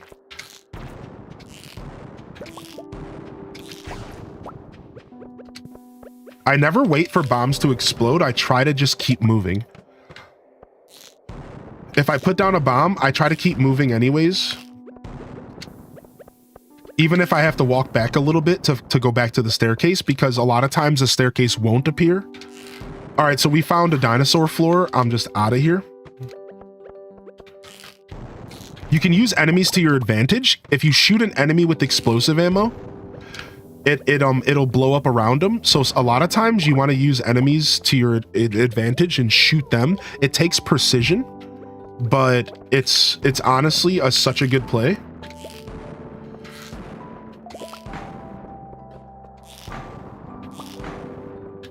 This floor sucks. Okay, we got a free staircase. Let's go.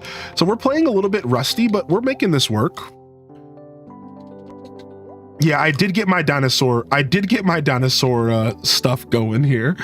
What's going on, Cozy? Oh. How about perfection using waivers? Oh, you know what? We might use waivers. We could perfection using waivers, actually. I actually kind of like that idea. Maybe we'll do that because I think we're gonna have the cash. I think this playthrough's about to get so nuts bananas that we're totally gonna have the cash to do that.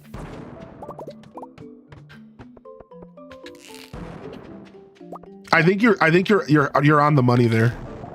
You're on the money. You're on the money.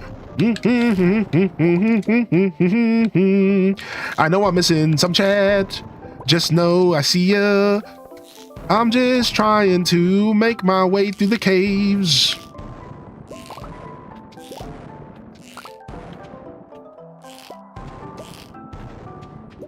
This sucks. I'm gonna bomb and run. Okay.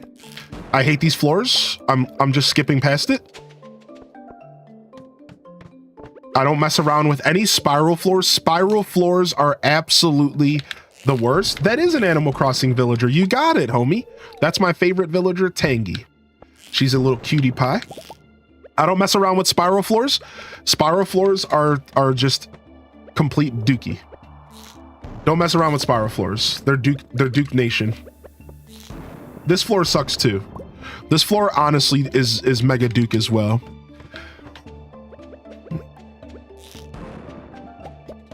This is a bomb for sure, and a sashimi.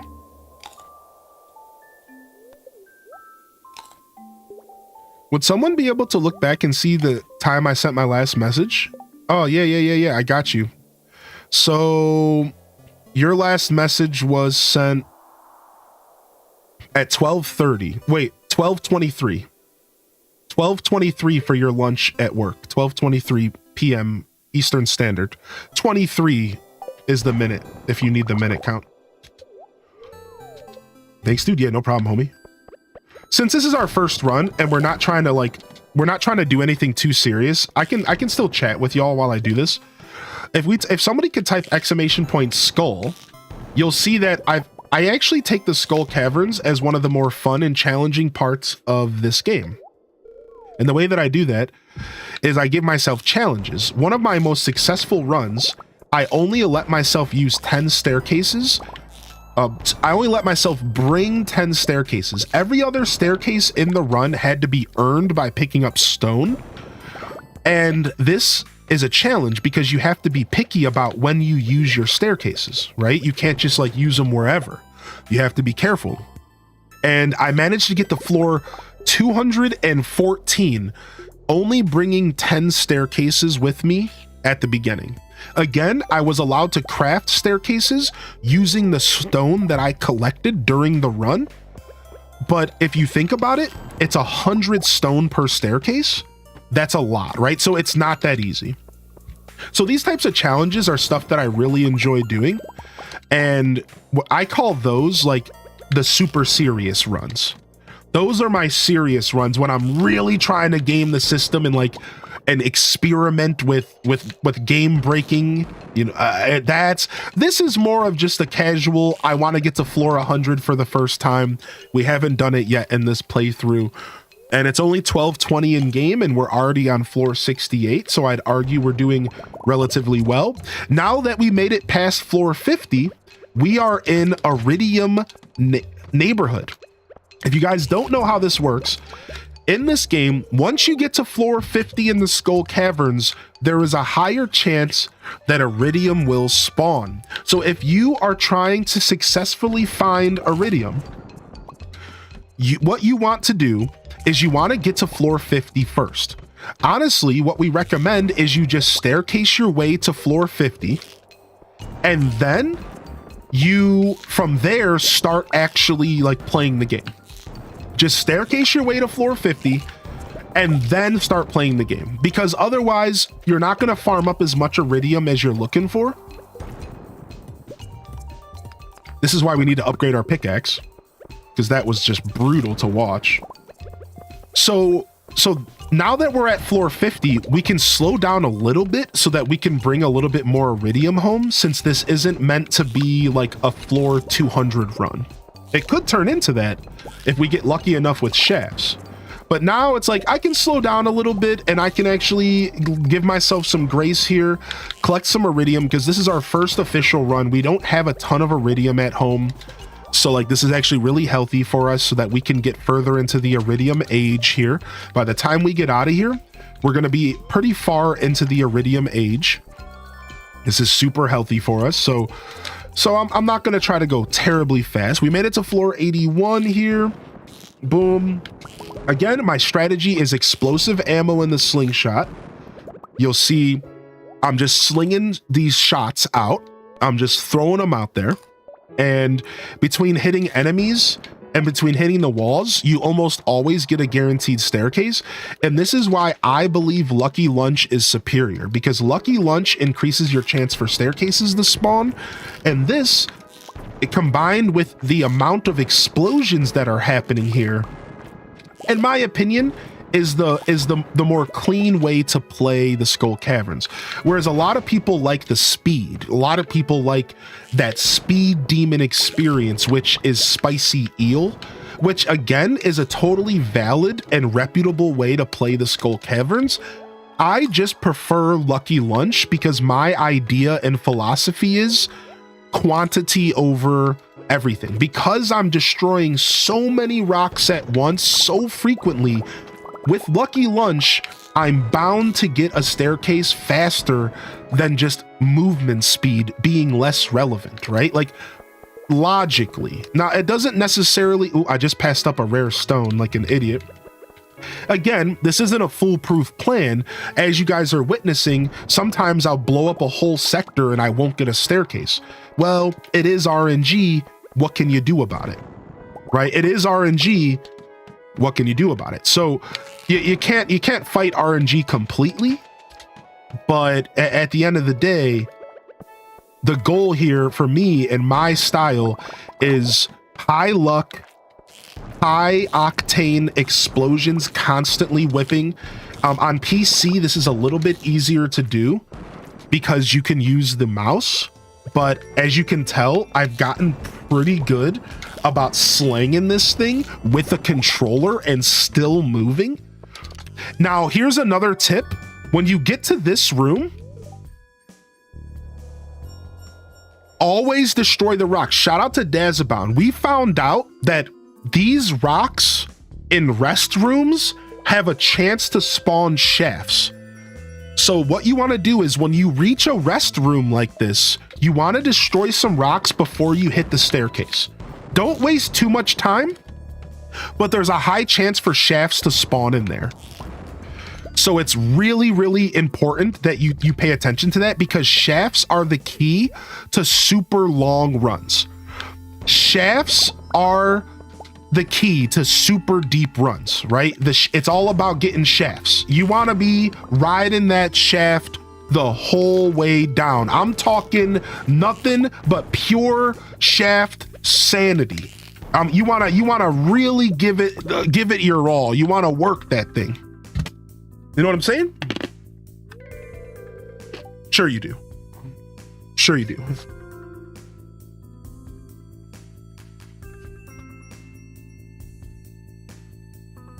Well, you made it. How often the restrooms happen? RNG. You just have a random chance to get a restroom with some free treasure in it. So it's all just random. I don't know what the percent chance is, but I think people prefer Spicy Eel because it's easier. True. Spicy Eel is way more accessible than Lucky Lunch. Correct. Very, very true, actually. What's up, Juicebox? Are you a Skull Cavern fan? Oh, we ran a poll. Nice. They're fun. I hate them forever. Oh my God. Thanks for the follows coming in. We're not done with this run yet, though. We are not done with this run yet. Let's go ahead and drink our pigeon milk. I mean our snake milk. I don't know which one's worse. Come closer now. Don't be shy.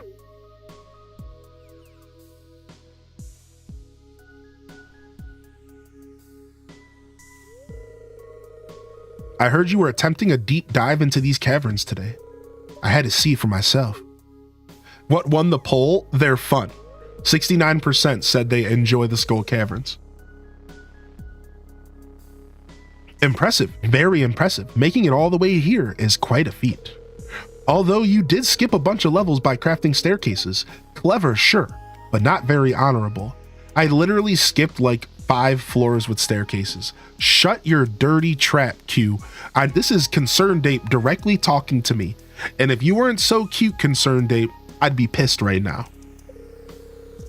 Even so, it must have been all that work. A lot of work to mine all that stone, and that sort of dedication is praiseworthy. You're a rare one, kid. Not me the first time I played this. Going directly down to floor 100 with staircases. Has anybody ever done that? Has anybody here ever in a Stardew Valley playthrough went from floor 100 to floor 1 to 100 with nothing but staircases in the Skull Cavern? Because I know I have, and I had zero shame doing it. Zero shame. Just boop, boop, boop, boop, boop, boop, boop, boop, boop.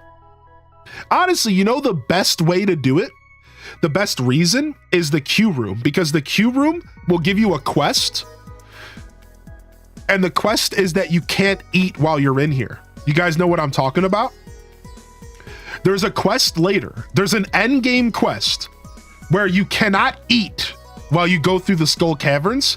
And it's like, dude, you got me effed up. If you think I'm going through these caverns without eating, you know I'm about to just shaft and we're still on the shafts. We're stuck. Staircase my way down. You know I'm not playing that game, dude. Now, maybe I need to use Talnov's strategy. Maybe Talnov's strategy plus 16 defense. Talnov, I need you to get to the end game so you can tell us. Because I'm thinking about trying that. Because Talnov he said that he wasn't even taking damage from fireballs. That's how much defense he had. I wonder if you just stack a ton of defense, if you can just go through the Skull Caverns and barely be touched. Like, I wonder how that would work. Like, that would be sick. Yeah, and if you use the fairy trinket as well. Yeah. That might be super sick, actually. Let me drink this special milk. It's called Iridium Snake Milk. One healthy swig of that and you'll become more powerful. Use Abigail as a human shield. I hate Abigail. Freaking rock eater. Your health is permanently increased by 25. Good luck out there, kid. Who you calling kid? Pal? Who you calling pal, guy? All right, let's go. Let's keep going. Let's blow all of our cash. Let's blow all of our explosive ammo here. Of course, I get the worst luck room ever right out the gate here. All right, let's keep going. I don't like these rooms. These rooms aren't really my favorite layout for this setup. Okay, we found a shaft. Let's go for it. You'll notice that this style run is very wasteful. And it's because I've slowly curated this run to be based on challenge runs. The way that I do the Skull Caverns is kind of always with a challenge in mind. It's really not the most efficient way to do these. You'll notice I'm missing materials, I'm blowing bombs, I'm wasting cash, but when I started doing these Skull Cavern runs, it was on a save file that was so far along in the game that like cache wasn't really relevant to me anymore. So I didn't care, right? And like, I think that's the key here. When you see me doing this, there's probably more efficient and cleaner ways to go about this, where you're not maybe like missing stuff and wasting materials. I would say that you could probably go about the Skull Caverns in a lot less wasteful way if you are still like early game and you're just trying to get some iridium. Like I said, I would just staircase straight to floor 50 using jades, and then I would just start playing the game like normal, because in all reality, the only thing going deeper into the Skull Caverns really offers you is a higher chance for iridium. But I think at a certain point, you start to get diminishing returns. At a certain point, does it really matter if more iridium spawns? If you're getting iridium, you're getting iridium. Do you really need 100 more? If you have enough to make your sprinklers and you have enough to upgrade your tools, then who cares? Right? So I think just a shout out to the more casual players out there. If you're using this as a bit of a guide, keep in mind that at a certain point, this is all for like a challenge run. Like, there's a lot of diminishing returns with this setup, right? Yeah, obelisk, right? You don't necessarily need like buttloads of iridium. At one run like this, dude, look, I'm already at 99. So that's 20 iridium right here, which that's enough for me to take care of some good business. Right, and like I said, I could even slow down and just start focusing on collecting iridium at this point, but I'm stubborn and I just want to see how low we can go. So we're just gonna keep going. How low can you go? Boop, boop. How low can you go? Boop, boop. Dude, I just crafted my dwarf statue. 20 of my iridium bars gone, man. It was Sedge. Time for me to go to my B-Day gathering. Thanks for hanging out today, Aelith. Thanks for hanging out, dude. I hope you have a wonderful birthday. Celebrate yourself. Dude, we're playing so stiff right now. Sheesh. We are definitely moving slow. Hey, our first Prizzy of the run. Hey.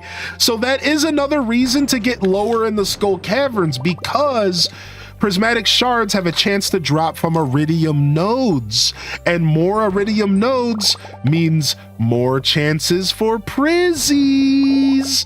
And that's always a delectable experience. We like enchanting our gear. We like some prizzies. Oh, another prizzy! Back-to-back prizzies, oh baby! We're priznationing out here. All right, sick. Can we get a third? Can we get a third Prizzy here in the building? Can we get a third?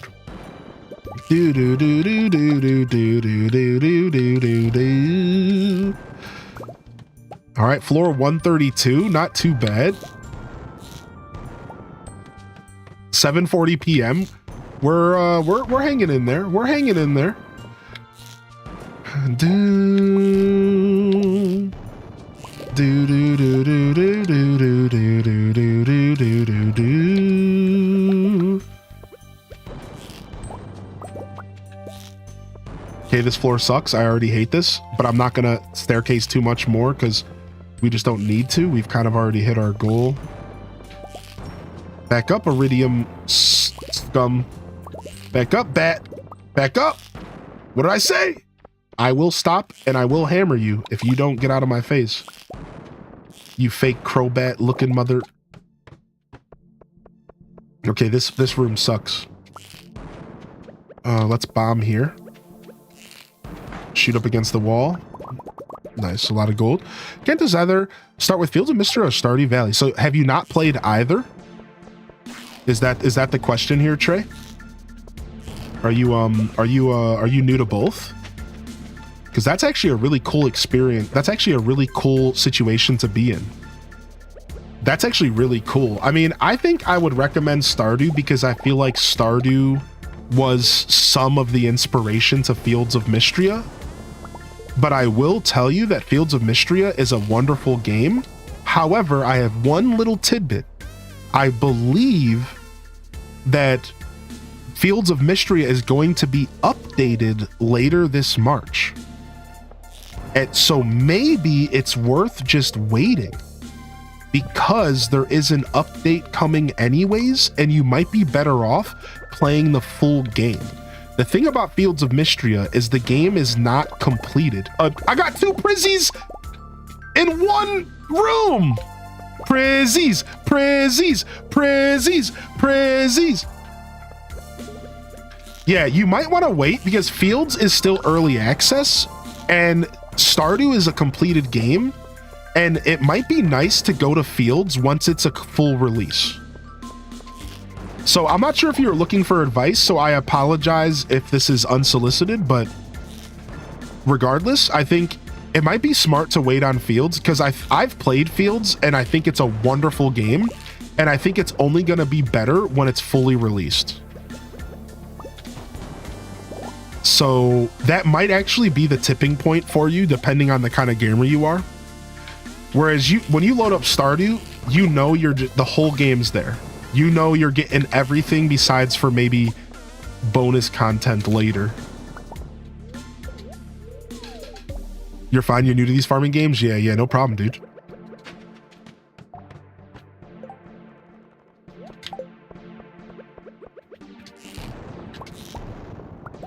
I'm taking a lot of damage. I need to heal soon. It would be tragic if I passed out here, wouldn't it? Tragic, right?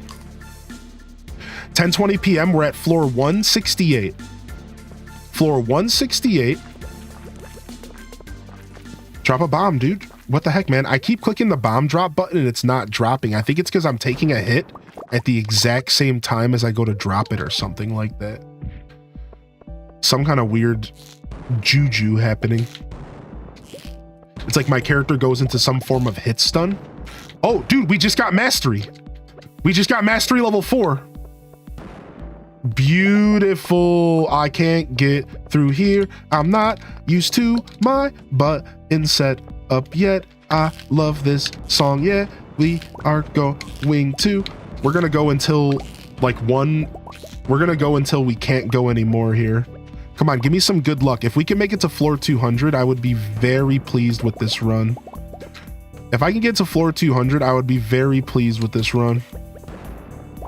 Can we get a shaft? Nope. Go, go, go, go, go. More bombs, more bombs. I need to eat food because this room is hot. Okay, nothing here. They're definitely squeezing my luck here.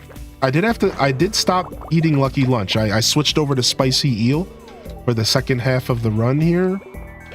So you can kind of tell my luck dwindled a bit.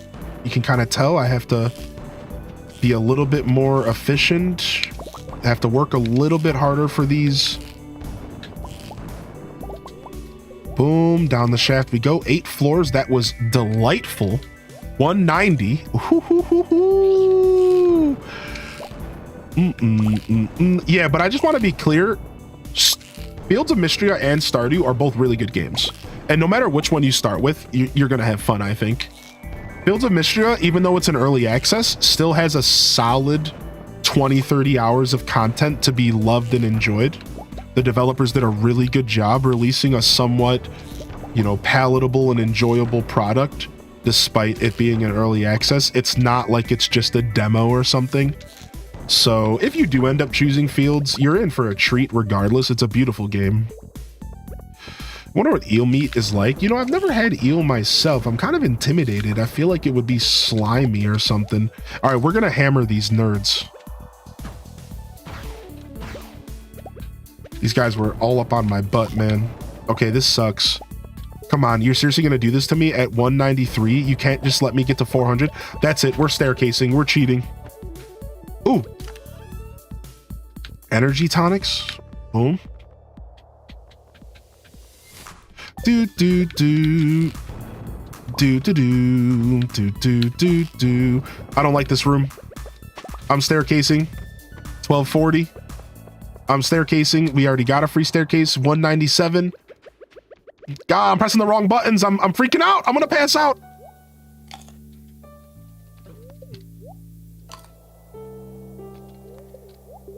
Yeah, the Tsushima isn't my favorite because it doesn't heal me enough. So it causes for some genuinely scary situations, but it's working and it's free. So I don't think I have to worry about free too much because we do have cash. I might just start buying salads again. We're so close. 198. It's 110. Are we going to make it, dude? All right, we're just going to staircase to 200 and call it. Oh, you know what? I've had eel and sushi. All right, we made it to 200. We got the loot. Whew. All right, floor 200. Not a bad run, chat. Not a bad run at all, dude. We're going to go to 201 and then we're out of here.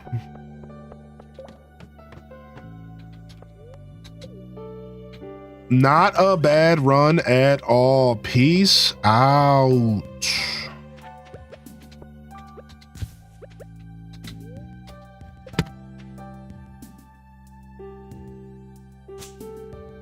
Yeah, isn't that weird, Toad? Super weird. Super weird decision. I wonder why.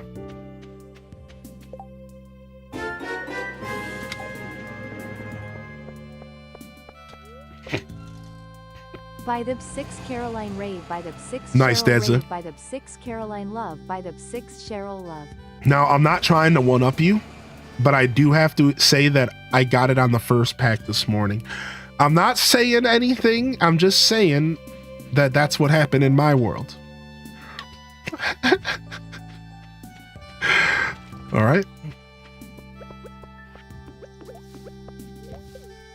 Yo, beautiful. Not a bad run, right? What's up, By the Brick Book? Yo, just a little mini announcement. Of course, we get the greater chance for ladders and shafts the next day. Of course, that's how that goes, right?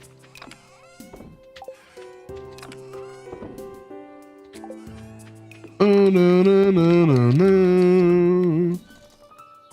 Gotta go back, I guess. Yeah, I know. I guess I gotta go back. Yo, just a heads up, we're doing a Lego stream on Wednesday. We talked about it earlier, but just a little bit of housekeeping. We got a Lego stream Wednesday. We're gonna be building Animal Crossing Lego sets this Wednesday coming up. So if y'all are interested in that, you'll have to come on by for some of that juicy Lego content. You know, we're all about it.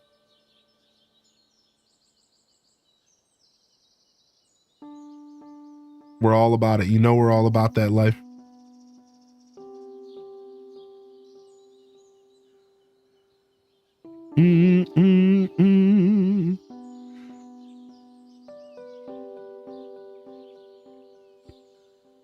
All right, give me just a moment here.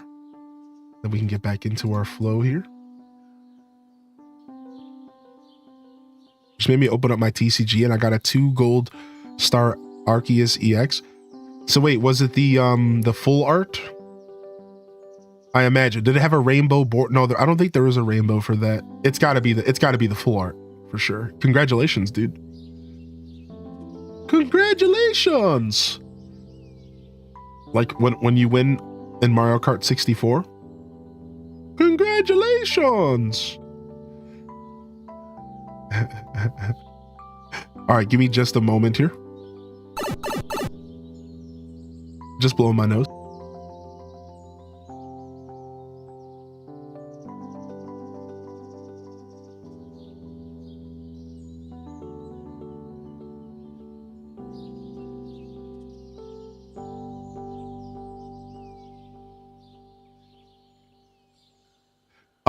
We're building the leaf set, and we're gonna finish up the Tangy set that I started, but I never finished. How's it cold today? I'm feeling a lot better. I still got the congestion and I still got a little bit of like a head cold going, you know, but all in all, I'm feeling substantially better today. All in all, substantially better. Thank you for asking, dude. Yeah, feeling way better today. Like, I can't express how much better. Like, I'm still a little bit tuckered out just from these couple hours of streaming, and I think that's a testament to that my body's still healing. But all in all, I'm feeling very good today. Yeah, thank you so much. All right, dude, what a beautiful skull cavern. We came home with 305 iridium. 305 iridium. We cooked, my friends. We absolutely cooked. That is a ton of iridium. Hoo-hoo-hoo. The boys are back in town. I think that's all the iridium I need in this playthrough because I don't have to make sprinklers. So the rest of this iridium is just going to be for cycling trinkets. We're just going to be able to use this iridium to cycle trinkets. So wait, how do I make the fancy furnace? Iron and stone. We need to make fancy furnaces right now. Let's make fancy furnaces right now so that when we start cooking up this iridium, we have a chance to get bonus, right?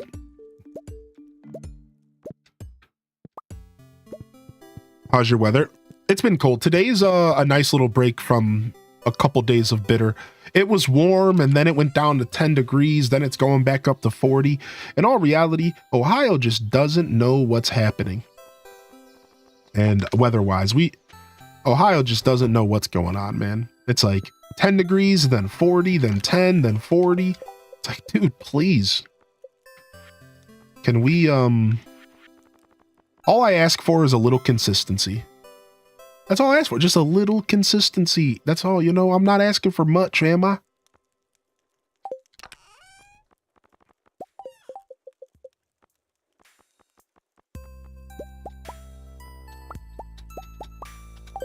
There it is. All right, we burnt through about half of our stone, but we didn't go through all of it, and that's really surprising. And boop, boop, boop. I didn't mean to do that. Please. My unspent blue event hourglasses from the last promo did roll over to this one. Wait, I was thinking about that this morning. The science worked. So if you save the blue hourglasses from one event, you could use them in the next if there's an event that you really like the card in. So now if you're doing a promo event and you're like, man, this card kind of sucks, you could just farm it for hourglasses and just sit on the hourglasses and just let the natural timer build up. See, like if I would have known that, I could have gotten so many extra Blastoises potentially to utilize and get more flair. I made out pretty okay with the Blastoises, but still, like, that would have been nice. Yeah, it's probably only drop battle events, 100%. Yeah, 100%. 100%. What kind of farm you have? Sorry about that, Exhaustion. I saw you ask that question. I want to say thank you for reposting your message because it goes a long way for me keeping up with the chat. I just want to say that. Thank you for reposting your message. You're always allowed to do that. And to answer your question, we are using the river farm. We decided to go with the river farm. Also, fam, the weeds on my farm just destroyed my wood chipper.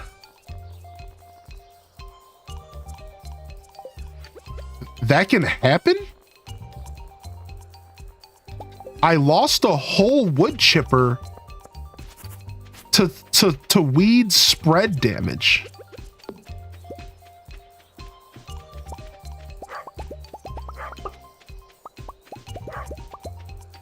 Wow, you have to be careful about leaving all this stuff outside, I guess.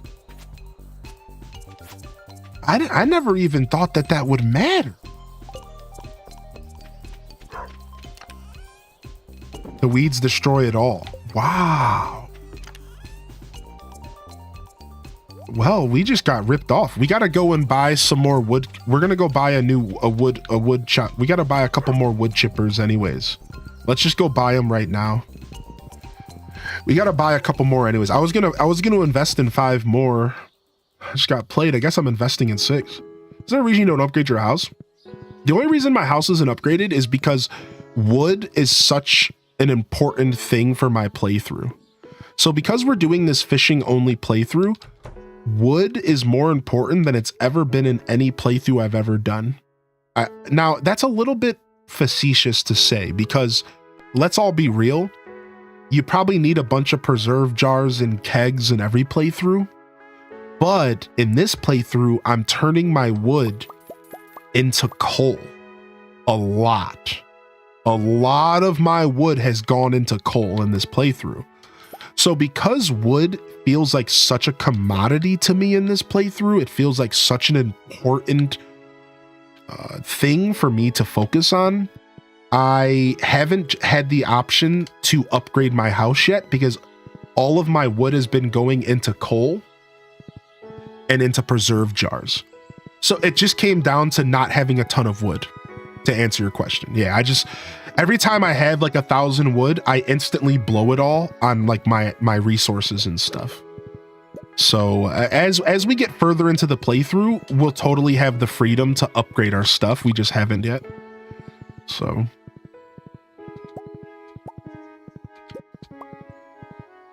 Speaking of, we need to make another wood farm.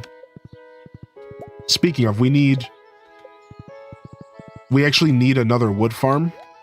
We just went up there and pretty much cut down all the trees. So we need to set up a bunch of more trees up at the train station so that we can get our wood flow going again.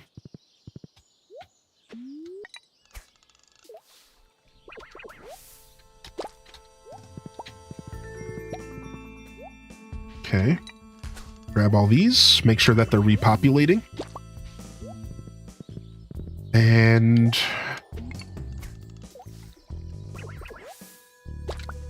let's go ahead and get back to doing our dailies today. A little bit of a subtle interruption. Looks like we're going to have to figure out where we're putting these wood chippers because leaving them in the yard doesn't really feel good now that I know this little secret. Weeds apparently just destroy everything.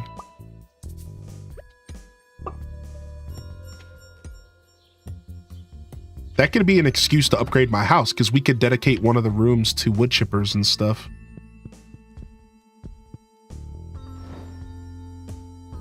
Let's put these fridges in here for now. Oh yeah, flooring presents weeds too. I actually kind of forgot about that. Yeah, we do, this playthrough, we do an extraordinary amount of we use our killing an extraordinary amount. More than I ever have in a playthrough.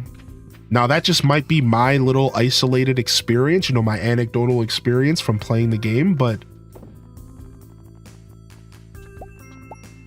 we blow through our wood reserves in this playthrough in a way that I never have before.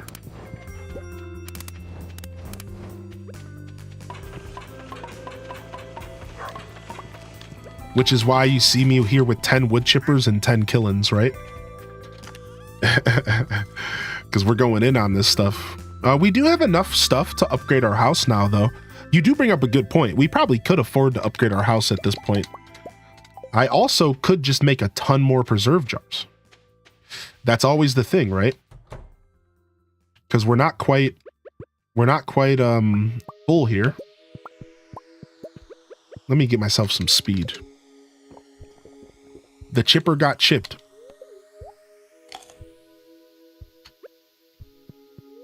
That's cool. Is it your first time doing that kind? So it's not my first time using the river farm, but it is my first time going this deep with it. In the past, I tried to do a fishing only playthrough and I didn't stick with it because I was just burnt out of Stardew at the time. Yeah, imagine getting burnt out of Stardew, right? So I did a river farm. I called it Capin's Farm and I made my character green like Animal Crossing Capin. And I called it Capin's Farm. And that was the deepest, that was the farthest I ever went with the river farm until this playthrough. Once I started this playthrough, I'm truly experiencing the river farm for what it is. But I tried to do this playthrough in the past. I sincerely tried to do it in the past, and I just like, I couldn't find the motivation.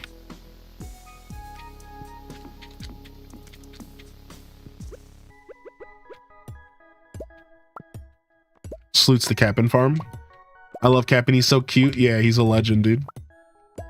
So yeah, this is my second time trying the river farm.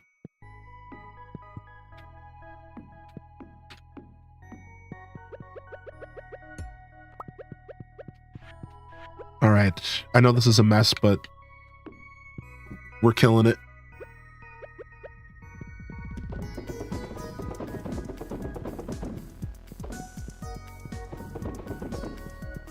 Did you do enough farming to get level 10? Yeah, so the rules of our playthrough is we can only make money off of fishing.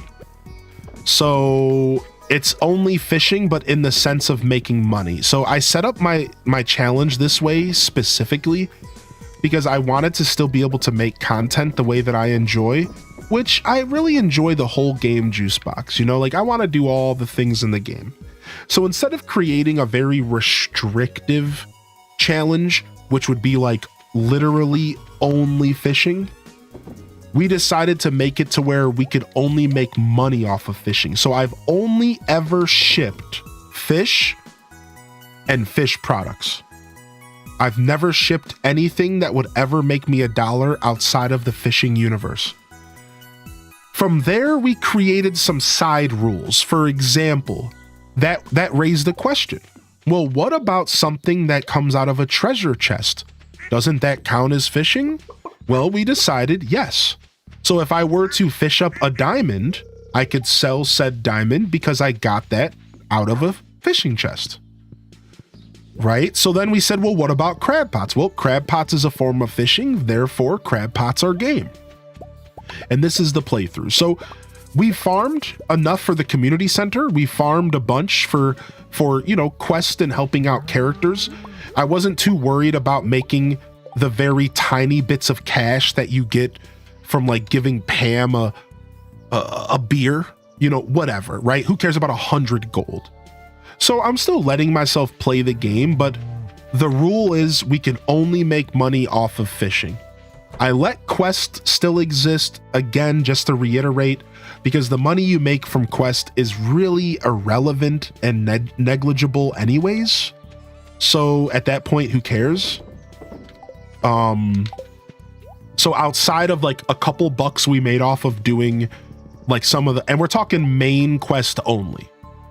I wasn't over here doing bulletin board quests. None of that stuff. I'm just talking about those main quests that you get throughout the game where it's like, Granny needs a new pair of shoes, and you like help her out and you get 1,000 gold, whatever, right? Like none of that really matters. So we let ourselves still participate in the main quest a little bit here and there, but our money only came from fishing. So it's honestly been a wonderful playthrough, just to kind of share my thoughts. It's been a blast, dude. It's been a blast playing the game in such a limited way and proving that you can make money in this game in so many different ways. Thank you so much, Sam, for the gifted over to Brittany. Brittany was naked. Yo, put some clothes on. Whoa! And I'll tell you, I found this to be a cool experiment because it proved to me that fishing was, it proved to me that there's so many different ways to play this game. And I've only stumbled across a couple of them. I will also say that it showed me that if you want to become a true fisherman in this game, smoked fish are the play. Smoked fish are the play. Smoking fish early game was all of our early game revenue. All of our early game revenue was smoking fish. A ton of coal, fishing very frequently, smoking fish. Slowly but surely, the fish ponds became the priority. And now our main money is made off of fish roe, aged roe in preserve jars. So the playthrough has evolved, and it's pretty interesting how fish smoking became such an important part of the experience early on. So if anybody's ever going to try this on their own, you definitely want to consider that.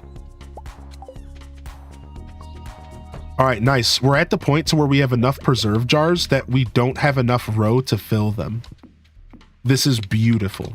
This is exactly the point that I wanted to hit, where we have more preserve jars than roe. So then I can stop making preserve jars for now and go back to focusing on fish ponds. That's exactly what I wanted to happen. So now we're out of stone, and our next goal should be to go back to farming stone up again. Let's make sure we grab some seeds and go plant some seeds. And let's go farming stone, and let's go hit up the mastery. Did you successfully get each type of fish within your first year? No. I didn't get the first legendary because the spring legendary is you actually can't get it year one unless you're really, really diligent because it requires a certain level of fishing. And secondly, I think I missed like one or two. Yeah, I think I missed one or two. I think so. So I can't remember actually. I honestly just cannot remember. But I think I was close. If I didn't bandit, I was close. But we were for sure fishing everything up. However, I didn't finish the community center. Okay, hold on. It's all coming back. No. I think we were still missing one or two fish at the beginning of year 2 for the community center. So I think we waited into year 2.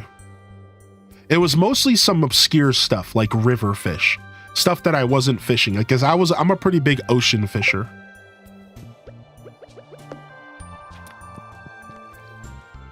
All right, we're going fishing rod. It's time to upgrade to gray matter because one day it may matter. We got ourselves an advanced fishing rod. We're just gonna straight dump this iridium rod. Trash. Look at that. Advanced iridium rod. You would have thought that I would have chose fishing mastery first. No. We chose ranching first because ranching gives you animal crackers, and animal crackers work on fish ponds, and it doubles the amount of roe yielded.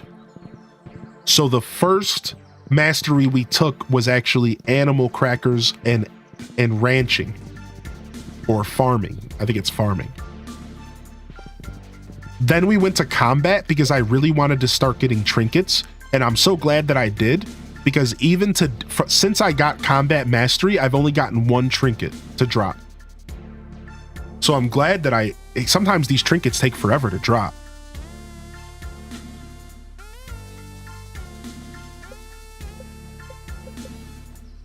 Willie is my highest heart character, which I believe is a chef's kiss. That is so fitting for this playthrough. The boy, the absolute legend. All right, let's go and plant these trees. Make sure our wood reserves stay up. Hey, what's up, Marmalade? Yo, hearty welcomes in the chat. I know I'm supposed to be focused on fishing, but I got the minecarts before summer because I need my minecarts. I think that's fine. You'll notice I didn't do a ton of fishing all the time either. I think the fishing playthrough, it depends on your pace and what you're trying to accomplish. If you're like me and you're trying to make as much money as possible, then maybe it would be harder to do something like get minecarts. Whereas if you're here for the long haul and you're not doing anything like making as much money as possible early game, I think it would honestly make sense to do something like get minecarts first. Minecarts is what you call quality of life. Quality of life is always important. Like one of the first things I do is I always go for my horse. It is very important to me to have my horse as early as possible. 100%. It's because for me, my horse is basically your equivalent to minecarts. Like I'm a big fan of making sure my horse is locked in right away. So I usually focus on getting my horse, which in this game means hardwood. It means upgrading your axe to silver as soon as possible. Iron. That's really the biggest thing you have to do. And then everything else comes with time. You just have to get to iron as soon as possible. As long as you get to the iron age as soon as you can get your horse pretty quick.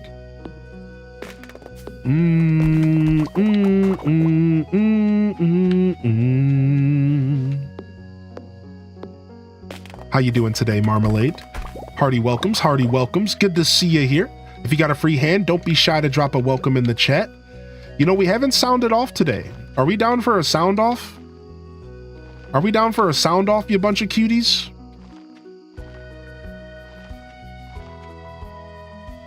What are we going to sound off to today? Let's sound off to something energetic.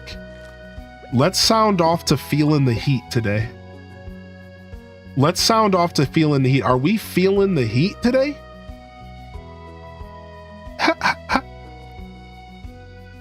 Let's sound off to feeling the heat today.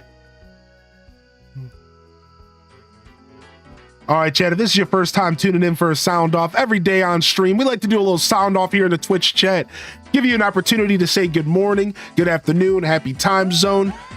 If you haven't had a chance to say hello today, this is now your opportunity. Sound off in the chat.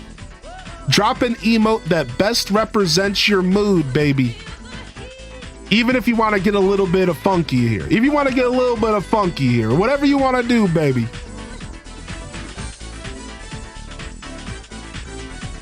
Let's get our sound off going today. We forgot to sound off. It's already 1:20.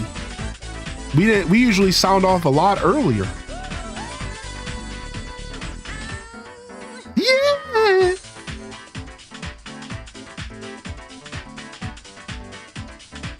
There it is, baby. There it is, baby. There it is, baby. Yo, look at that. I like that, Wave Gazer. I like that. Gingy Ginger getting hype. Still tired, hang in there. Yo, hang in there, Nick. Thanks for hanging out here today. So I want to take a moment to say thank you to all my lurkers, my chatters, Tiny Inferno. Thank you, Sam, for the gifted again. Thank you so much, Lucinda Ham Labs, Travo. Yo, Seaway, Tarantula Poo. I hope you feel better, buddy. I'm sorry to hear it. Yo, Sarah Marie, B. Kimberly, yo, Channel the Rage. Channel the Rage. Yo, Taydu and Disney. Welcome in here, baby. Sophia Lucille said H does grow. No heat, but plenty of sunshine, baby. Always sunshine around here. What's up, Susha Lucia? I see you out here. Yeah. Oh, whoa. Oh. Dude, why is that song so hype, man? Why is that song so hype, man? Oh my gosh. I think I'm going to use pumpkin soup instead of Lucky Lunch. Yeah, don't you get luck and defense? That's actually so genius. I like that, Town. Yeah, we got a raid coming in from straight out of Melmon. What's up, baby? Yo, good timing. We were just doing our daily sound off, letting people get an opportunity to say good morning.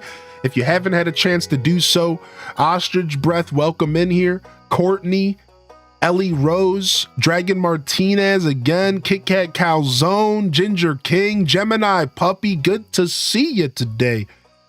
And welcome to the broadcast, Ash370, Bookie Proud Mama.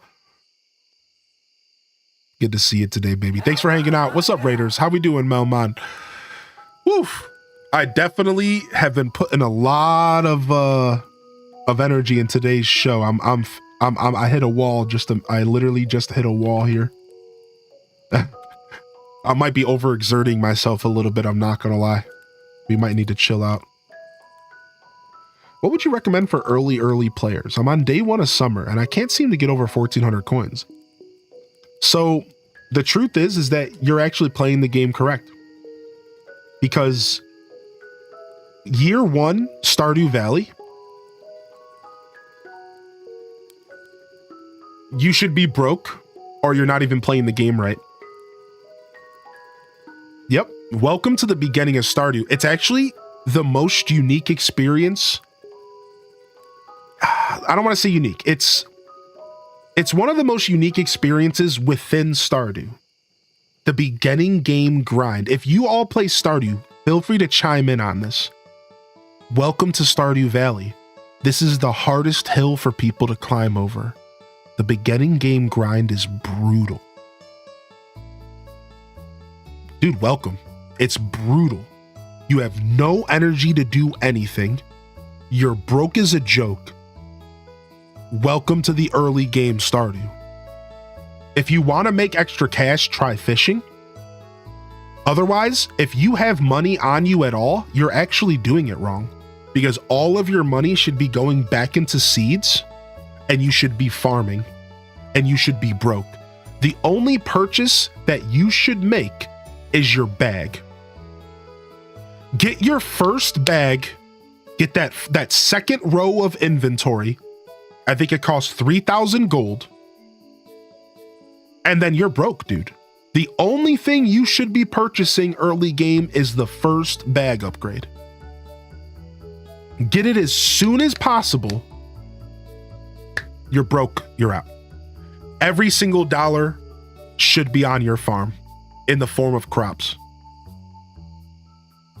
Yeah, get yourself a better fishing rod.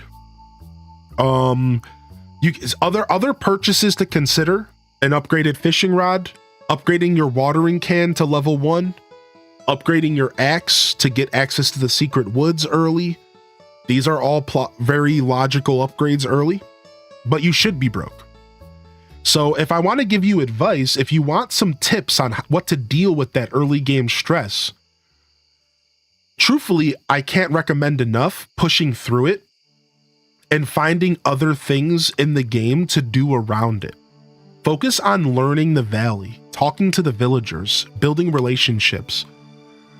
Focus on foraging, and you can shake trees for seeds. You can dig through trash cans. Try to build yourself a foraging loop. All right? Look at the map. Try to build yourself a foraging loop. And every day after you water your flowers, loop. You also want to start learning stuff. You should know that all forageables reset on Sunday. So for the most part, once you forage your whole valley after 2 or 3 days, you don't have to do it again until the next Sunday. These are the little details that will help you learn like how to spend your time. You want to be in the mines as often as possible. In all reality, your first year should be farming, mining, and maybe fishing if you just really want that extra cash. That's how I play Stardew. That's my personal choice. That's my personal, the way that I play the game. Now, the reason, why do I keep saying personal? Or because Stardew is a beautiful game and you can really play it the way you want. And just like Toad said in the chat, this is the key message here, and this is the message I want to stick the hardest. Figure out how you want to plan your days. Your days. How do you want to plan your days? You do want to figure out your own flow, but it is important to ask questions. It makes sense that you might be reaching out and saying, can you give me some guidance? Can you nudge me? And this is where we're nudging you. Yeah, focus on the mines, dude. Be broke, get into the mines, and just grind, because there's a lot of rewards in the mines. And once you get to the bottom floor of the mines, then you can get to the next step of the mines in the future. You get access to the Skull Caverns later. So there's a lot of benefits from getting into the mines early, because you get access to your ores quicker. Your ores are going to lead to better tools. So in all reality, farming and mining is your priority for optimal play. Fishing is a priority for cash. Most people will tell you if you're good at fishing, fishing is the most efficient way, I really got to stop with that pun, to make money. Farming is like a passive cash grab. Fishing is an instant cash grab. If you are pretty good at fishing in this game early on, you can make yourself about $1,000 to $2,000 a day early on. Can anybody confirm that? I don't do a lot of early game fishing, but can anybody confirm that? Like, if you are pretty solid at fishing in year 1, can't you easily pull home a G or 2 if you can successfully catch fish with the level 1 or 2 rod, right? Like easy, right? So if you really are struggling with cash, you want to get yourself acquainted with the fishing system. There's a lot of speedrunners and real hardcore fishing fans that will tell you that fishing is the key to early game money. We're talking really early game money.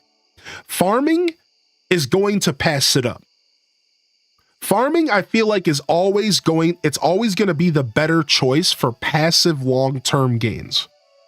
But fishing right out the gate is actually the best form of money. It's odd like that. So if you're good at fishing, lean into it. If you suck at fishing, just farm and mine. That's kind of my take on it. You can get a lot of money from those mushroom logs. Ooh, nice. Brighter yellow coming in with some knowledge. I've been scared to spend my money. That's helpful. Yeah, dude, spend your cash on seeds, get the first bag upgrade, and just spend your cash on seeds. That's my playthrough, man. If you're not broke, you ain't doing it right. Sometimes when we talk about making money in Stardew, it sounds like we're giving real life advice out. You gotta make your money work for itself. It's like we're a self-help podcast. If somebody came in here and they didn't know Stardew Valley, they'd be like, what is this guy? One of those TikTokers that try to tell people how to get their life together? Like, nah, man, we're talking about a video game. We just take video games really serious. We just take video games very serious in this chat, all right? Like, we don't play games. Well, we don't play games about playing games. There's got to be a better way to say this. We don't play around.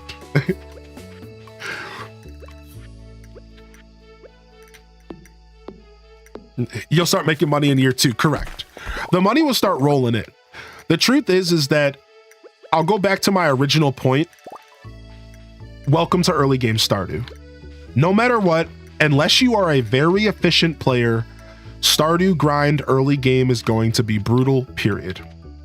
Even for the most efficient players, we're all broke at the beginning of the game. You're literally playing the game correctly. Welcome to Stardew. I can't express that enough. That's why I started off with that statement and had the chat chime in. Because you're broke, dude. That's just Stardew Valley, man. You're broke. So don't worry about it. Don't overthink it too much. Now, I can tell you that there are some crops that are better to grow than others. For example, if you're about to enter fall, I would recommend growing majority of cranberries, because cranberries are a really nice income early game. Now, because you're early game, you're probably still going to want to grow a little bit of everything naturally, because you're trying to do the community center and, you know, do your thing. Growing a little bit of everything is cool. But just keep in mind that cranberries and fall go together like lamb and tuna fish. And that's definitely your play. So if you're in summer, it's blueberries early game. If you're in year 1, spring is pretty much just potatoes. Because even if you get strawberries halfway through the season, it's not really worth it to plant them. You want to save those for year 2. So year 1 spring is totally potatoes. Year 1 summer is blueberries. Year 1 fall is cranberries, and year 1 winter is powder melons, because you have no other option. And then year 2 spring should be strawberries. And by this point, you might even have a greenhouse, and you could put strawberries in your greenhouse. Strawberries in the greenhouse is the best thing to put in there next to ancient fruit. Once you get ancient fruit, you replace them with ancient fruit. So again, to clarify, greenhouse should be strawberries, then ancient fruit, and then maybe Starfruit if you want to play that game, but Ancient is fine. Year 2, you could start experimenting with your farm, and you can start blending a bunch of melons and stuff in. So like your spring year 2 could be a ton of strawberries with a ton of cauliflower. Sure. Your year 2 summer could be a ton of blueberries with a nice blend of melons. Sure. Your year 2 fall could be a ton of cranberries with a nice blend of pumpkins. Sure. And then your year 2 winter is just going to be powder melons. Now, they did add some new crops to the game. I'm not really sure how good those are, but in my opinion, this is like the best way to interact with farming. I know I just dropped a ton of knowledge and you might not have been able to consume all of that. That's fine. I'm just kind of sharing it for the sake of sharing it. So,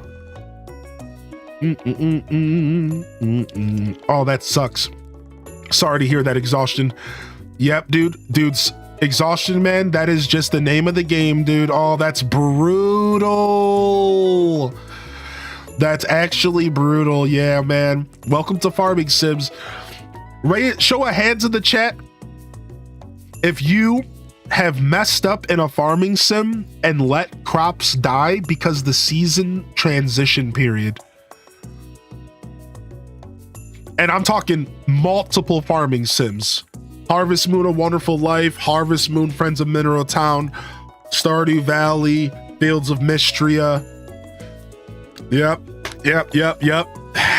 Sometimes you just take the losses, right? Like, what are you gonna do? Like, you gotta just kind of take it on the chin. What else can you do, right? You just kind of let it happen. It's definitely not worth restarting your whole save file over.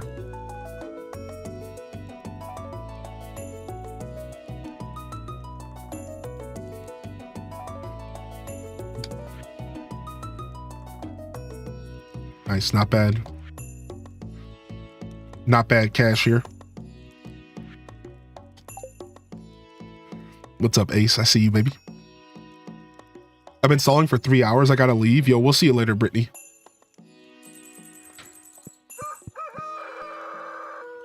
It's something that everyone has to do at a certain point, like accidentally blowing up your farm. Correct. Well said. All right, let's go upgrade our pickaxe.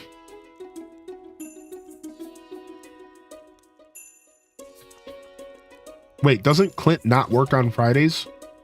I say this every single time.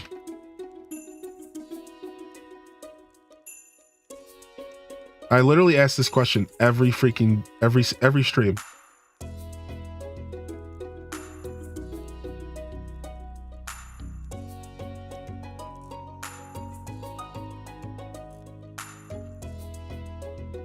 After the beach resort on Ginger Island, Clint may randomly spend Friday there. Okay, so he's probably working today because I don't even have the beach resort open yet.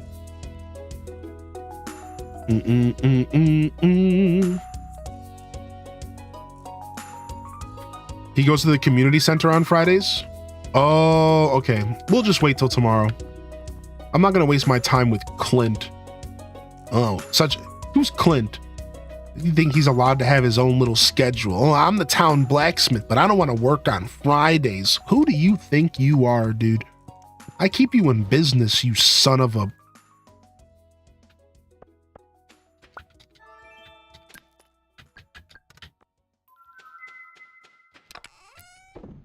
Gotta make it downtown before traffic. I was planning on starting a new book. Might be taking my Switch to the lab. Oh. He just stares at a boiler. Freaking Clint. Unbelievable.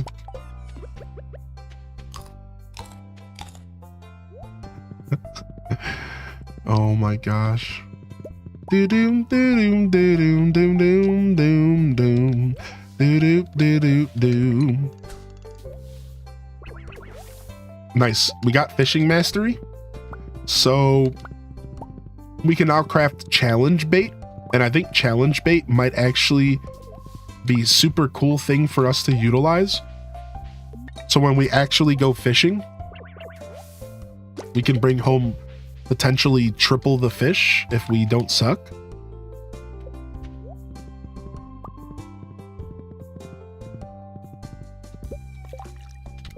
Iridium bar.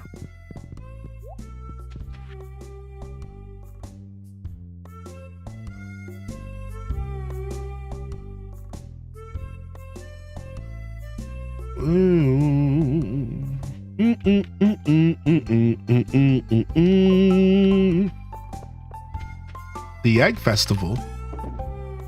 The Egg Festival is upon us. I don't think any of this stuff's gonna be done. Oh, some of it is, okay. I have used mods, but no mods in this playthrough because I'm playing on Switch. We're gonna do a modded playthrough in the future.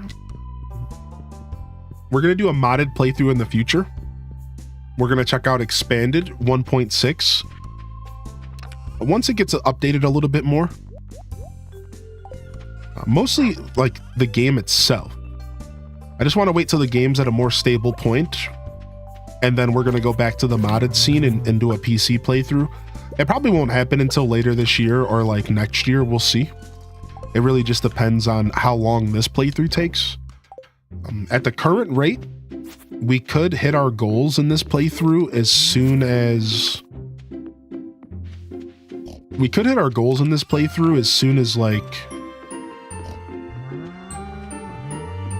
I don't know, maybe like 20 more episodes? I'm kind of just throwing a number out there. Like a solid 20 more episodes. An average episode is maybe like a weekend game. Like average. We can go longer, but we can go shorter. So if it takes 4 episodes to get through a season, arguably within the next 20-25 episodes, we should be kind of done with this playthrough and be able to take a breather before we do our next farming content. So yeah, we archived Stardew Valley Expanded. I have Stardew Valley Expanded on my Twitch archives. I'm slowly moving it over to YouTube. That's right. We have that whole playthrough, our first playthrough of Expanded. It was a lot of fun. All right, what are we doing here? All right, we need to farm up stone for sure. Do do do do do do do do do do do do do do.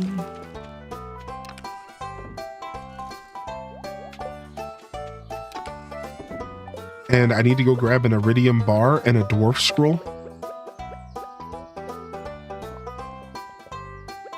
If anybody knows anything about fixing sink leaks, JK, but also not.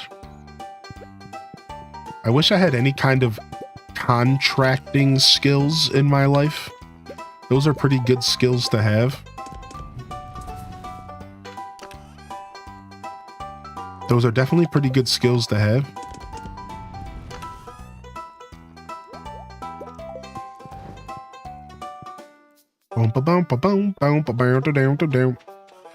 I could learn if I put my mind to it, I'm sure. But I'm too busy putting my mind to video games.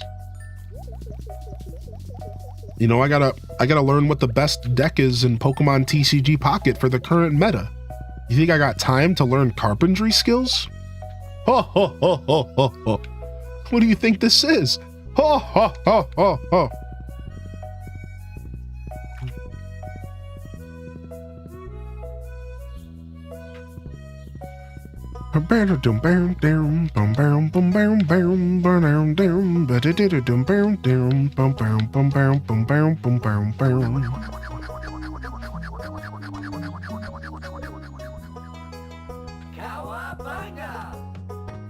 Yeah, what do you think's going on here? Ain't nobody got no time for that. Wasn't that a Drake and Josh thing? Ain't got no time for that. Oh, no. It was, that is not my job. Yeah, that's it. That is not my job. Yeah, it was that lady.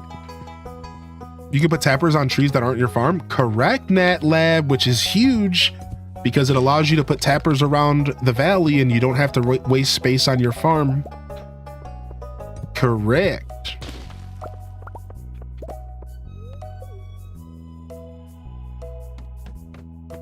Game-changing info? Heck yeah, dude, you come to the right place. If I'm not dropping knowledge, somebody in the chat is. We have a pretty hardy Stardew Valley community here. I usually go community center, but I've done JojaMart a couple times. I think community center is fun because there's the new thing where you can remix the bundles, Jack. And if you mess with remixed bundles, it pretty much changes it and makes every playthrough subtly different. And that little bit of difference is really fun, you know? I think it's just different enough to kind of be interesting. So I think the community center overall provides more replayability to the game. So I go for that more often. However, I have done JojaMart, I think twice. Like full playthroughs through Joja twice. And it's always a good time. I like going Joja route. The reason Joja route is cool is because the reason JojaMart is cool is because it really is for players who feel like they're confident in their money making, right? If you're really confident in your ability to make money, which that just means that you're confident in your knowledge of the game and your game knowledge in general, I think then JojaMart becomes like a really interesting challenge because you can approach the game solely focused on optimization. And that age-old question of how can I make as much money as possible as fast as possible? Like when I go JojaMart, that's usually my mindset. How can I make as much money early game as possible? Because I want to pay off those different features as soon as I can, right? So a player like me really thrives in the JojaMart environment because I do have some pretty decent early game cash skills, even if it still takes me a while to get going because I'm not a fisherman. I don't start to see profits until year 2. The way that I play this game, I don't start to see real profits until spring year 2. And then I start seeing my first real profits. Sorry about the chew ASMR. My Ricola. 2 years. What the heck? I enjoy being a part of this community from the very beginning. So grateful for you, Tyler. H-Day love too. Yo, thank you for the 2 years. What's up, Liz? Thank you so much, man. Cheers. Happy to have you as a part of this community as well. Thank you. Thank you for sticking with me, Liz. Where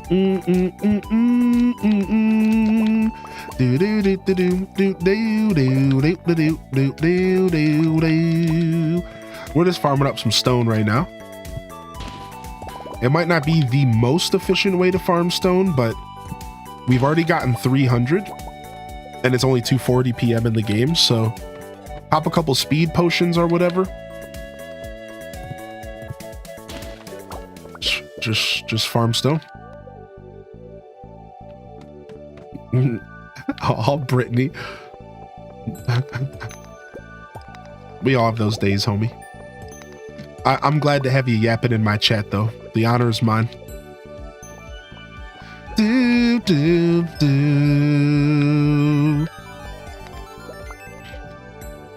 Ooh. Yeah. I'm farming up stone today, but I wish I was doing something else.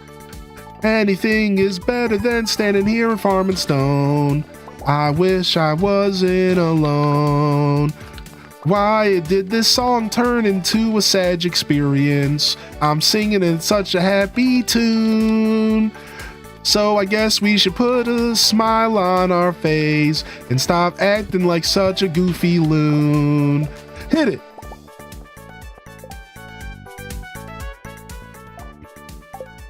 Sorry. See you goobers later. Yo, we'll see you, dude.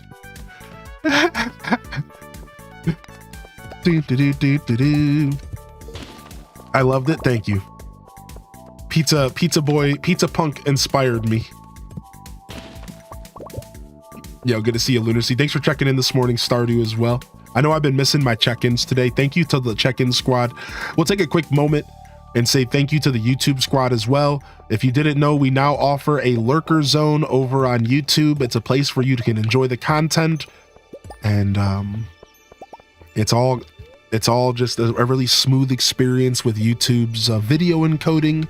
So if you do prefer the YouTube experience, it is available now. The quality isn't quite where I want it to be, but I'm working on it. We're going to get it better and better over time. For now, just know that it's available, and it's a really good place for you to enjoy the content without any chat. I know some people in their offices, they can't even watch from Twitch because Twitch might be blocked. And to be fair, Twitch probably should be blocked at your workplace. There's definitely some weird stuff on Twitch. But YouTube somehow isn't, even though YouTube has naked yoga. So I guess corporations still haven't figured out that the whole internet should just be blocked from your workplace. They have no idea what they're talking about, but I digress. The YouTube Lurker Zone is available, and you guys can enjoy the show from there if you would prefer. Don't be shy. If you are hanging out over on YouTube, please don't be shy to hit that like button and subscribe if you're new to the show. I'll be here streaming on Twitch pretty much 5-6 days a week. I advertise every day because I do change my day off weekly. This allows me to be a human when I need to be a human without abiding to a schedule, because unlike most people, I just can't do that. My brain is broken and schedules suck for me. Joking aside, so I'm here pretty much every day. So if you're enjoying the show, we do Stardew, Animal Crossing, we do Nintendo content, a lot of Zelda being my favorite game, but I'm a Nintendo baby at heart with a variety gamer's soul. And you'll get a lot of different styles of content here. Just this week alone, we have games, Legos, cooking streams, talk shows, and that's just 1 week in the day in the life of the Highly Indecent experience. So again, if you're enjoying the show, hopefully I see you around. If you ever do want to come and say hello, YouTubers, jump into the Twitch chat. You can find the link in the description. You can pop over and say hello and make yourself a Twitch account. It's all free. You can come and pop in and chat with us if you're interested. Yo, welcome back, Cozy. What a lunch adventure, dude. I saw you pop that in the chat. You gonna tell us about it, or if it's TMI, that's okay. No worries. That's artwork, sir. I'm sorry, what? Oh, did I just expose YouTube? Yeah, just go look it up yourself. You'll find plenty of yoga instructors on YouTube, okay? Some of them prefer not to wear clothes. Some of them do. You know? It's about a freeing experience. Mind, body, and soul uniting as one.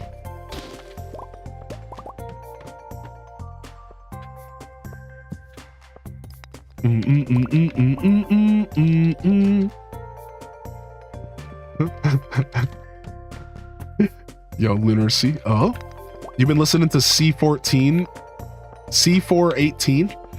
the new C418 song. So what is that? Isn't C418 a Minecraft song? Well, my nephew just got education. Oh, my bad. $290 worth of gift cards at my own expense. I'll get reimbursed it, but it always takes them forever to do so. What? Strange. Ugh, ay caramba. I mean, it's cool. It still sucks to see that money leave your bank account, even temporarily, right? For science! Yo, Stinky Cheese Man, what's up, dude? Ahem. What I meant to say was... shorts are comfy and easy to wear. I was playing Pokemon Gold last night, and I ran into myself in the game, and I forgot that in Pokemon Gold, I'm a bug catcher. Bug catcher Josh. Bug catcher Josh was coming at me. I had to take him down. I had to smack him in the mouth and show him who was the real Josh.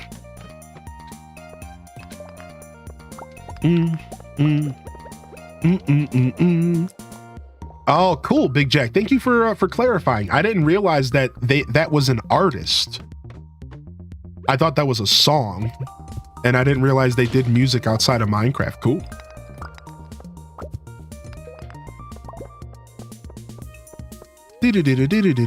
Yo, what's up, Ruby? Good to see you today.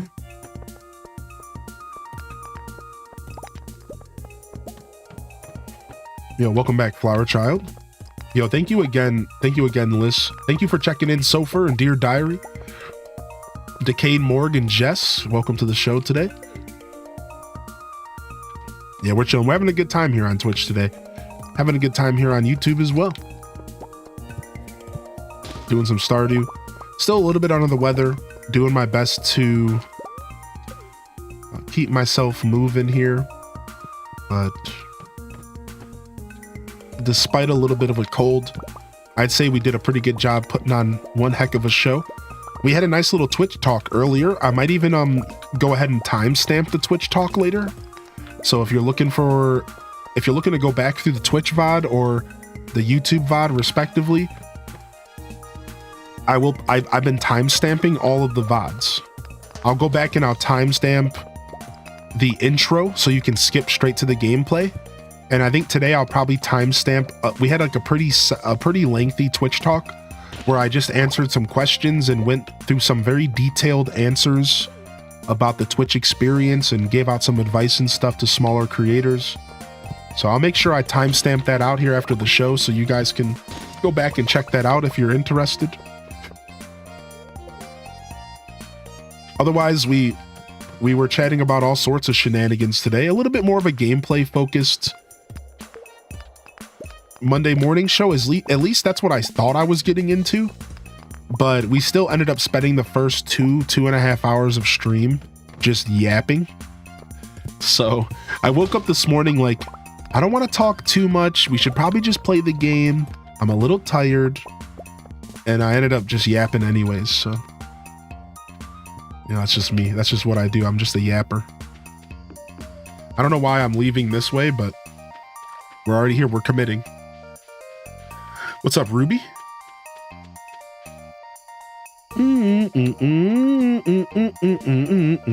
Gonna have to check his YouTube history later, cat. That's right, you better.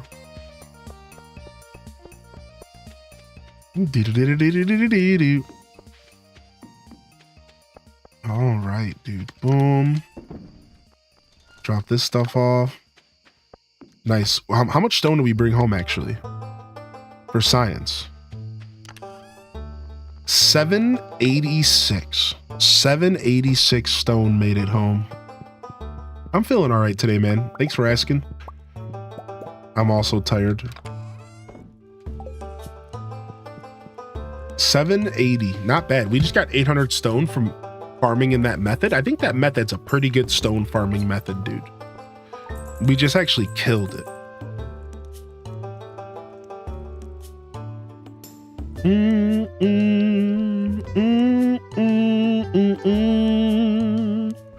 Yo, appreciate the follows. It's nice to meet some fellow Stardew enthusiasts. Yo, I saw L Rob pop in today. That's a lot of money just from fish. Yeah, that's only 15 aged glacier roe. Only 15. We make some bank in this playthrough.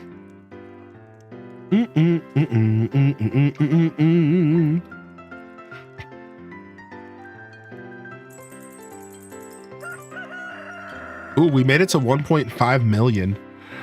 Dang, ma. Dang, we're at that 1.5 million? All right, I'm gonna give myself a... Oh my gosh, I can't breathe. Ah, nose congestion. Trying to talk. After a while, it just gets so annoying. I don't even feel that sick. It's just like, can a homie breathe through his nose? All right, chat, we're gonna call it here today. I'm gonna give myself a little bit of a breather, and hopefully I can finish up healing today. I healed up really well yesterday. I think one more half day and hopefully I can fully heal up from this stupid cold. Even if it takes a couple more days, that's fine. I'm gonna go on a walk. Actually, that's right where I'm going. I'm about to go on like an hour, 2-hour walk. I'm just gonna go. I'm just gonna walk until I don't feel like walking no mo. Give myself a nice breath of fresh air. Get my body moving so that I'm fighting off this bug properly. We're gonna go on a nice walk, dude. So if you haven't got out there and got yourself some exercise today, please consider walking. I know I'm not here to give anybody advice. I clearly got my own situation. I'm a chunker. But get your walk, all right? Get your walk. Yeah, I decided not to take medicine today, Neanderthal, because I've been taking a lot of it. But yeah, I got some Sudafed, non-drowsy.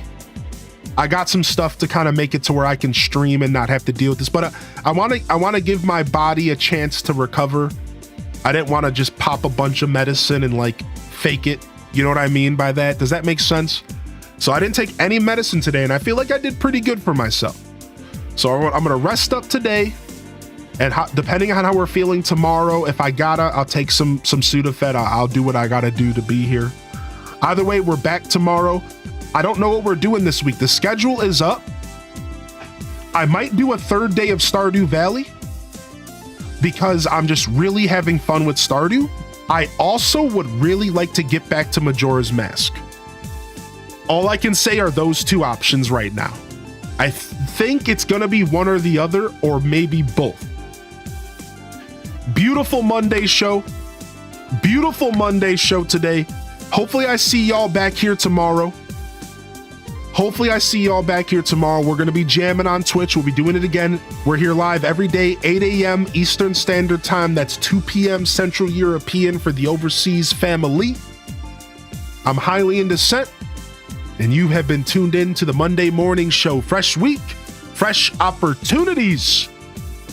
Let's get up and let's get out there and let's make it happen. Let's make it happen, baby. Thank you, everyone. Seriously, for allowing me to do this. Thank you for the hearty welcomes back after my days off. I really just, I couldn't be more grateful at this moment in my life. I could literally get emotional about it. Thank you so much. Thank you, Glittery Fingers. Hopefully I see you again, Glittery. We try to go for about 6 to 8 hours average on this channel. All right, we try to go for about 6 to 8 hours average daily. I always try to give you 4 at least, but I love my long boys. I love my 8+ if we can make them happen. Otherwise, again, check out the schedule. I'm highly in descent. And I really do hope you enjoyed the show. We're gonna wrap it up. We raided yesterday, so we'll fade today. That's cool. We raided yesterday, so we'll fade today. No raid. I do encourage y'all to check out the Discord. I encourage y'all to check out the socials. These are all free ways to support the stream. And on that note, this is Highly in Descent signing off from another wonderful Hyrule Gaming Group production. If I don't see y'all here tomorrow for some more content here on the channel, YouTubers, we love you. If I don't see y'all here, I'll see you when I see you. You know the deal. You know the spiel. Don't forget to game on, Mr. Perpetrator.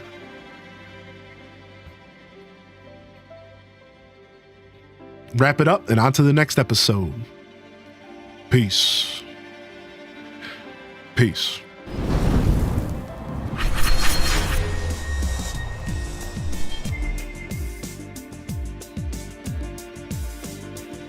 All right, hit them cat jams. We're a little bit behind on our yaps, so we won't have the strongest fade out today, but I do want to take a quick moment to say love y'all and appreciate y'all.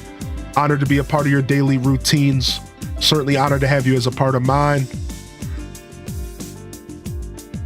Much love, y'all. Until next time, Highly in Descent, signing off. We'll throw the track back so y'all can fade properly. Until next time, peace. Record scratch, skizzert. Was that smooth? Kinda. Hit them cat jams, baby. Peace.